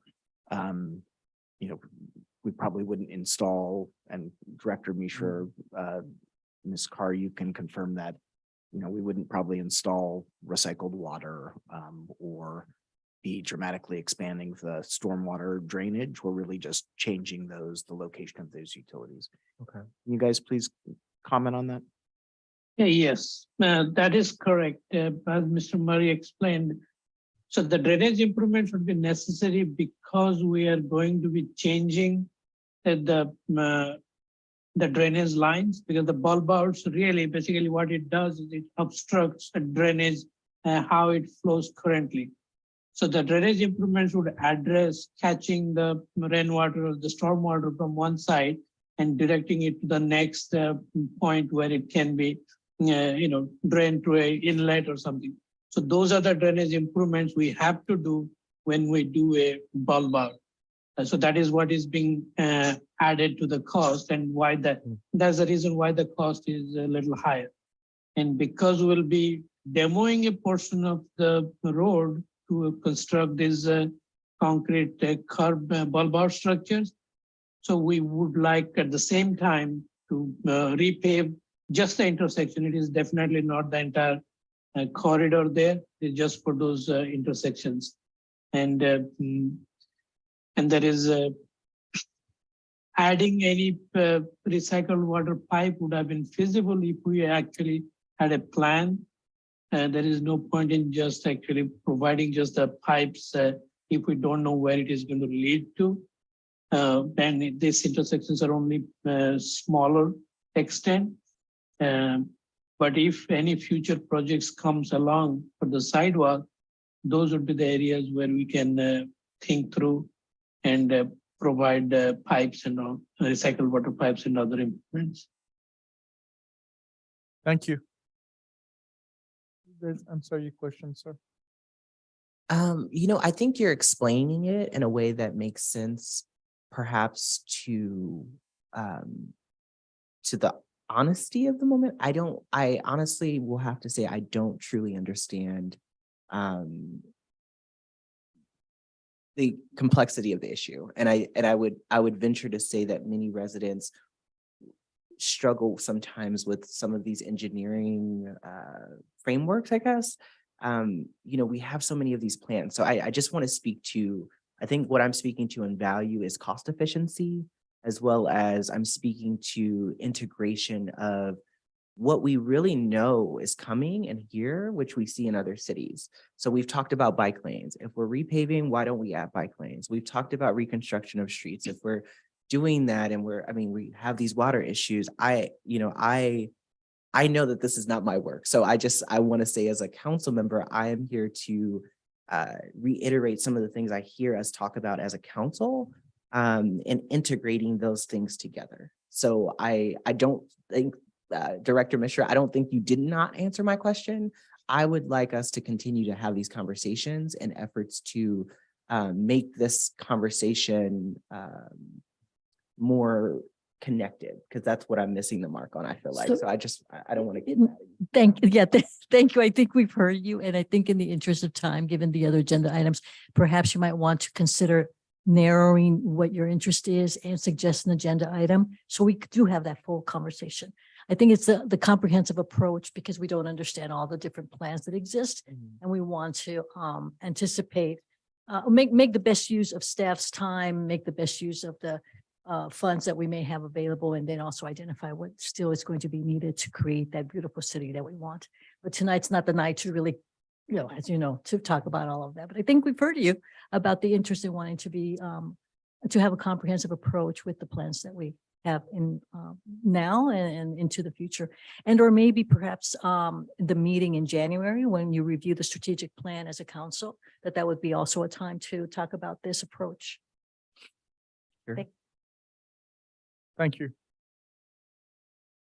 I work on a few of those projects in San Francisco, and usually we do blocks at a time. We do like 5-7 blocks, and at some time we improve the water lines, we improve the sidewalks and some other utilities, but it's very rare then we just work on 2 individual intersection usually. But okay, we'll discuss about it a different time. Okay, thank you so much for your presentation, and thank you for being with us until 11 o'clock tonight. Thank you. And we'll see you again next week about the Global Safety Road. Thank you. 2 weeks, yes. Thank you. That concludes item number, let's see.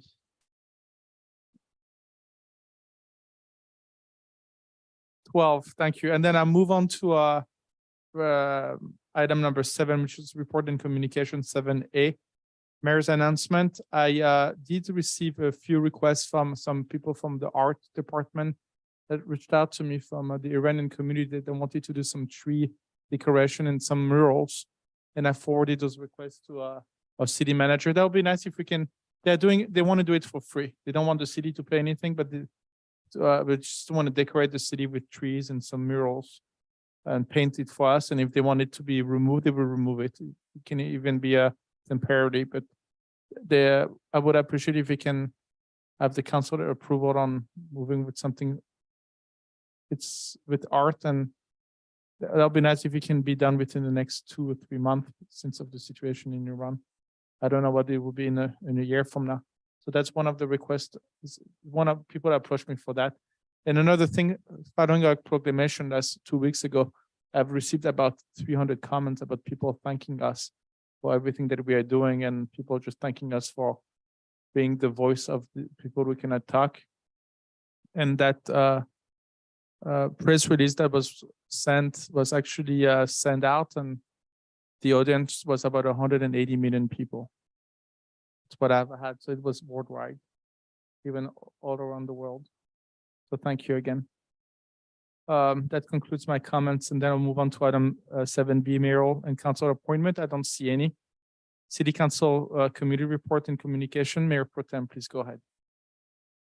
Just thank you to West Contra Costa Unified School District staff, teachers, the PTAs, and all of our Pinole school communities at West County Mandarin, Pinole Middle School, Collins Elementary, Pinole Valley High School, and Ellahurst for your fun trunk or treat events.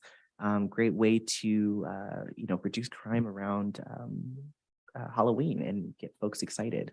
I want to thank our recreation department as well as recreation and community services department, staff for the evening outdoor movie a couple weeks ago. I thought that was wonderful. Thank you to Dolan's Lumber for a wonderful breakfast this past week to celebrate your accomplishments as well as celebrate your customers. And last but not least, thank you to Friends of Pinole Creek Watershed, the Contra Costa Resource Conservation District, and several Pinole Valley High School students for hosting the first in-person Pinole Creek Allies cleanup this past weekend. It was great to attend. Theme for tonight of my report is thank you to all those community partners. Thank you. Thank you. I've seen you posting all over the place the last 2 weeks, and you attended a lot of community events. Thank you, Mayor Pro Tem. Councilmember Thoms. Sure, thank you. I attended an online composting workshop, and I'm hoping to get the link to the recording of that, and that perhaps we can share that, because it was a really good way that our citizens can learn about what goes into the green waste, but then also what they can compost at home and be in compliance of AB 1383. I also attended the movie night, very successful night. I look forward to more of those. And then I wanted to announce that the Ellahurst school community, in addition to all the work they've done in last weekend to celebrate Halloween, they are going to be marking Ruby Bridges Walk to School Day on November 14th by trying to encourage their school community to walk to school. And they're going to follow up with some education. So I wanted to announce that on their behalf and encourage anybody listening that may also want to participate in such an event. And that happens to be at the very beginning of United Against Hate Week as well. So that's the end of my report. Thank you, Councilmember Thoms. Councilmember Tave, and then Councilmember Martinez-Uben, please. Nothing to report. Thank you.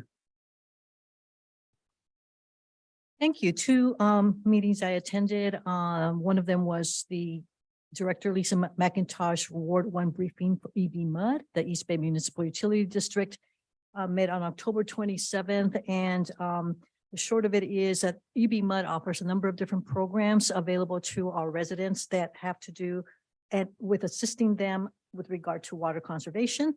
We also heard from EB Mud staff about what our current water supply is about. We are still in a drought, so there's still an interest in wanting to have both individual residents as well as businesses do what they can to try to keep misuse or overflow water and be attentive to that. We also heard about EB Mud's diversity, equity, and inclusion in-house program, primarily associated with supporting a pipeline and supporting existing staff at EB Mud for diversity matters. And then the general manager, Clifford Chan, talked about EB Mud's commitment to community, including in the near future, possibly having more discussions with our city staff regarding the land area that they manage, which affects the Pinole Creek watershed up on the south side that eventually affects the Pinole Creek. And so I'm looking forward to more conversations about that and how we can continue working with the volunteer groups such as Friends of Pinole Creek Watershed to address the maintenance of the creek's cleanliness, and also addressing the interest of the former beautification ad hoc committee that was attentive to trying to do something about litter in our city. But back to EB Mud, if we don't already have this, I haven't visited all of the City of Pinole's website pages that we have links to the conservation, water conservation programs, availability of staff and those programs so that our residents can quickly access that. For them to know about such things as planting. I think Council Member Toms mentioned you have taken advantage of the EB Mud program to help offset the cost of going to drought tolerant plants. Okay. The other meeting I attended was a WICTAC meeting that met on October 28th.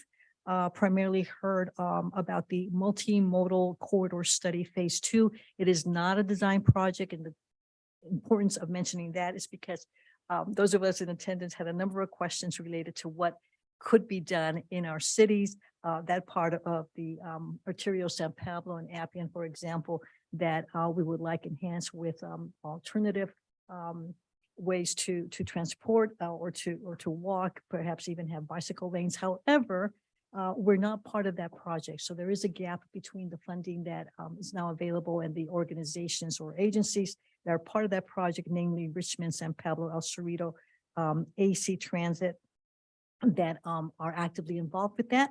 But for us to know is that our staff, Ms. Carr and Director Mishra, are involved in the TAC committee, which is the Technical Advisory Committee to WICTAC, and they are current with what opportunities we may have as a city to integrate our notions of what we want to do on our streets. Per what available funding there is on a regional basis, as well as to coordinate with what we need to do to be closer to the improvements that are being integrated or planned for, at least planned for in our neighboring cities. That is it for now. I think in future conversations or discussions, we'll probably hear more about how there are varying degrees of support and agreement, even in neighboring cities, with regard to bicycle pathways as alternatives to the design of cities, which largely focus on vehicles. And depending on what can be done in our city, it's not always as easy as it sounds, but I think we're all going to be open to having more of those kinds of discussions. That's it for now. Thank you, Councilmember Martinez. When we attended a meeting together on Thursday about misinformation about doing the election. Okay, perfect. I will then move on to the next item on the agenda, which is council request for future item. Councilmember Tave. No requests. Councilmember Martinez-Zuben. Thank you. Yes, this is a fun one. To honor two female sports teams from Pinole Valley High School, the Pinole Valley High School volleyball team has won its league championship, the Tri-County Athletic League Championship, and the Pinole Valley High School girls tennis team has also won their league title. And so the request to the council is to acknowledge both of those, to recognize them at a future council meeting, given that the school semester is nearly over. Perhaps if we can consider having some sort of recognition for both teams at the meeting of December 6th. That would allow us to get some more details from the principal about what to include in either a proclamation or some other statement. I don't think there's a problem with that. I think it's fine with everybody, correct? Yes. Yes. Great, thank you. Any other item? Mayor Pro Tem Murphy? Yeah, this is an item, it actually is connected, but in the case of a major earthquake, it's around emergency planning. So it's my understanding that in a major earthquake, and I know we just had one, so this is why I wanted to open this up, but many water pipes underground will be broken. And it's my understanding that East Bay Mud may have challenges actually being able to provide the timely repair to all its customers. And it's also my understanding that East Bay Mud has MOUs in which cities in terms having agreement to one pipeline being fixed immediately for all city residents to use water. That's an agreement on a location with easy ingress and egress for residents to access the water.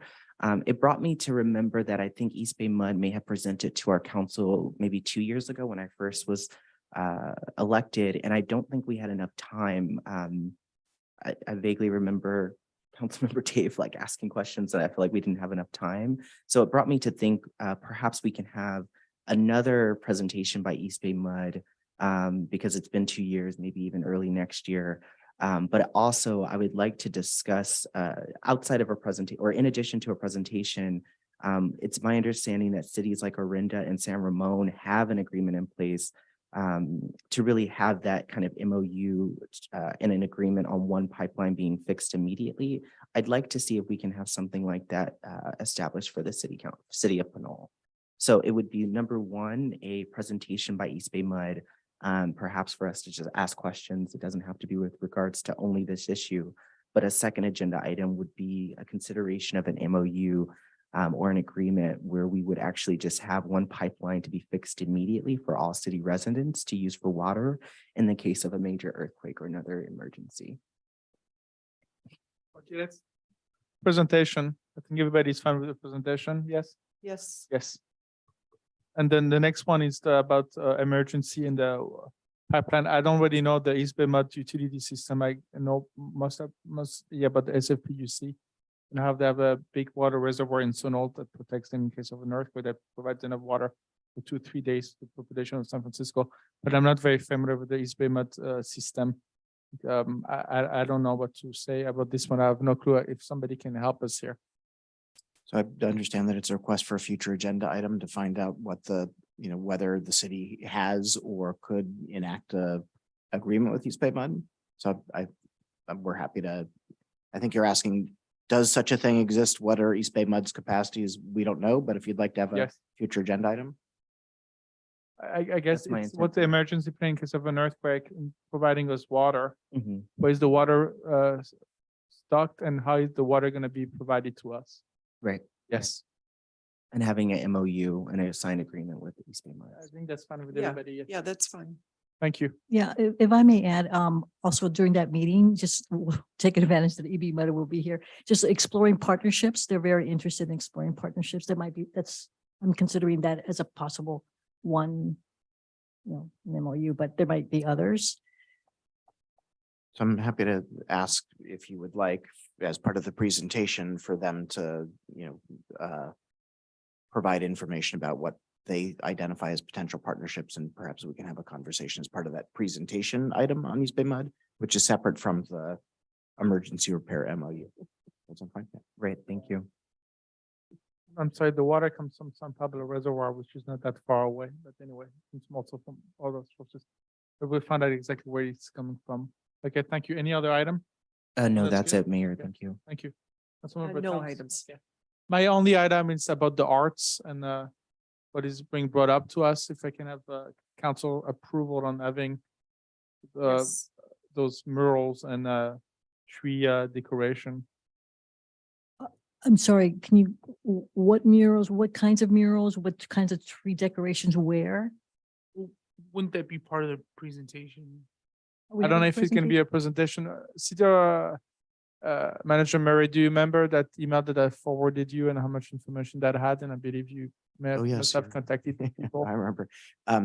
So there are multiple forms of art that are being installed in different communities in relation to the human rights issue in Iran. And so I think the issue is that there are artists who would install arts installations in Pinole free of charge if Pinole were interested.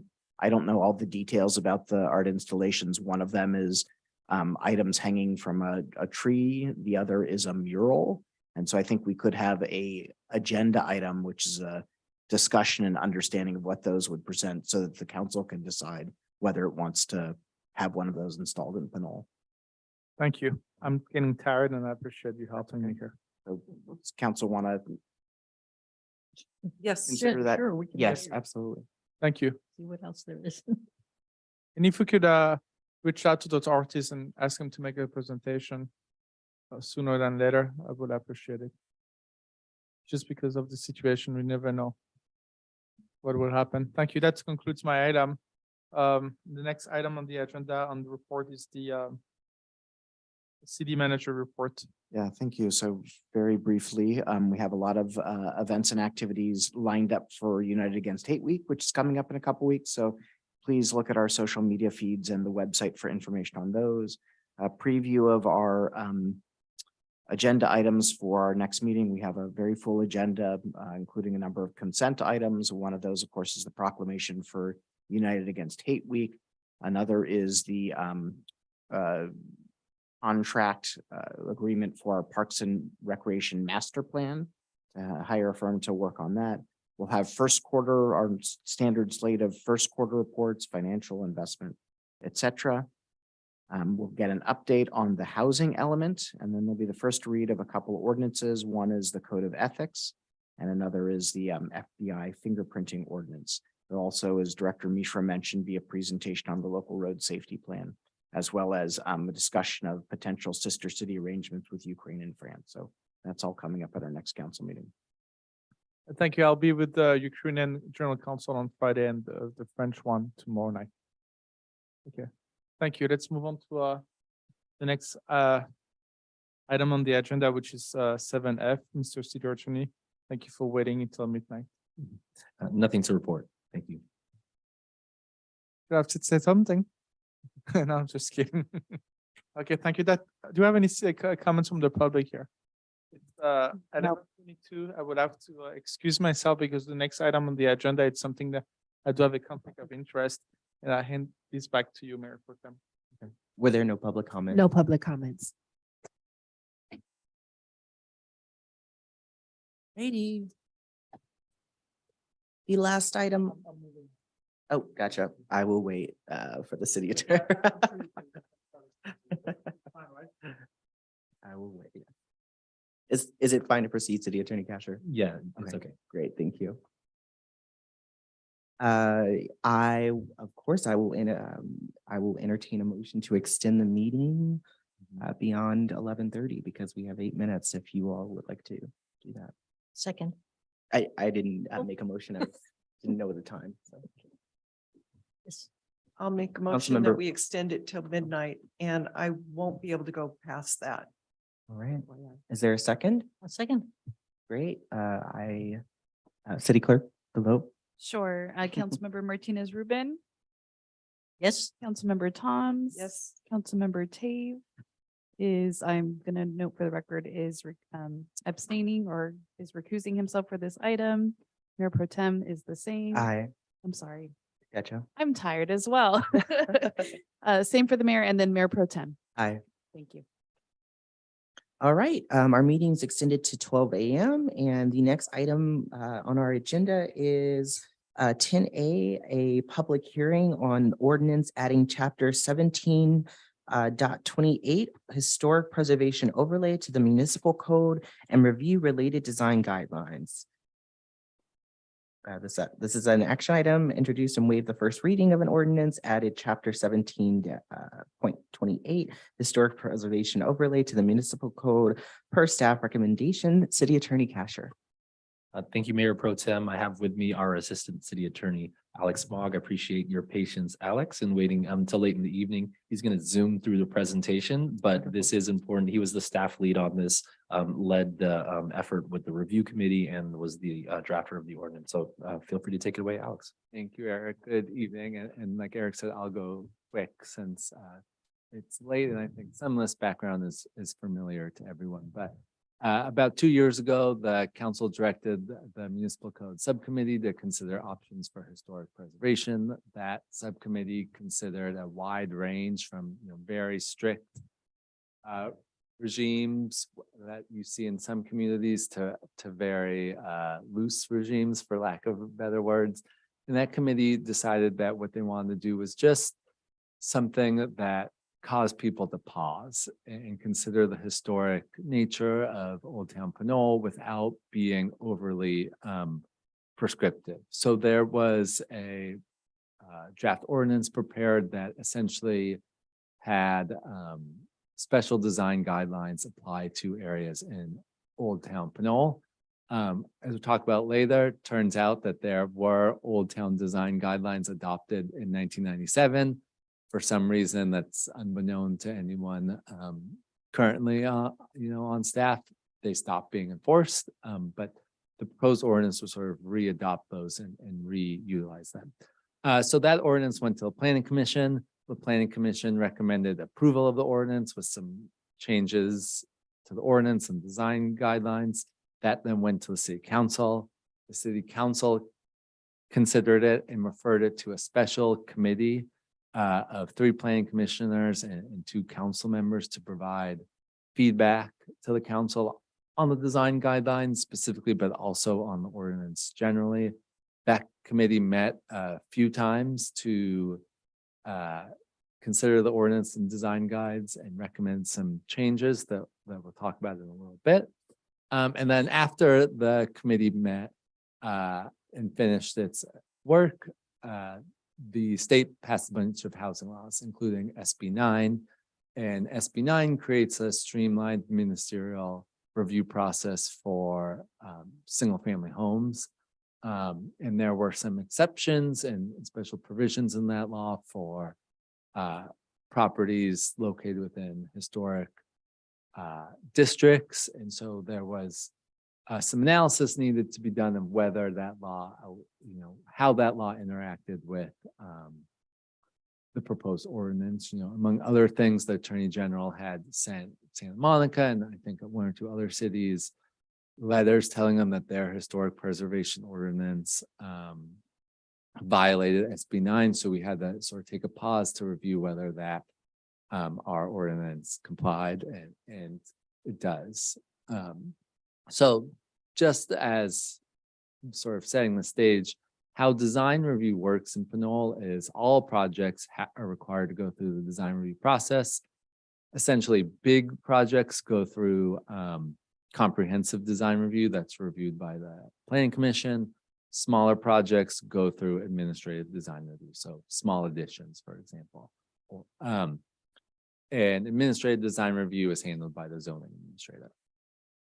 And during the design review process, the reviewing authority has to make certain findings, such as that it's complies with any adopted guidelines and is compatible with the surrounding neighborhood. And so these Old Town design guidelines are really the goal of them is they'd be applied through this process, and that they'd allow these findings to be made.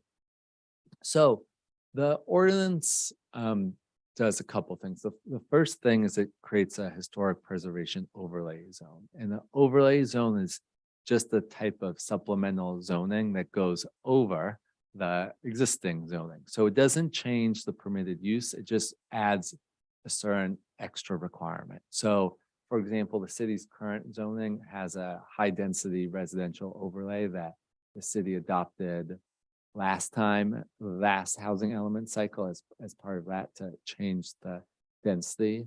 This would just require properties to go through the special design review process. So what the proposed ordinance would do is properties will be designated for inclusion within the historic preservation overlay zone by the city council. The process for designation is the same as with any zoning change. So it goes to the planning commission and the city council. Properties can be added or removed in the future. And as proposed here, the initial zone is roughly Old Town Pinole. So this is what the map is that's incorporated into the adopted, into the proposed ordinance. This is roughly the same map that the council saw a year or so ago. There is one strip of houses that was added that was just mistakenly left off of a previous draft, and the Collins School was removed since the city doesn't really have jurisdiction over the school. There was some talk at the commission about whether or not to include, at the committee, about whether or not to include the sort of more recently developed areas of the gateway parcels, Sprouts and Lowe's, because they've just been redeveloped. They're not likely to redevelop in the immediate near term, but the thought was, there was discussion of the bowling alley maybe coming up for redevelopment in the next few years. And there was a desire to make sure that that was compatible with the city's goals. So if a property is in the Old Town, in this overlay zone, the historic preservation overlay, it will go through the normal design review process. So if it's subject to design review by the, comprehensive design review, it will go to the planning commission. If it's administrative design review, it would go to the zoning administrator. And through that process, the design guidelines will be applied. Just like other design elements in the zoning code or in a specific plan would be applied at that stage. Now, in addition, these special design guidelines will be applied. There's no special permit or entitlement that's required. It's just that in addition to the other requirements in the zoning code or the specific plan that get applied during design review, these design guidelines will get applied as well. So changes since last time the council saw it. You may recall there used to be a step where the zoning administrator determined whether or not a project was gonna impact a cultural resource, and only then would the Old Town design guidelines apply. And there were really two concerns about that. One, some people thought it was more appropriate for the planning commission to handle that. And then a larger issue was just that this was going to create an extra step in the process. And there was a risk that someone could design their project, for example, maybe the zoning administrator didn't think it was, or staff didn't think it would impact a cultural resource. So they didn't apply the design guidelines. Then it got to a planning commission, and the planning commission had different interpretation, and now the project sort of had to start over again. And so it was decided that these design guidelines aren't particularly onerous. And so it was just decided it was simpler just apply them across the board. It gives certainty to everyone and eliminates delays. And there was also a section of the ordinance originally that laid out all of these potential incentives the city could adopt in the future. And there was a belief from the committee that it didn't make sense to include that because the city can always choose to adopt those programs in the future anyway. And by including them in the ordinance, it sort of created an impression to someone who might not know that the city had those programs in place. So like financial assistance programs for people who wanted to do special types of historic preservation. So the Old Town Design Guidelines, I keep calling them the Old Town Design Guidelines because that's what they were in 1997. We are retitling them the Historic Preservation Overlay Design Guidelines. That was one of the recommendations of the committee, just because Old Town has different references in different places. In the specific plan, there's references, and the maps don't exactly match up. And so we're just calling these guidelines the Historic Preservation Overlay Design Guidelines. They apply to everything in the Historic Preservation Overlay Design zone. So projects in the zone are required to comply with these guidelines. The guidelines contain a mix of mandatory and requirements and recommendations. And one of the recommendations from the committee was really to firm up, which ones were mandatory.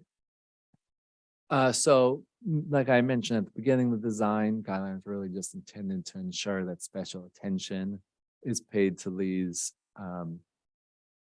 structures in this area that we commonly call Old Town Pinole, rather than strict compliance with, really detailed requirements like you might find in, like the Department of Interior has very specific historic preservation requirements for historic stuff on the National Register of Historic Landmarks.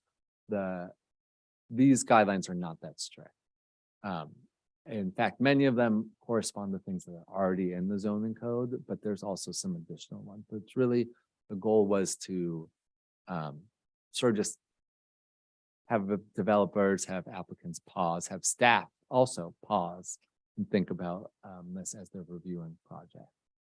So project doesn't need to satisfy every single element in order to comply with the guidelines. That's similar to, you make a finding of compliance with the general plan. There are, dozens and dozens and dozens of things in the general plan. Some of them are a little contradictory sometimes. it's really a holistic approval. And just to be very forthright, you know, the ability to impose, there's a fair amount of subjective requirements in the design guidelines. Some of them we made more objective, but there's still some subjective ones. And state housing law is really becoming making harder and harder for cities to impose subjective requirements, especially for multifamily housing projects. So commercial projects, single family housing, at least as of now, you know, these will still be able to be imposed, but I just want to be, you know, create that expectation of the extent to which these can be applied. The objective standards can still be applied, but there may be projects for which some of these more subjective standards aren't able to be applied. So just for a refresher, for the council and the community, there's three different things that will control projects.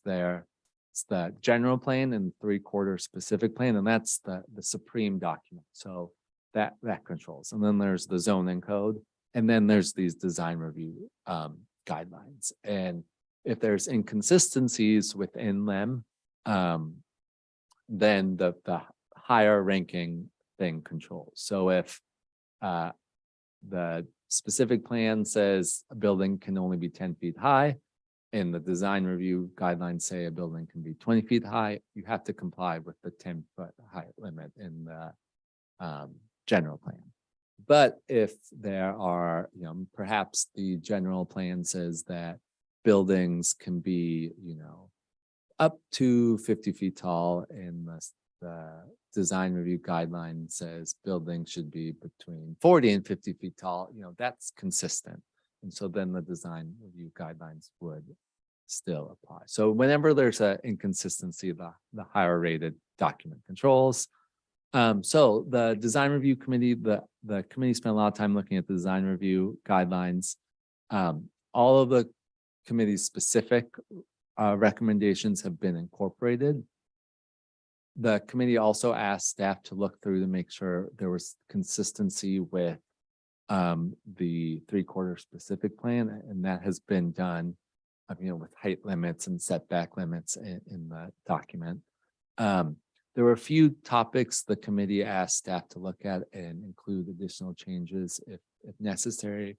That didn't, in the end, necessitate additional changes. So one of them, for example, was signs. The specific plan doesn't have that much information about sign requirements, and so there was some thought we need to add more. But you know, upon review, actually, the zoning code does have a fairly comprehensive set of requirements about that. And so the council may or may not think those guidelines are appropriate that are in the zoning code, but there wasn't a big hole that needed to be filled in the design guidelines. So at the end of the process with the committee, the direction was, you know, staff would put these together and send that back out to the committee to provide feedback just over email if there was any, you know, and staff, if there were really different opinions coming in from members of the committee, would call another meeting. That process did get a little truncated as this meeting was getting scheduled. But you know, these were sent out to everyone on the committee. You know, I guess over 2 weeks ago at this point, with the invitation to provide any feedback, so it could be incorporated into the agenda packet for this meeting. And you know, no feedback was received about any, you know, additional desired changes. So tonight, the design guidelines are not being adopted. Tonight would be, you know, proposal for first reading of the ordinance and any feedback from the council on additional changes to the design guidelines, and direction on when those guidelines should come back. They can come back at the second reading or at a later date for adoption. The ordinance, if adopted, won't be effective for 30 days. So there is some time later on to change the design, to adopt the design guidelines, and the design guidelines are adopted by resolution, so they can also be amended anytime in the future by resolution as well.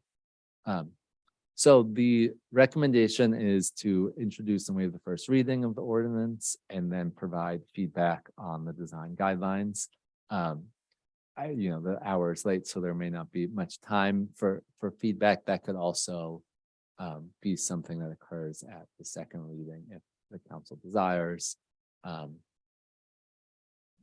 up to the council. So with that, I'll take any questions. I know that was very quick. Great, thank you so much, Assistant City Attorney Alex Mogg. Any questions from the council? Thank you. No. Councilmember Martinez Rubin? Thank you. No. Oh, no questions. Councilmember Thomas? Okay, no questions. Great. Do we have public comments? We do. We have one in person, Rafael Menez, and then we have three online. Awesome. Thank you. Mr. Menes?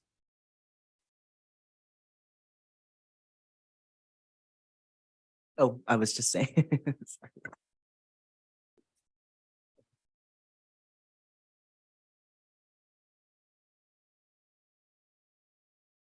Greetings again. So my primary point of concern with this proposed overlay is the size of the area it covers.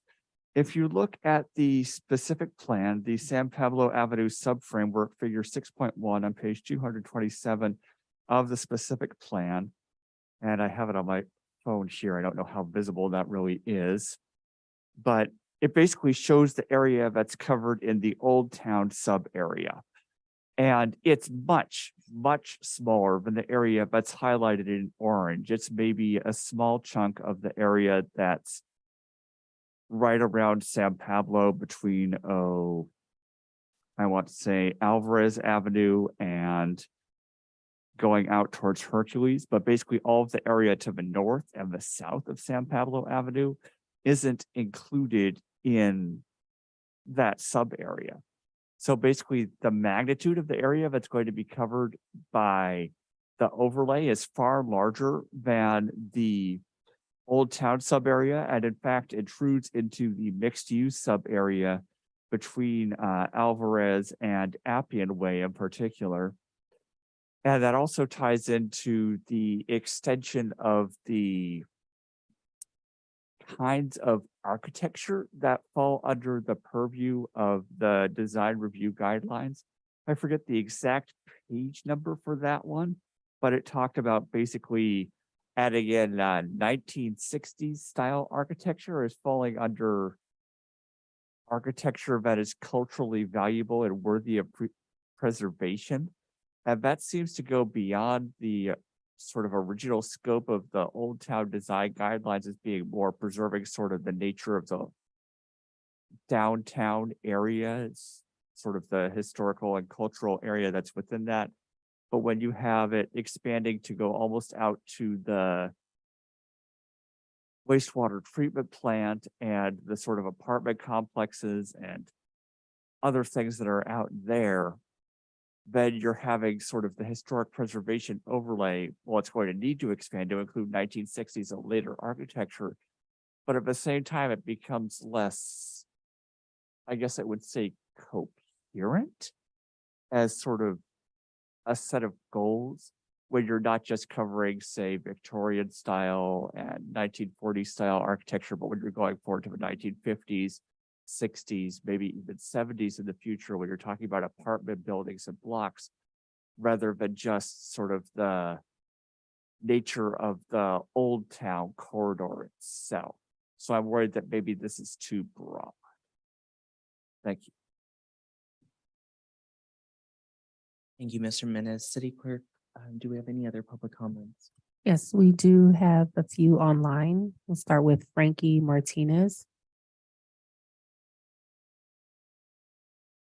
Good evening, Mayor Pro Tem, City Council, City staff, and our neighbors joining us this evening. My name is Frankie Martinez, and it was brought to my attention from one of our constituents that tonight's City Council meeting would include Pinole's historic overlay, Chapter 1728, the historic preservation overlay. adding ordinance 1728 to the city's municipal code and adopting Old Town Design Guidelines for the public hearing, item 10A.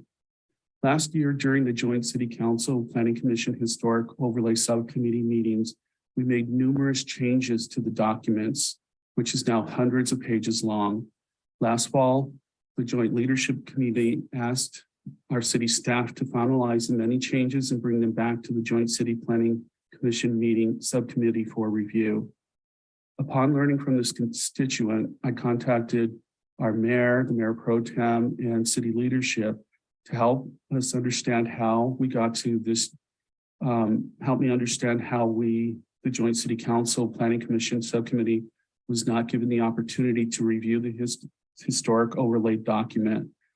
I've expressed these concerns with the Planning Commission Chair, Ann Moriarty, earlier. We, the subcommittee, had not completed our work on this document, and I'm not sure how it's even being presented this evening. This is a very complex document, and I'd like the opportunity for us to complete our work. One example is section 1728.040, the Zoning Administrator Planning Commission, where City Council may initiate proceedings to add HPO zone designation to the property.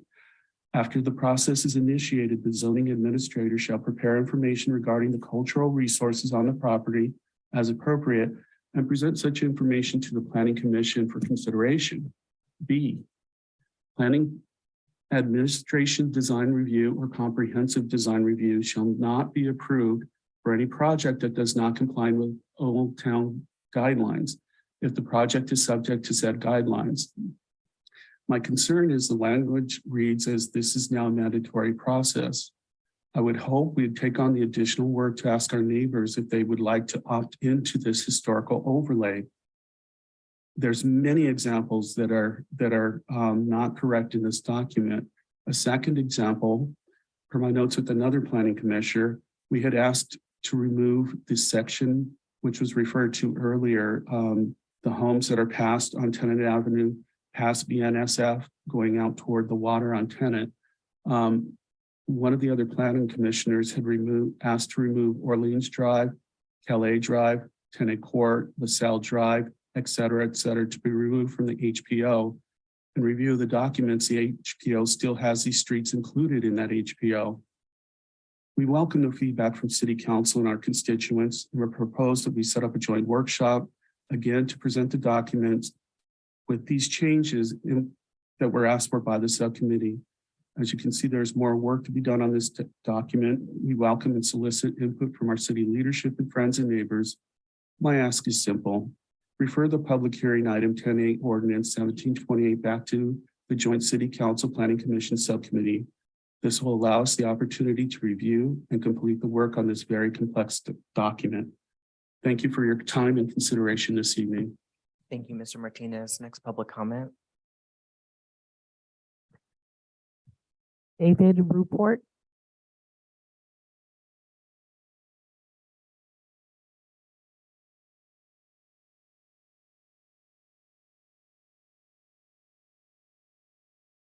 Mr. Ruport, are you able to? Okay, go ahead. I've unmuted myself. Yes, go ahead. Yeah. Good evening. I'm a resident of Pinole, and I live outside of the proposed overlay. I have spoken on this before last year, and I believe I sent the city a couple of documents which were of interest to me and possibly the city in considering this overlay. At that time last year, I indicated that possibly the city should look at a city that actually does an overlay very well. Not saying that we have to emulate them, but we should have some guidance in actually implementing an overlay if the council decides it's feasible. I haven't heard anything about looking at the city of Pasadena, which is a city that I suggested the city council look at. It's very complex. It took a long time. And again, it's a different type of city than we are. But for purposes of trying to imitate someone that does something well, I think the city of Pasadena is an example the city should take a look at what can and what cannot be done as far as citizens' input and other items that's in the Pasadena rules and regulations that they have adopted. I do concur with Mr. Venus in indicating that I believe that this particular overlay is overly inclusive, and that would cause a lot of problems with persons whose property may not be fit in the definition of what a historical home is. And I do agree with Mr. Martinez's indication that this is a fruit that's not quite right, and it should be turned back to some type of subcommittee with citizens' input on this, so we can look at these particular items that are questioned. So I'm going to stop there and say that we should proceed further, and we should go back and look at the process of how we want to create this, if it's needed, in a proper manner that involves all the citizens involved. Thank you. Thank you, Mr. Rupert. Next, public comment. Maria Alegria. Good evening, Mr. Mayor and Pinole City Council. It is the hour of midnight approaching. This is not good practice to be making important decisions that will actually guide our planning, zoning, how we develop our old town at midnight. I think you need to heed the advice of your planning commission and go slow. You want to make sure you do this right. And by doing it right is you need to listen to those members in your community that you've appointed to help you, to give you wisdom to do the right thing, especially when we talk about a historical overlay of our old town that we all love and treasure, especially in the light of the discussion we had around pedestrian safety, traffic calming. How does that get incorporated into this plan? So I would urge you, please, to go slow, be deliberate, be thoughtful, and listen to those of your community members that you've appointed to help you in this effort. So I would ask you to defer this matter to your to the subcommittee that was recommended, and make sure that you have full participation, especially if you're trying to impose a standard where are we going to help those residents, you know, how are there financial incentives? And if so, who's going to pay for that? Are we going to like now create our own historical, what's historical? I think we need to be thoughtful in this process. Thank you. Thank you, Ms. Alegria. Are there any other public comments? No, there are no more public comments. Great, so I'll bring it back to the council under other questions, comments, or motions. I have comments. Sure, Councilmember Toms. Sure. I wanted to respond to a couple of the comments. Mr. Menace mentioned that you know, this is a much broader area and that there were mid-century there was a mid-century neighborhood that was included. That was purposeful. I had actually I was a participant on the committee, and I do recall suggesting that that be taken out. And the part of the discussion was that that neighborhood, I think, was one of the first subdivisions, standard subdivisions in Pinole, and that mid-century architecture does have value. Just it's not just the craftsman and the Victorian. So I wanted to let you know that that was purposeful, that that's included. It didn't need to meet the same outline of the specific plan. The areas, you know, like the bowling alley and where Sprouts is and Kaiser, that was also intentionally left in so that as new uses come in, particularly potentially around the bowling alley, and then changes that could happen over time on some of those other newly developed parcels, those would be included as well. I am concerned that, perhaps some folks may have missed the last meeting or didn't recall, but we haven't had an opportunity to have this be brought back to the committee. So I'm fine with having it come back to the committee because we didn't have a final check-in. Everything that I recall in my notes is reflected here. But I think if there's some question, I think it just makes sense that we have the, sort of the final red line version of the document come to the committee, for consideration. I think that, staff did a great job in taking a look to make sure that, the design guidelines comply with SB 9 and the ADU requirements. So I think it's up to date. I'm just wondering if we can gather the subcommittee on board. I don't know if mechanically we can continue this to a date certain so that it doesn't have to be renoticed, but in between then and now, if we can gather that subcommittee together to just have a final look at the final product. Comment. I think Yes, this, Councilmember Martinez. yeah, I think the subcommittee had an opportunity to take a look at the document. As recently as about a week and a half ago or so. It was sent to everyone on Yeah. the subcommittee, yeah. And the discussion that we've had that, deliberate and thoughtful, we had that over a period of, 2 years now, since we initially started the discussion about this matter.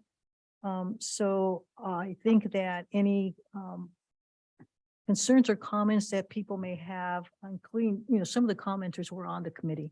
Mr. Martinez was all along with us. So it's been a while since we met, but I think given all the time that we did spend already, and that at the last committee meeting that where we shared the responsibility to give our impressions about where the guidelines were and where the language of the ordinance were, we had full attendance by all the subcommittee members, both the planning commissioners as well as the council members who represented the council. That at this point,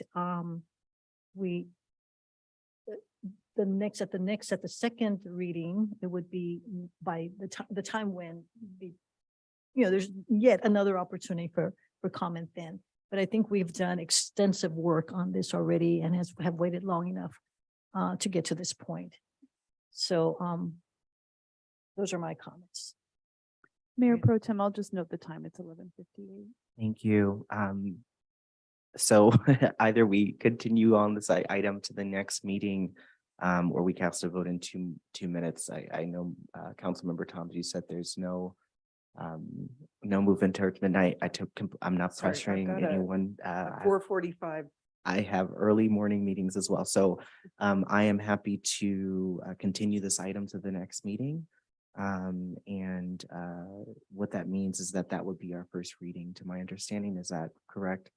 That would still be our Sure. first reading, City Attorney Casher. Through the mayor, and of course, I'll let city You need a- attorney follow. I just want to note that we have 5 discussion items scheduled for the next meeting. So if we do continue to a date certain, we may want to just read notice just out of, best interest to the public and, getting the message out. But that would mean one of those items would most definitely have to move. So.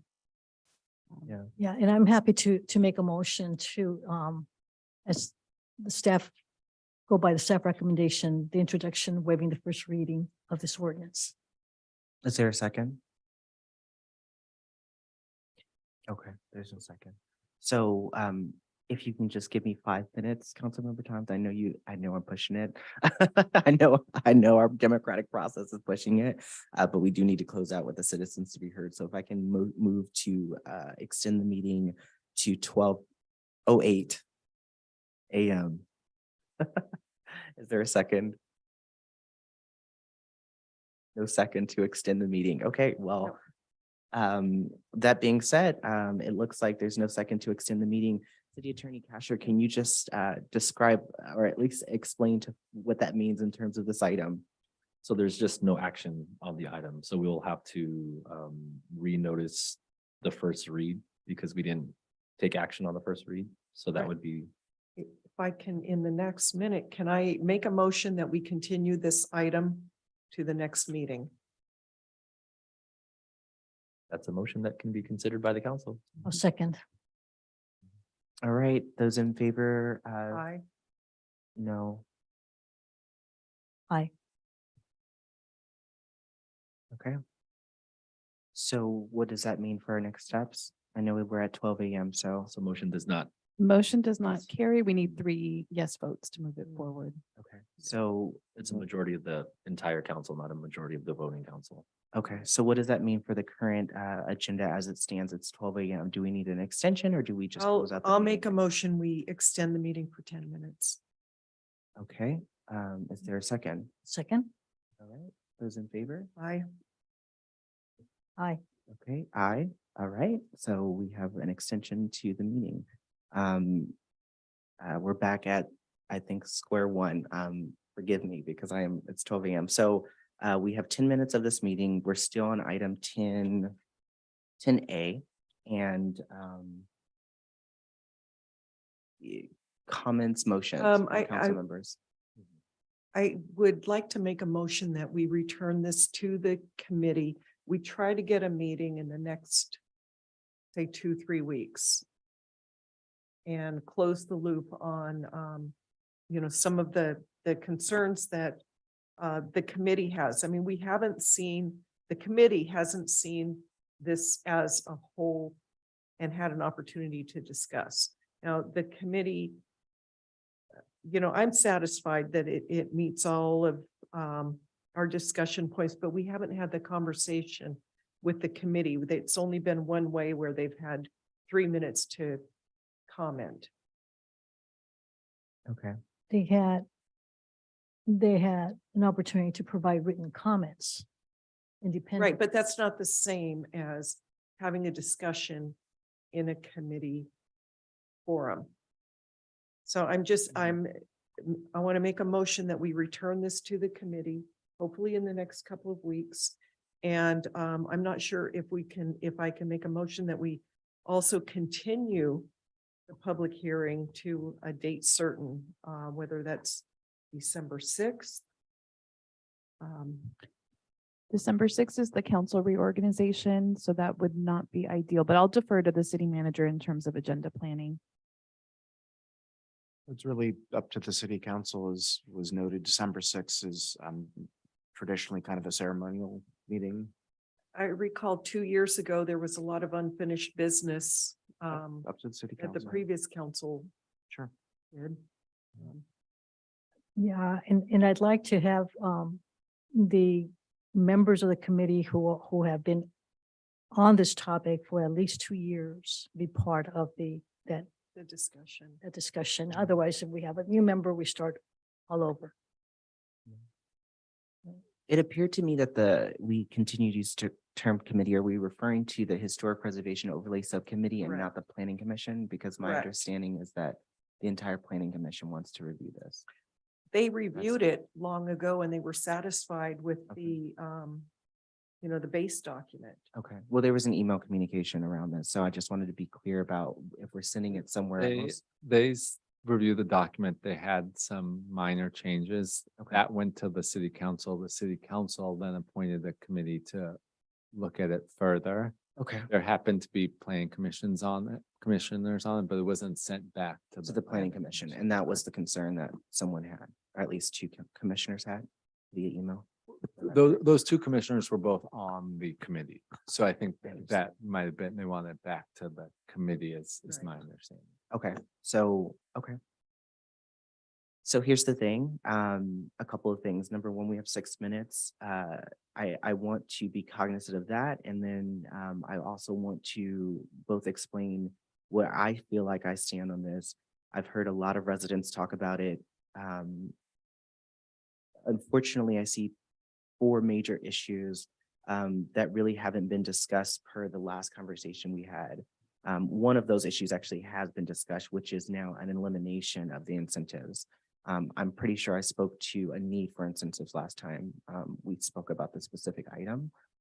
Feel free to go back to the meeting agenda and the video, but I think I spoke to that.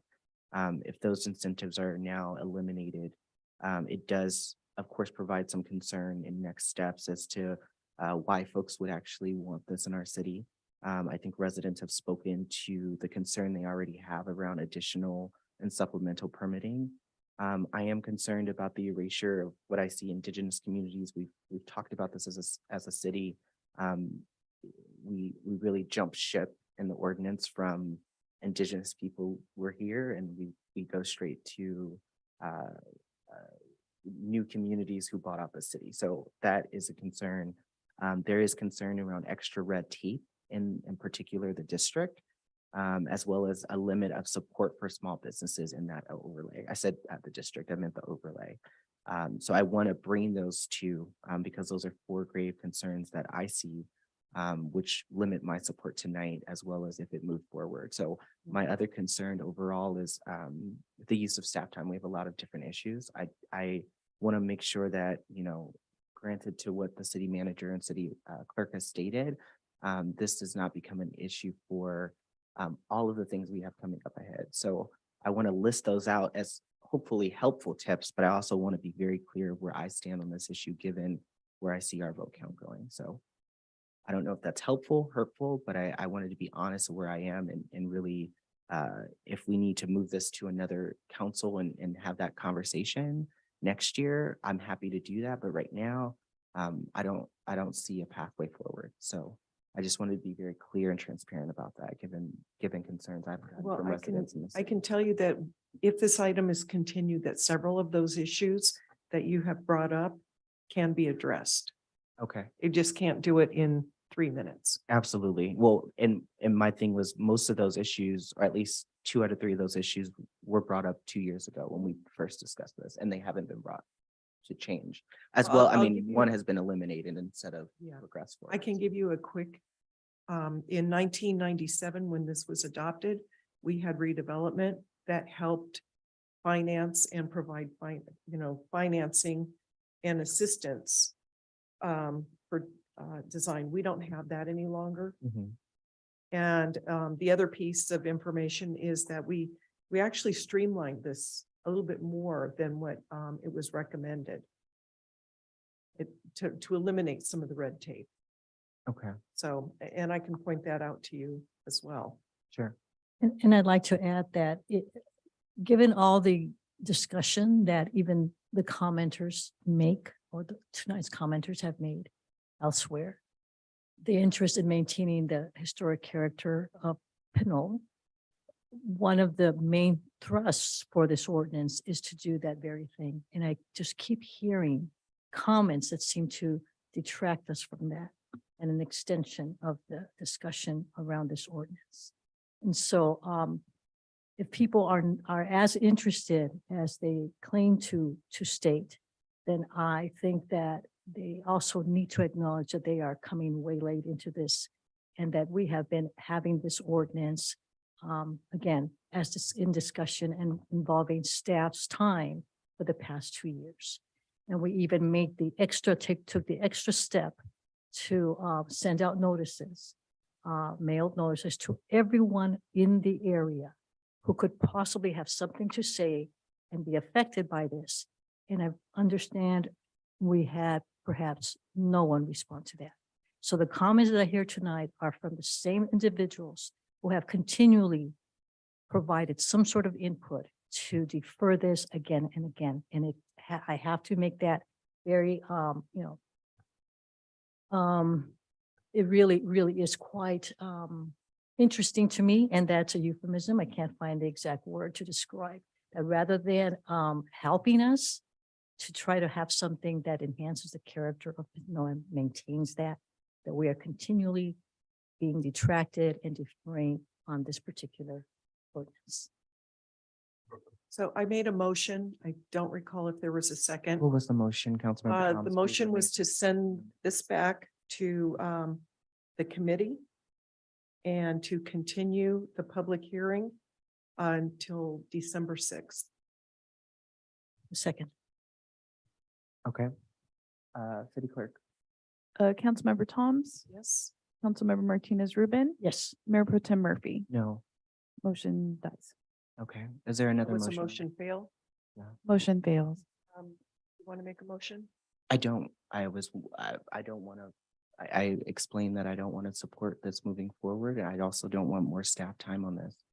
I also don't want another Well- item on the December 6th meeting. Okay, So- here's the reality is that we have a set of design guidelines that are 25 years old. Right, I understand that. And if we don't update them, we're going to still be implementing design guidelines that are 25 years old. They're not up to date. They don't comply with the ADU requirements, the SB9 requirements. So perhaps I missed the mark and I needed to ask for a future agenda item where we bring this back, because this item is just going to die tonight. Okay. So we don't. It's not okay. um, We have invested 2 Right, years. so we can't. How about if I make a motion that we return this to the subcommittee? And just leave it at that. Okay. I second that. All right, there is a motion, well, it's 12:11. So. Is again, that we're- enough direction in the motion for staff? Yes, Okay, ready? Okay, Councilmember Toms. Yes, Councilmember Martinez Rubin. Yes. And I should actually be calling as well, just noting the recusal of Mayor Salimi and of Councilmember Tave and Mayor Pro Tem. no, No, so motion fails. okay, so I think at a future meeting, I will ask for a future agenda item to discuss this, Thank you. or figure out what the next steps are. great. All right, well, it's 12:12. It looks like we either end the meeting, from my understanding, or we extended 5 minutes for citizens to be heard, which is item 13. There are no citizens to be heard. All right, thank you. So in that case, I will adjourn this meeting to the regular city council meeting of November 15th, 2022, and remembrance of Amber Swartz. Thank you so much to city staff and all of the public for watching. Have a good night.